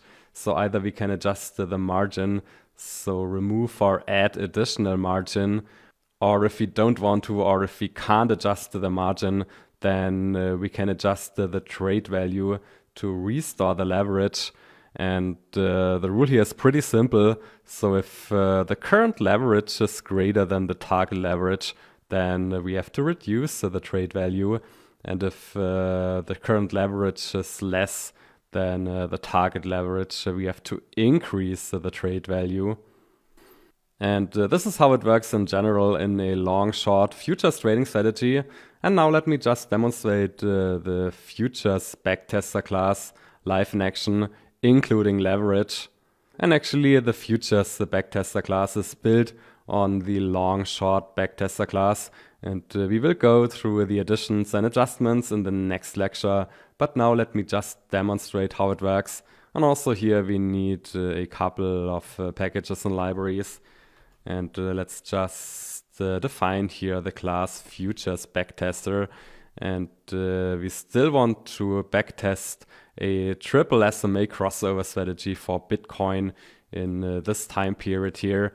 And we set or we assume a proportional trading cost.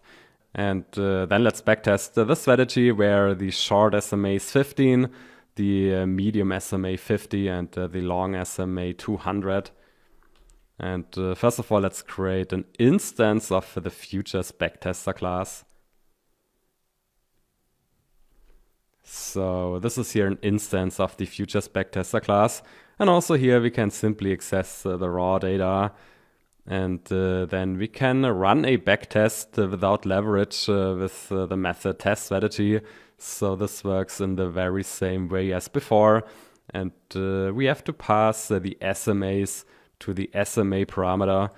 And it's no surprise that we get pretty much the same results here. So we have a multiple of 21.84. And again, this is the backtest without leverage. So with a leverage of 1. And then once we have run the test strategy method, then we can add leverage with the new method add leverage. And here we have essentially one parameter, so the leverage parameter. And now let's backtest a strategy with a leverage of 2. So the margin requirement here is 50%. And then we get here a printout with the results. So with a leverage of 2, we can increase the multiple from 21 to 115. And also the compound annual growth rate and the annual mean are much higher, but also the risk is higher. So we can observe an increase in risk as well. And finally, we can visualize the results and we can set the new leverage parameter in the plot results method to true. And with this, we actually print buy and hold here in blue, then the strategy with no leverage in green, and the strategy with leverage in red. And we can clearly see here that leverage increases the return, but it also increases the volatility and the risk. And we will continue our analysis in the next lectures. Thanks for watching and see you there. Bye. All right, we could manage to increase the investment multiple from 21.8 to more than 115 by introducing a leverage of 2. And now just to make a little sanity check, let's set the leverage to 1. And then we should actually get the unlevered performance. So we should get the very same result as above. And here we go, that's true. And also we can run the plot the results method with a leverage of 1. And then we can simply observe that C strategy and C strategy levered are actually identical. And still we can access the results data frame, so with the results. And at a first glance, we can see some more columns here. So we have the additional column session compound, the simple return, effective leverage, then the returns for the levered strategy and the cumulative returns for the levered strategy. And as the name says here, in the session column, we can observe the session number. And we have zero-based indexing here. So the first session starts at 0. And finally, we have the session number 1081. And this perfectly makes sense because when we analyze here the trades, then we can see that we change the trading position 1081 times. And therefore, we have 1082 trading sessions. So this makes perfectly sense. And then in the next column, we have the session compound return. So whenever a new session starts, this value is reset to 0. And then we have the compound return for that session. And then in the next column, we have for each and every row here. So for each timestamp or for each interval, we have the simple return. So here in returns, we have the log return. But when working with leverage, we also need the simple return. And then in one of the previous lectures, we have learned that we can calculate the effective leverage with the target leverage and the session compound returns. And here in this example, as we have set the leverage, the target leverage to 1, we have an effective leverage of 1 in each and every time period. But now let's set the leverage again to 2. And let's again inspect here the results data frame here on the right. Then we can see the effective leverage. And here in the first trading session, we start with an effective leverage of 2. And then the effective leverage changes. So depending on whether prices move into the right or the wrong direction. And then having the simple returns and the effective leverage, we can simply calculate the levered strategy returns. And once we have the levered strategy returns, we can calculate the cumulative strategy returns. And the final result is 115.53. So that's the final multiple. And for example, for a target leverage of 2, we can also further analyze the column effective leverage. So the target leverage is 2, but over longer time periods, the mean leverage is 1.96, and the minimum leverage 1.35, and the maximum leverage 2.35. And also we can plot the effective leverage over time. So whenever we trade and whenever a new trading session starts, then we restore to 2. But then within a trading session, the effective leverage can change. And it can take extreme values that are higher or lower than the target leverage. So this is the futures backtester class live in action. And now let's go through the changes and the additions in the class compared to the long short trader class. So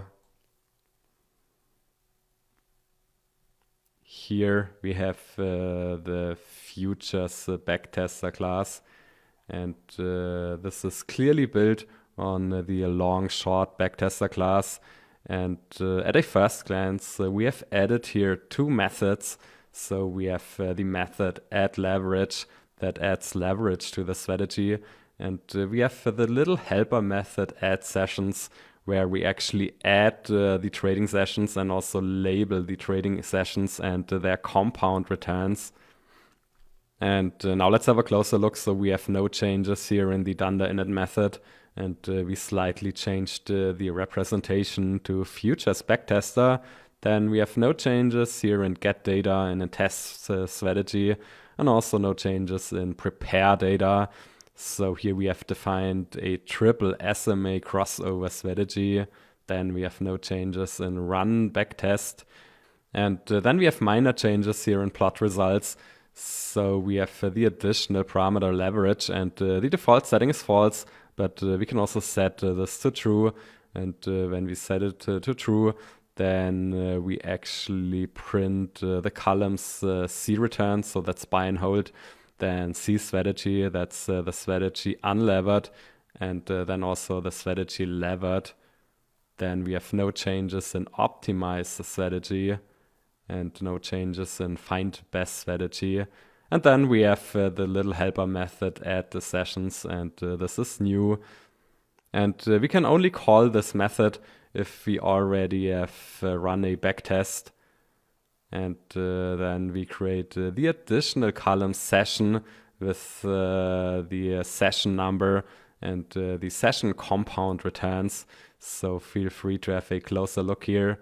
And then most important, we have the additional method add leverage. And we have here two parameters, so the leverage and also the report parameter. So by default, we print the performance, but we can also set report to false, and then we don't print the performance report. And now whenever we run add leverage, then first of all, we call the method add sessions, and we create the trading sessions. Then we store the leverage in self.leverage, and then we create the additional columns, so the simple returns. Then we calculate the effective leverage with the formula here. And then we also calculate the strategy returns levered and the cumulative levered strategy returns. So this isn't anything new here. We have created this code in one of the previous lectures. And finally, we save and overwrite the self.results. And if we set report to true, then we print the performance report. And then we slightly need to adjust the method print performance. So I've added here the additional parameter leverage. And by default, it's set to false, but we can also set this to true. And if this is true, then we actually analyze the levered strategy returns and not the unlevered returns. So we set here the variable to analyze, and then we calculate the performance metrics either on the levered returns or the unlevered returns. So this is how it works here. And these are actually the additions and changes to our framework. So the major addition is here the method add leverage. And with this, we can backtest the futures trading strategies with leverage. And we will continue here in the next lecture. Thanks for watching and see you there. Bye. All right, we still have saved the tester object, so an instance of the futures backtester class. And before we can add leverage, we need to run the backtest with no leverage and call the method test strategy. And for example, here we have the triple SMA crossover strategy 15-50-200, and this leads to a multiple of 21. And now we can continue with a leverage of 2, and we have learned that we can increase the multiple to more than 115. And actually we not only increase the return, but we also increase the risk here. So let's plot here. So leverage increases the multiple, but also the volatility and the risk. And now let's further increase the leverage. And first of all, let's use here a leverage of 3. And obviously we can further increase the multiple to 190. But also the risk is getting even higher. And let's further increase here the leverage, for example, to 4. And now at this point, the traders typically expect returns to further increase with more leverage, but this is a popular misbelief. So we can see that now the multiple is at 111, so it dropped from 190 to 111, and the risk is getting even higher. So at a certain degree of leverage, it is getting worse. So not only the risk, but also the return. And let's further increase the leverage from 4 to 5. And now we again have a multiple of 24. So that's very similar to the unlevered strategy. But now the risk is much higher. And also the Sharpe ratio is lower. And then we can further increase to a leverage of 6. And then the multiple gets further reduced to 2 with even higher risk. And now we can also test extremely high leverage. So the maximum leverage on Binance is 125. And there we just end at a multiple of 0. So we lose our entire margin and our entire funds. And this is here the corresponding plot. So it's just a flat line. So in the crypto market, when working with very high leverages, a total loss or a liquidation is very likely rather sooner than later. And this is also the reason why many regulators prohibit or at least limit the leveraged crypto trading for retail traders. So trading cryptos with very high leverage is simply too risky, and it should be reserved for professional traders only. Now, this was just an introduction into performance and risk management for levered trading strategies, and it would require 10 or 15 hours of additional content to cover all aspects here. But at this point, we can conclude that even for highly profitable strategies, the more leverage, the better does not hold. So leverage is a two-edged sword, and it's non-symmetrical. So at a certain point, leverage amplifies losses more than it amplifies gains. And therefore, trading strategies typically have an optimal or maximum degree of leverage that shouldn't be exceeded. And this optimal or maximum degree of leverage is typically lower than traders think. So typically it is below 5 or below 10. And therefore I would call a leverage of greater than 5 or maybe greater than 10 high leverage. And trading crypto futures with high leverage requires, for example, trading strategies with very high risk-adjusted returns or even very high tail risk-adjusted returns. And it also requires advanced performance and risk measurement. So we need more and more advanced performance metrics and also advanced risk monitoring and performance optimization and risk management techniques. And even more important, also trading experience. And finally, even if we care about these 4 things here, then still we need the ability and also the willingness to accept temporary high losses. So this can still happen even if we have great trading strategies and even if we can manage the risk. And for all traders who don't care about all these aspects here, highly levered crypto trading becomes pure gambling. And with this, we have reached the end of this section. Thanks for watching, and see you in the next one. Bye. In this section, you will learn how to fully automate your futures trading strategies with the Binance Futures API. And of course, you can run and fully automate your futures trading bots in the cloud with Amazon Web Services. And this works in the very same way as with spot market trading bots. And therefore, we won't cover cloud deployment one more time here in this section. Now, we have already learned that futures trading is a very risky activity, and you should definitely start with paper trading on the Binance Futures testnet. And coding-wise, paper trading and real trading work in the very same way, so there's hardly any difference. And you should only move to real trading once you have really mastered and understood the underlying code and concepts in paper trading. So paper trading allows you to make errors and mistakes, but real trading does not. And now let's assume that after a while you decide to continue with real trading. Then let me explain the required steps. So first of all, you have to create a separate futures account in your Binance account. And we have seen before that in some regions you can't create a futures account because it's prohibited.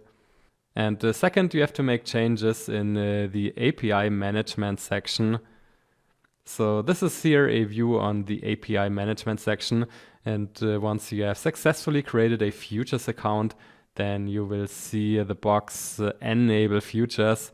And for futures API trading, you have to check the box here. So you have to enable futures. So these are the preparations for real trading. But now let's continue with the paper trading on the Binance Futures testnet. So this is here my account on the testnet. And you need a separate API key and secret key. And you will find the key here under API key. And then you can copy paste the API key and the secret key. And then once you have copied and pasted the keys, then you can start here in the Jupyter Notebook. So the futures testnet API and how to implement a futures trading strategy. And that's the plan for the next lectures. Thanks for watching and see you there. Bye. Alright, I'm here on the Binance Futures testnet and I've selected the US dollar margined contract Bitcoin USDT perpetual. And also I've selected the cross-margined setting and a leverage of 10x. And currently I have one open position. So for the contract Bitcoin USDT 10x. And this is a short position over 0.01 Bitcoin. And earlier in the course, I explained important metrics and numbers like the entry price, the current mark price, the liquidation price, then the margin, the current unrealized profit and loss, then the balance in our wallet, and also here the unrealized profit and loss, so the margin balance and the maintenance margin. And now in a very first step, it would be great to just pull all these metrics and information into Python via the Futures API and the wrapper package. And that's the goal for this lecture. So it's a first introduction to the Futures testnet API and how to retrieve general account information. And for more information on the Futures API, you can also go to the official documentation. So here you can find the documentation for spot trading, and then there's a documentation for US dollar margin futures and also for coin margin futures. So these are similar, but not identical. And there you find API calls with regard to general information, market data endpoints, then also market streams and accounts and trades endpoints and more. And you will see that the Futures API is a bit more extensive with more options and more functions than the spot API, because the futures trading is a bit more complex than spot trading. And in this section, we won't cover everything here. So we just focus on these functions and these API calls that we need to automate and run a futures trading strategy. And now let's move to our Jupyter notebook. And first of all, let's import client from the wrapper package Binance, so from Binance.client. And we also need pandas. And you should have already saved your API key and the secret key, so your testnet credentials. And also here the simple rule is that you should use your testnet credentials with testnet equals true, and your real account credentials with testnet equals false. So we can create a connection to the Binance Futures testnet with client and pass the API key, the secret key, and most important, you have to pass true to testnet. And now let's run here the cell and let's create a connection saved in client. And then we can differentiate between the US dollar margin account and the coin margin account. And let's first of all focus on the US dollar margin account, so we can get general account information and details with the method futures account. And for example, we can see here the fee tier, then whether we can trade, deposit, and withdraw, and the current total initial margin and more.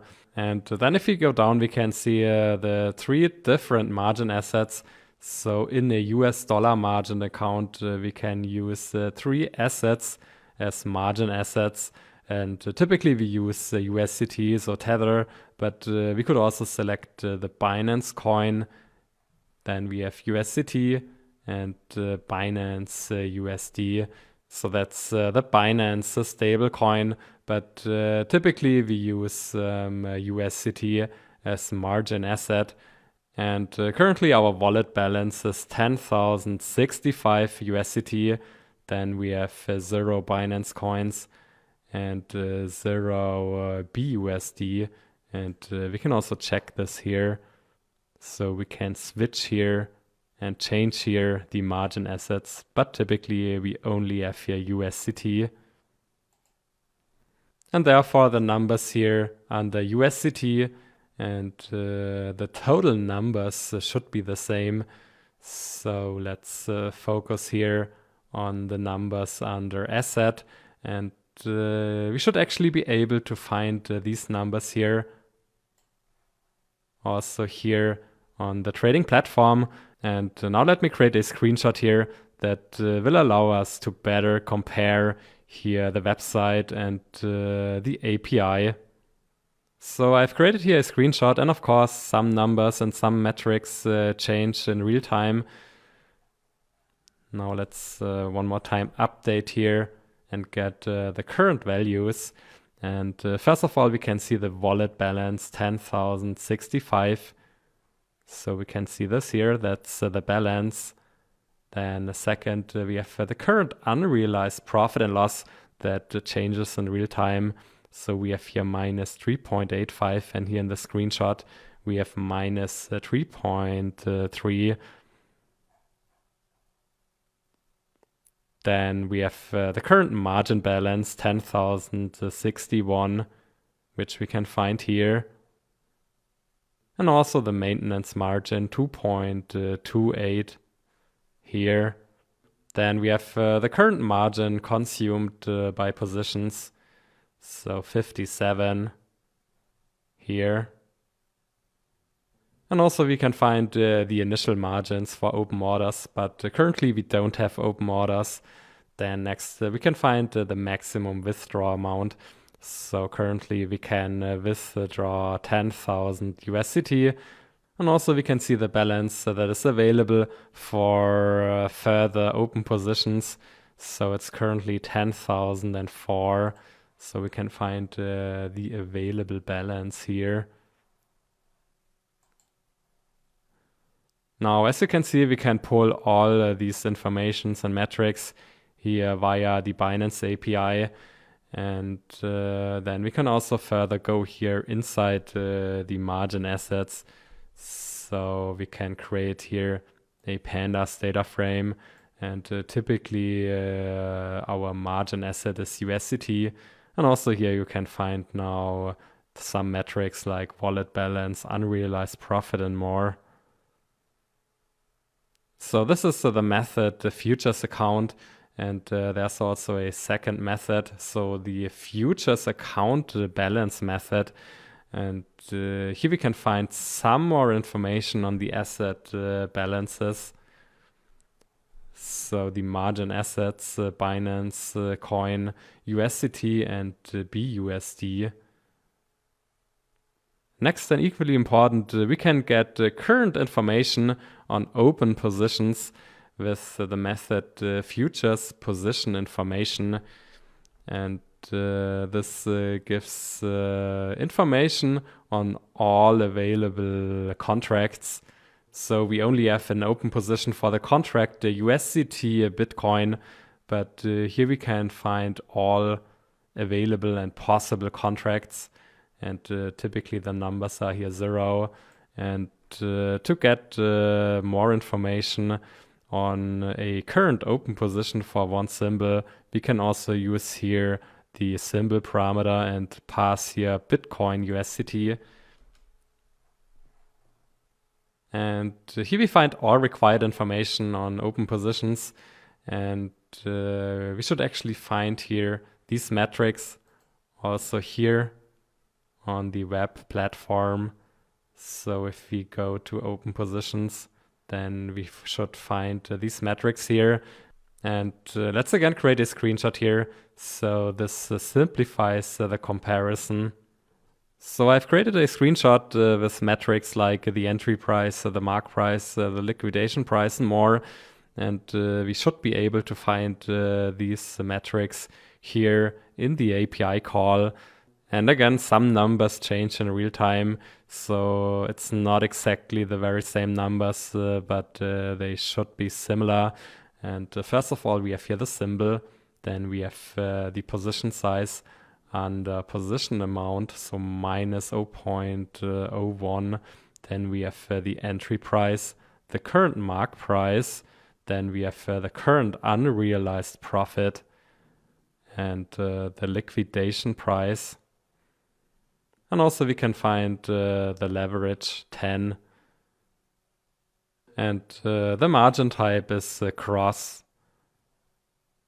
And if we had selected isolated, then we would see the isolated margin here. And finally, we can also see the current notional, which is the contract size times the mark price. And then finally, we also have the update time in Unix time format.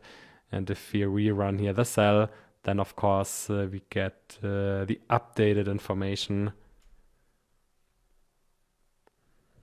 So this is how we can pull general account information and information on open positions if we have a US dollar margined account, but it works very similar with a coin margined account.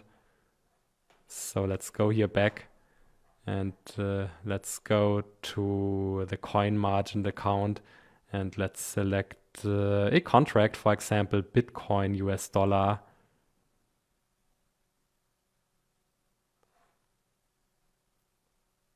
Then we can see here that by default here in the futures testnet, we have a balance of 10 Bitcoin.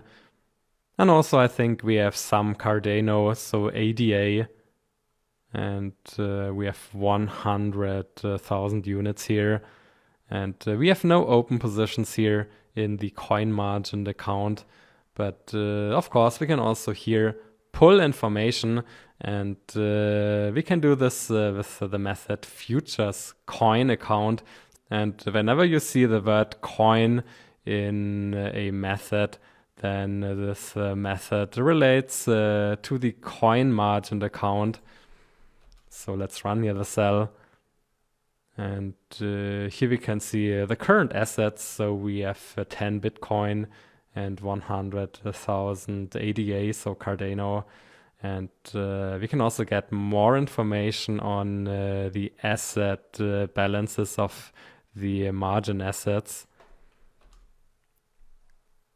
And in a coin margin account, for example, Bitcoin can serve as margin asset, but also Cardano and more.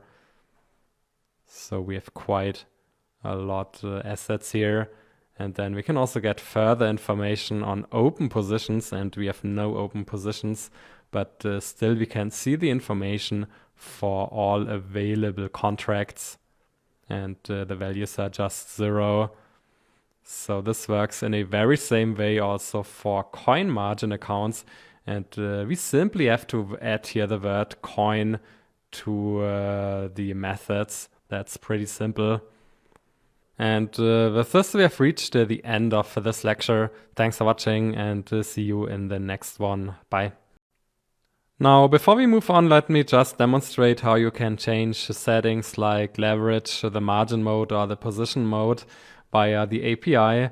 And while changing the leverage in an automated trading session can be a useful workflow, I don't recommend changing the margin mode or the position mode via the API. So you should make these settings on the web platform, and then typically there's no need to change these settings anymore.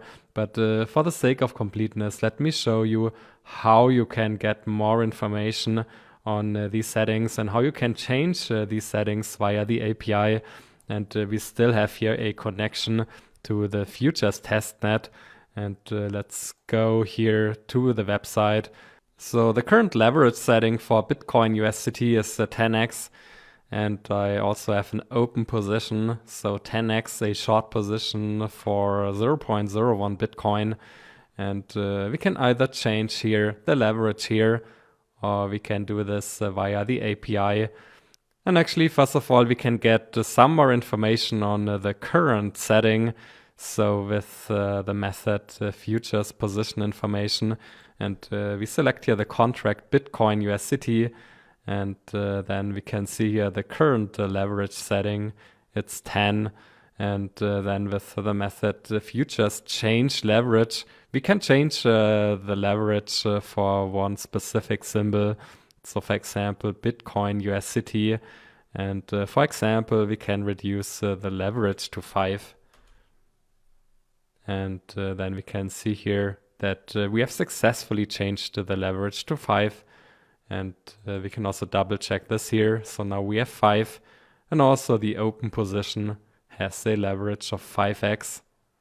And now let's close the position. And let's go on. So we actually can't change the margin mode if we have an open position. And currently the margin mode is cross. So we have the choice between cross-margined or isolated margin. And we can find the current margin mode also here when calling the method futures position information. So here we have the key margin type, and the current setting is cross. But we can also change the margin mode with the method futures change margin type. And we can change the margin mode for a specific symbol, for example, Bitcoin USDT. And then we have to pass either isolated or crossed to the parameter margin type. So let's change from crossed to isolated. And this was successful. And let's also double check here on the website. And sometimes we have to refresh here. So now we should have isolated. And this is true. And then we can go back to crossed by passing crossed to margin type. And it's actually important to pass isolated and crossed in uppercase letters. So let's change again to crossed. And also this was successful. And let's just rerun here. And now we have cross again. Finally, we can also change the position mode, so hedging versus netting. And first of all, we can get the current mode with the method futures get position mode. And here we have dual side position false. So if we have false here, then we have one-way netting. And if we have true, then we have hedging. And we have already seen that we can check and change the position mode here under preference, position mode. And the current setting is one way. But we can also change to hedging by passing true to the dual side position parameter of the method futures change position mode. And also this was successful. And let's double check. And maybe we have to refresh.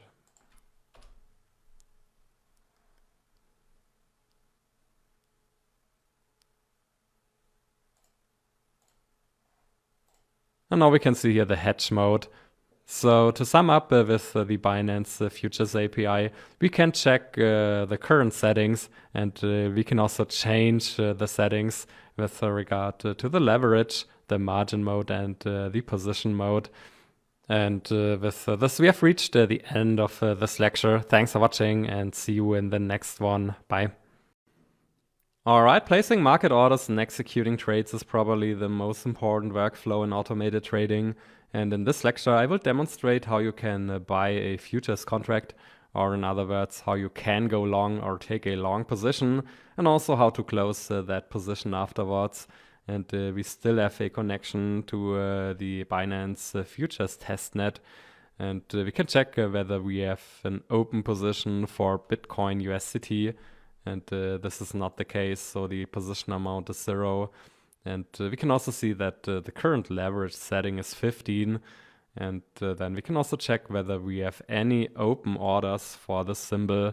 So for example, unfilled limit orders. But also this is not the case here. But now we can create new orders and actually all kinds of orders with the method futures create order. And let's have a look inside. So this method allows us to send in a new order, and unfortunately many futures methods don't provide a more detailed doc strings and further explanations on the parameters. And therefore for the details it's best to check the official documentation. So let's check the documentation for the API call new order. And actually with the create order, we can create market orders, buy orders, sell orders, limit orders, take profit orders, stop loss orders, and more. So here we can see the different types, and we have to pass the order type to the type parameter. And as you can see, we have quite a few parameters here, and quite a few options, which makes it a bit more complex. But for now, let's focus on a market buy order. And this works pretty much in the same way as in the spot market. And let's assume that we want to go long 0.01 Bitcoin with a leverage of 10. Then let's save, first of all, the parameters here in a variable. And then, first of all, we have to change the leverage. So from 15 currently to 10. And then we can create a market buy order with futures create order. And we need here 4 parameters. So we have to pass the contract to the symbol parameter, so Bitcoin USDT. Then we have to pass buy to the side parameter and market to the type parameter.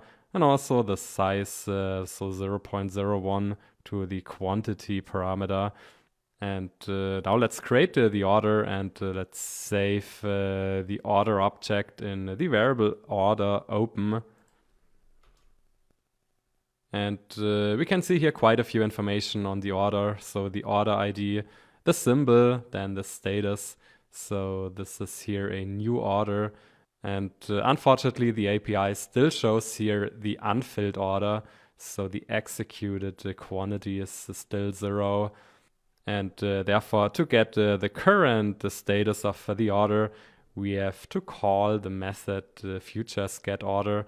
And we have to pass the symbol and also the order ID.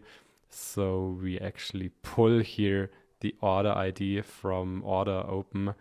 And then we can check the current order status.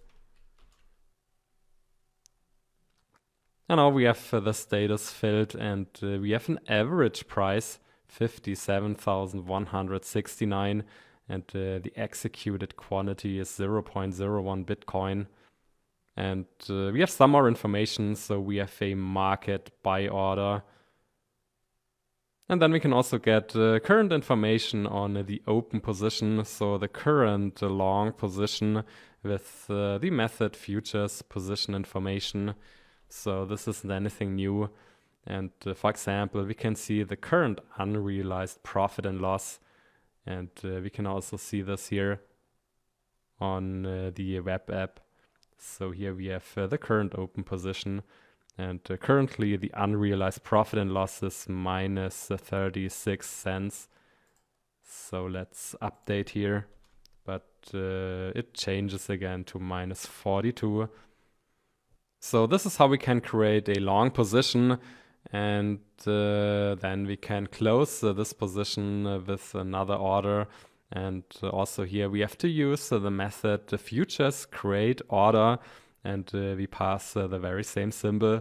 And now we have the sell side, and we have to sell the very same quantity.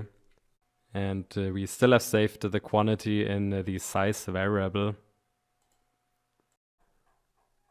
So 0.01 Bitcoin.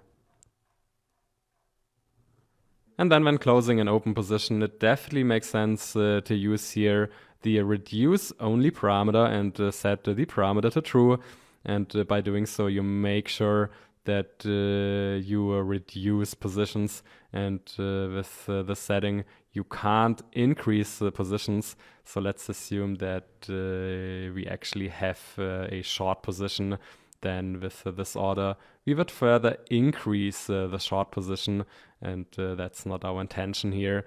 So whenever we want to close or reduce an open position, then we should also use here reduce only. So this prevents us from making errors and mistakes. And now let's simply run the cell here, and let's create the market sell order. And as the position mode is netting, we should close our current long position. So let's run here the cell. And also here, we can see that the order is still new and unfilled. So to get the final information on the order, we have to explicitly call the method futures get order. And we pass the order ID for the close order to check the order status. And now it's filled here, and the price was 57,000. And finally, we can check whether we have still an open position for Bitcoin USDT. And this is not the case. So we have netted the positions and actually closed the long position. And we can also see this here. So we have no open positions. So in this lecture, I demonstrated how we can create a long position and how you can close a long position. And in the next lecture, we will see how we can get further information on the trades. So for example, the realized profit. Thanks for watching, and see you there. Bye. In the last lecture, we have created a long position, and then we closed that position after a few minutes. And the most important question is now, what's the realized profit of this full trade? And if we go to the order history, then we can't see any information on profits. So we can see the average prices. And with these prices, we could calculate the realized profit manually. But at a first glance, we can't see any information on the profitability. and therefore we have to go to the trade history. So this is here the first trade. We go long, and then 5 minutes later we close to the long position. And we can see here that the realized loss is minus 1.44 US dollar. And in addition, we paid commissions twice. So the total profit and loss of this full trade, including commissions, is around about 1.8, 1.9. And this is the trade analysis here on the web app. But also here it would be great if we could load the trade history with the Binance API. And good news is that there's indeed a method for it. So we still have the connection, and then we can get information on all trades in the last 7 days with the method futures account trades. And for more information, you can go to the official documentation, and the relevant API endpoint is here, account trade list.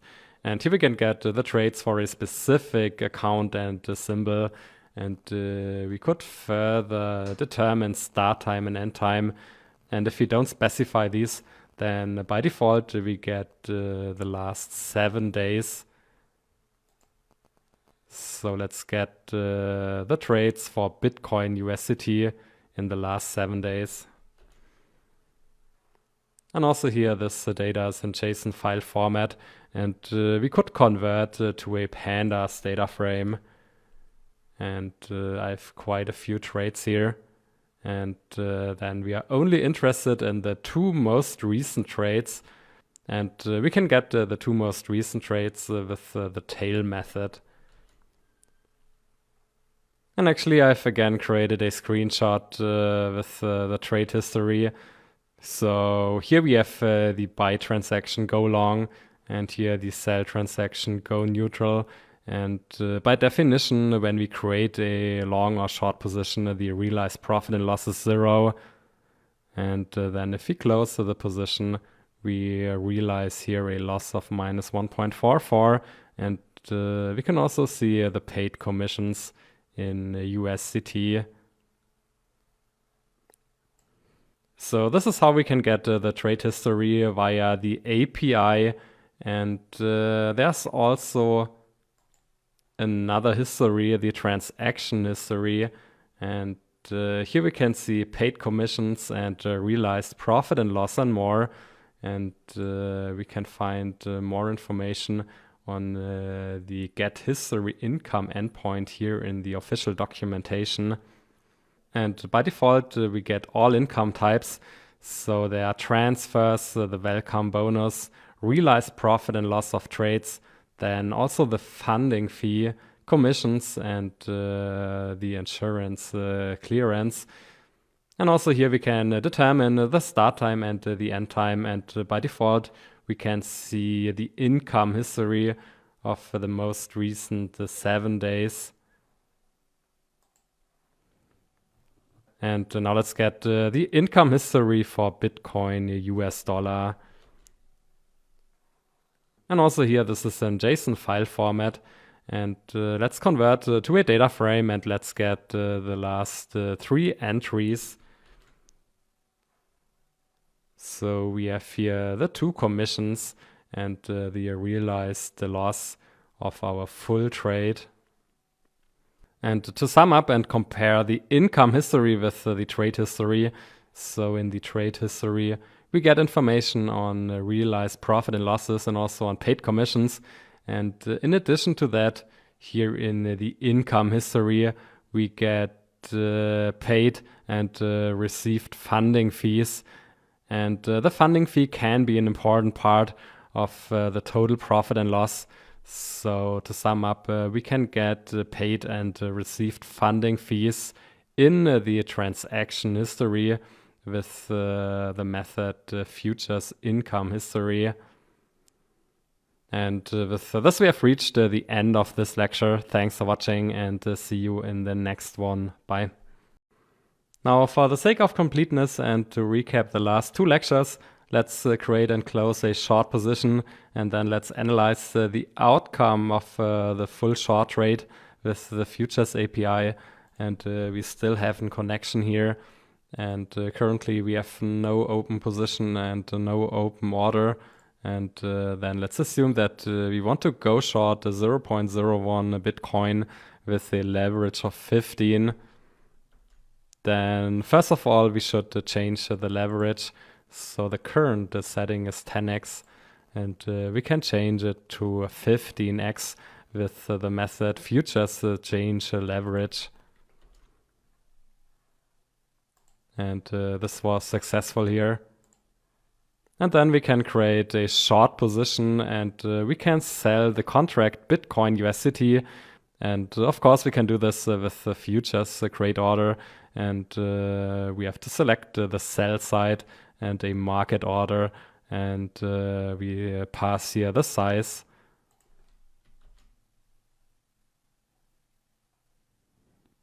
And also here, the initial order object is not too informative. So we can check some more details either here on the web app. So here we have the open position and the order history. And we can get current information on the open position with the futures position information. So here we get, for example, the current unrealized profit, which is here 0.49.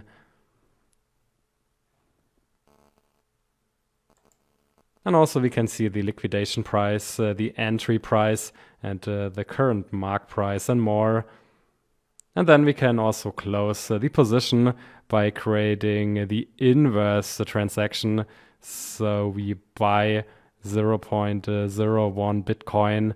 And whenever we want to close a position, it definitely makes sense to set reduce only to true. So let's close the position. And let's check this here. And then we can also analyze the trade history. So these are the two transactions or the two trades. And we made a profit of 24 cents before commissions. But we paid commissions twice. So in total, we end up with a small loss. And we can get that information here also via the API. And we can save the most recent trades in a data frame.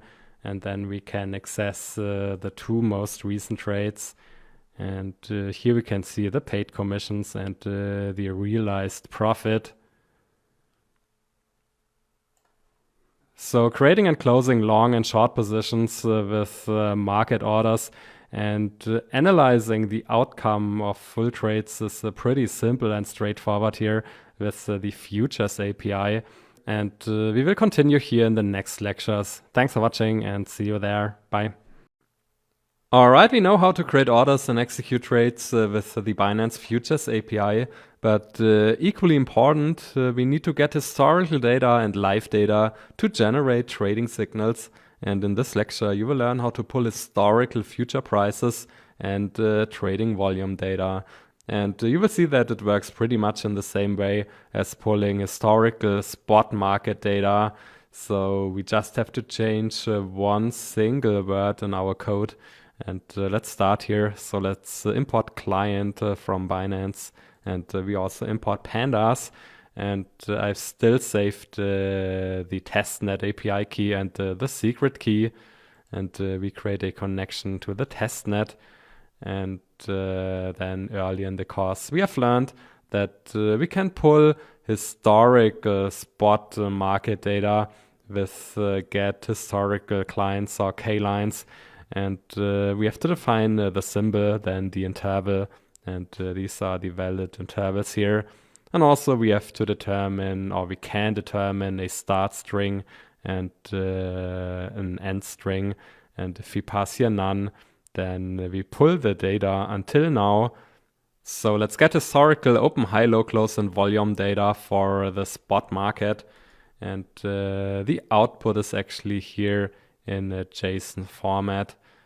And now to pull historical future prices and trading volume, we simply can use the method futures historical clients. So we only have to replace the word get by futures. And the parameters are the very same. So we have to pass the symbol, then the interval, and we can specify the start date and the end date.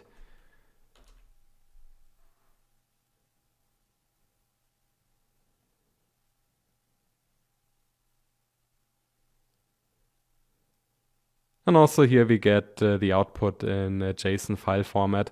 And therefore, we've already learned how to create a user-defined function getHistory to create a nicely looking data frame. And I simply copied and pasted the user-defined function getHistory from previous sections.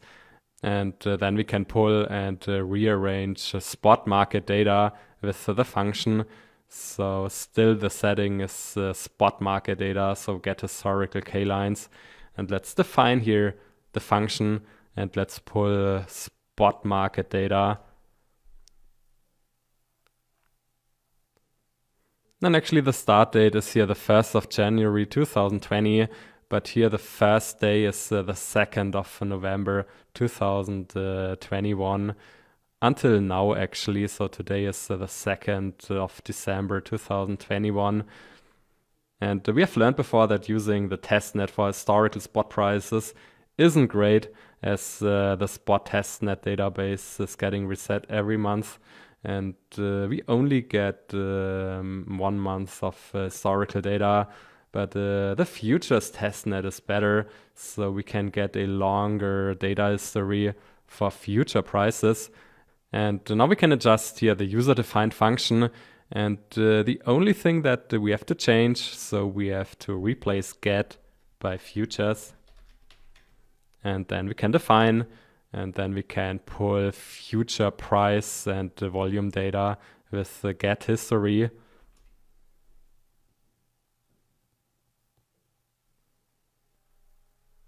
And apparently we get the full time period from beginning of 2020 until today, so in total 702 rows or days. And we can observe here open prices, high prices, low prices, close prices, and also the trading volume. And we shouldn't forget that here that the last row or the last bar is incomplete, so that's the current day. And whenever we refresh here and rerun the code, then we get an updated close price and also an updated trading volume. And finally, we can check some meta information. So we have a daytime index, we have no missing values, and we have floats here in the columns.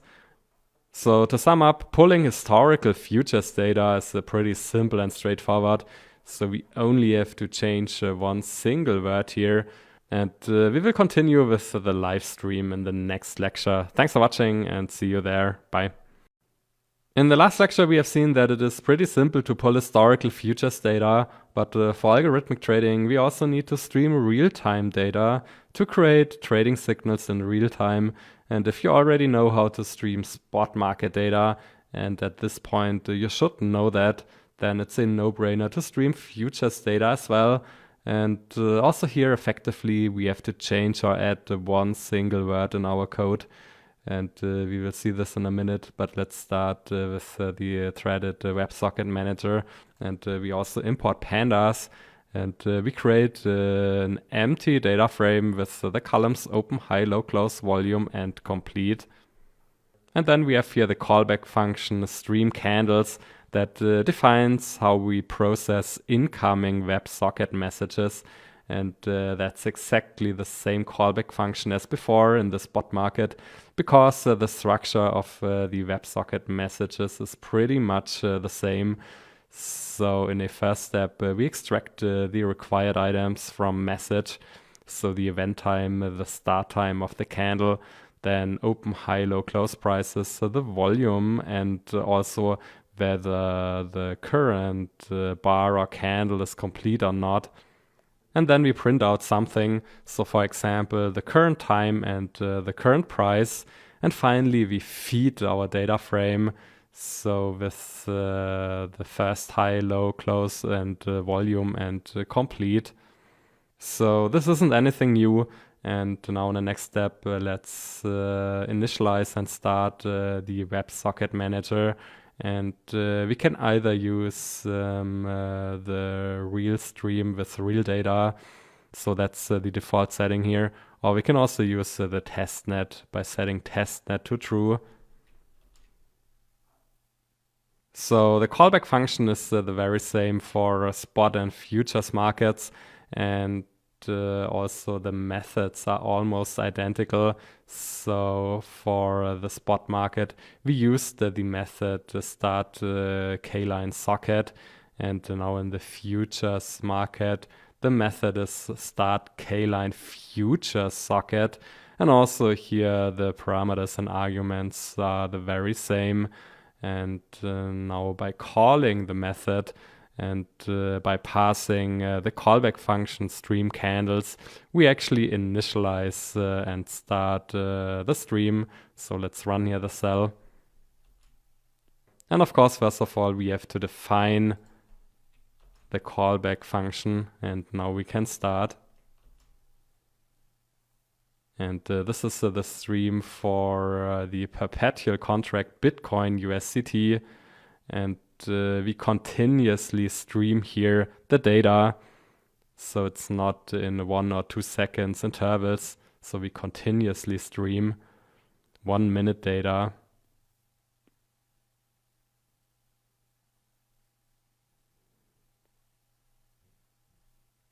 And now let's wait and let's collect at least one complete bar. So this bar is completed at 10 a.m. and 7 minutes.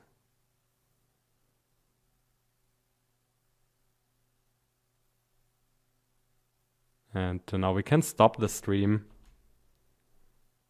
And we can check the data frame. So it's no surprise that we have 2 bars or candles here. So one complete one and one incomplete one. So we have just started here the new bar starting at 10 a.m. and 7 minutes.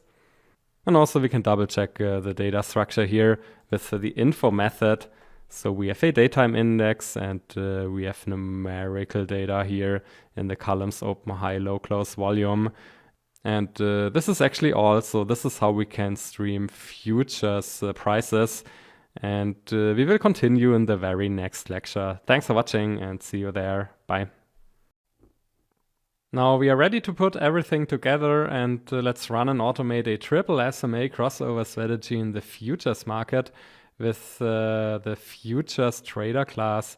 And it shouldn't be any surprise that we can build on the long short spot trader class.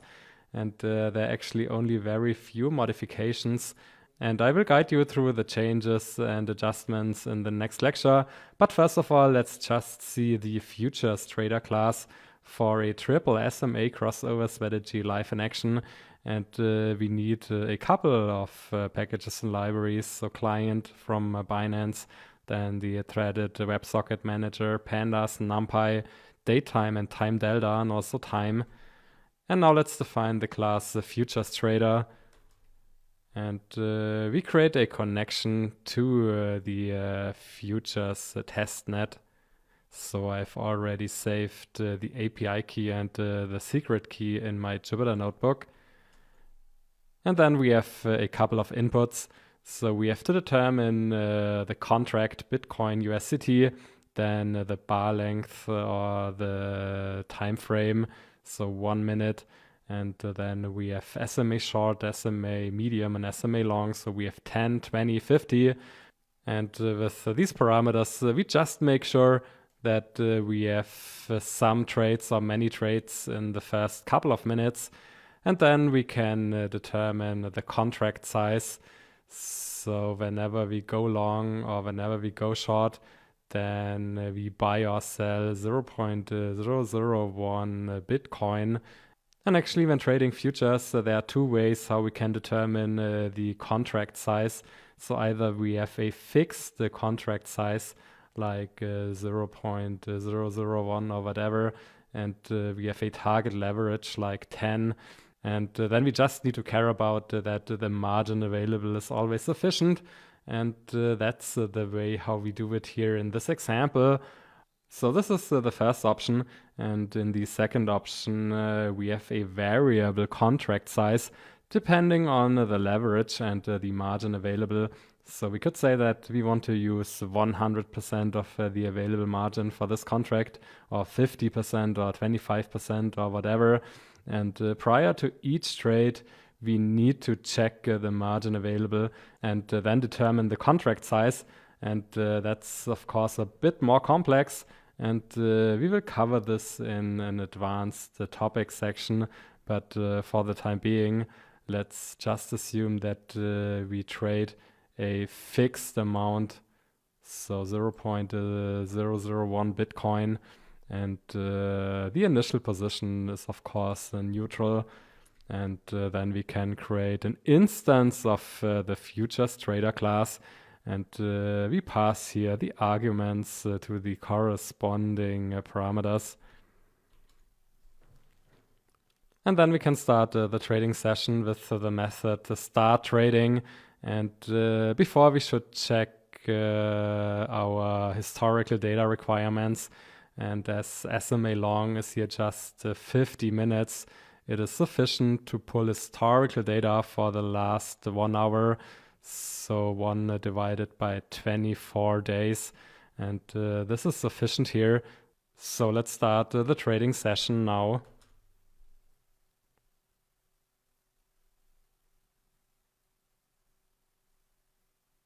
And here we can see that the stream has successfully started. And now let's wait for a couple of trades. All right, after 20 minutes or so, we have a couple of trades. So first of all, initially we go short. Then 10 minutes later, we go neutral. And then another 3 minutes later, we go short again. And we can also monitor the trades in real time here in the Binance futures testnet.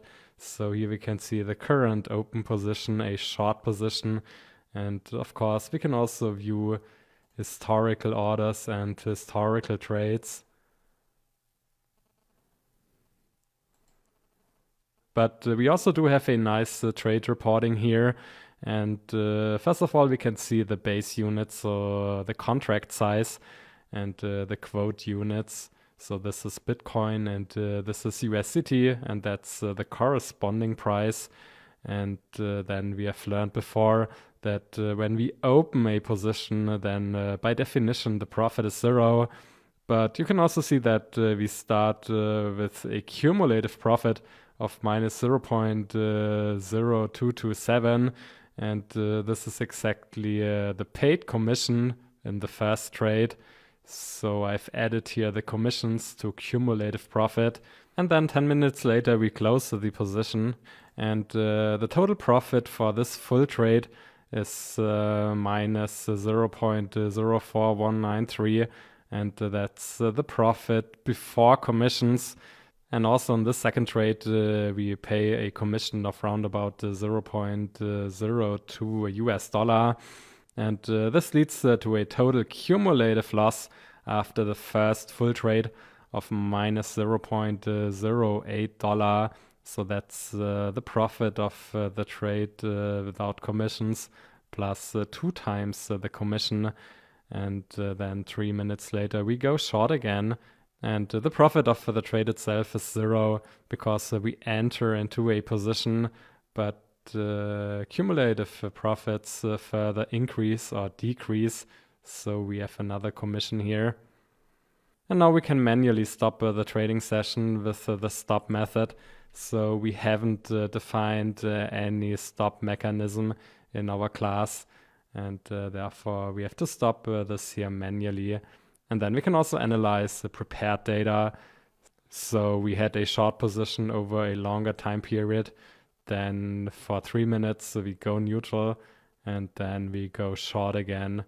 And let's close the short position here in the web app.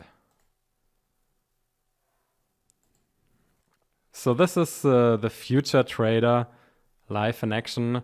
And in the next lecture, I will just go through the class and show you the additions and changes compared to the spot trader class. Thanks for watching and see you there. Bye. Now, the futures trader class is based on the long short spot trader class, and I've highlighted the changes here in the code. So in the previous lectures, we have already seen that we only need to change or add a single word, so futures, for historical data download and for the live stream. And there's actually only one major adjustment in the trade reporting section, and therefore we don't further need the little helper attributes self.rates and the self.trade values. But if you like, you can still keep self.rates and still count the number of trades, but this isn't actually required here. And then we already initialize the attribute com profits here in the dunder init method, and the initial value is of course 0. And we have one more parameter here, so it's the leverage parameter, and for example we could use 5 as default value or default argument.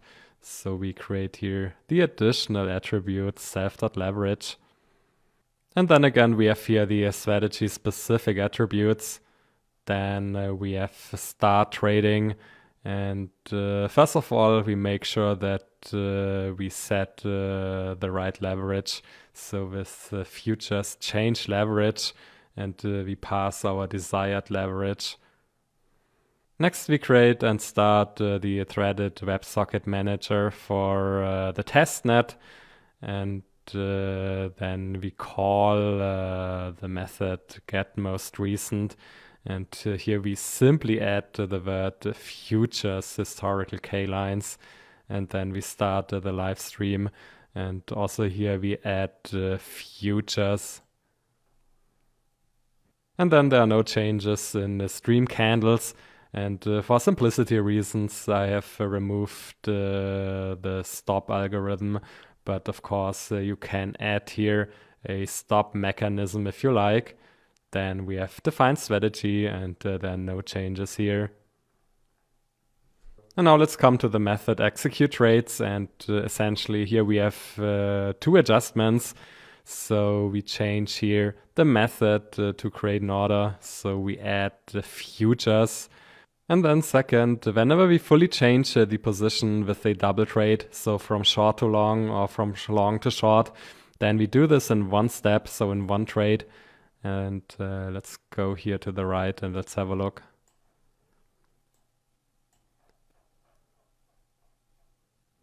So for example, if we should go long, but if we start with a short position, then we create a market buy order, and we buy self.units 2 times. So I've added here 2, and same if we start with a long position, and if we should go short, then we sell 2 times self.units.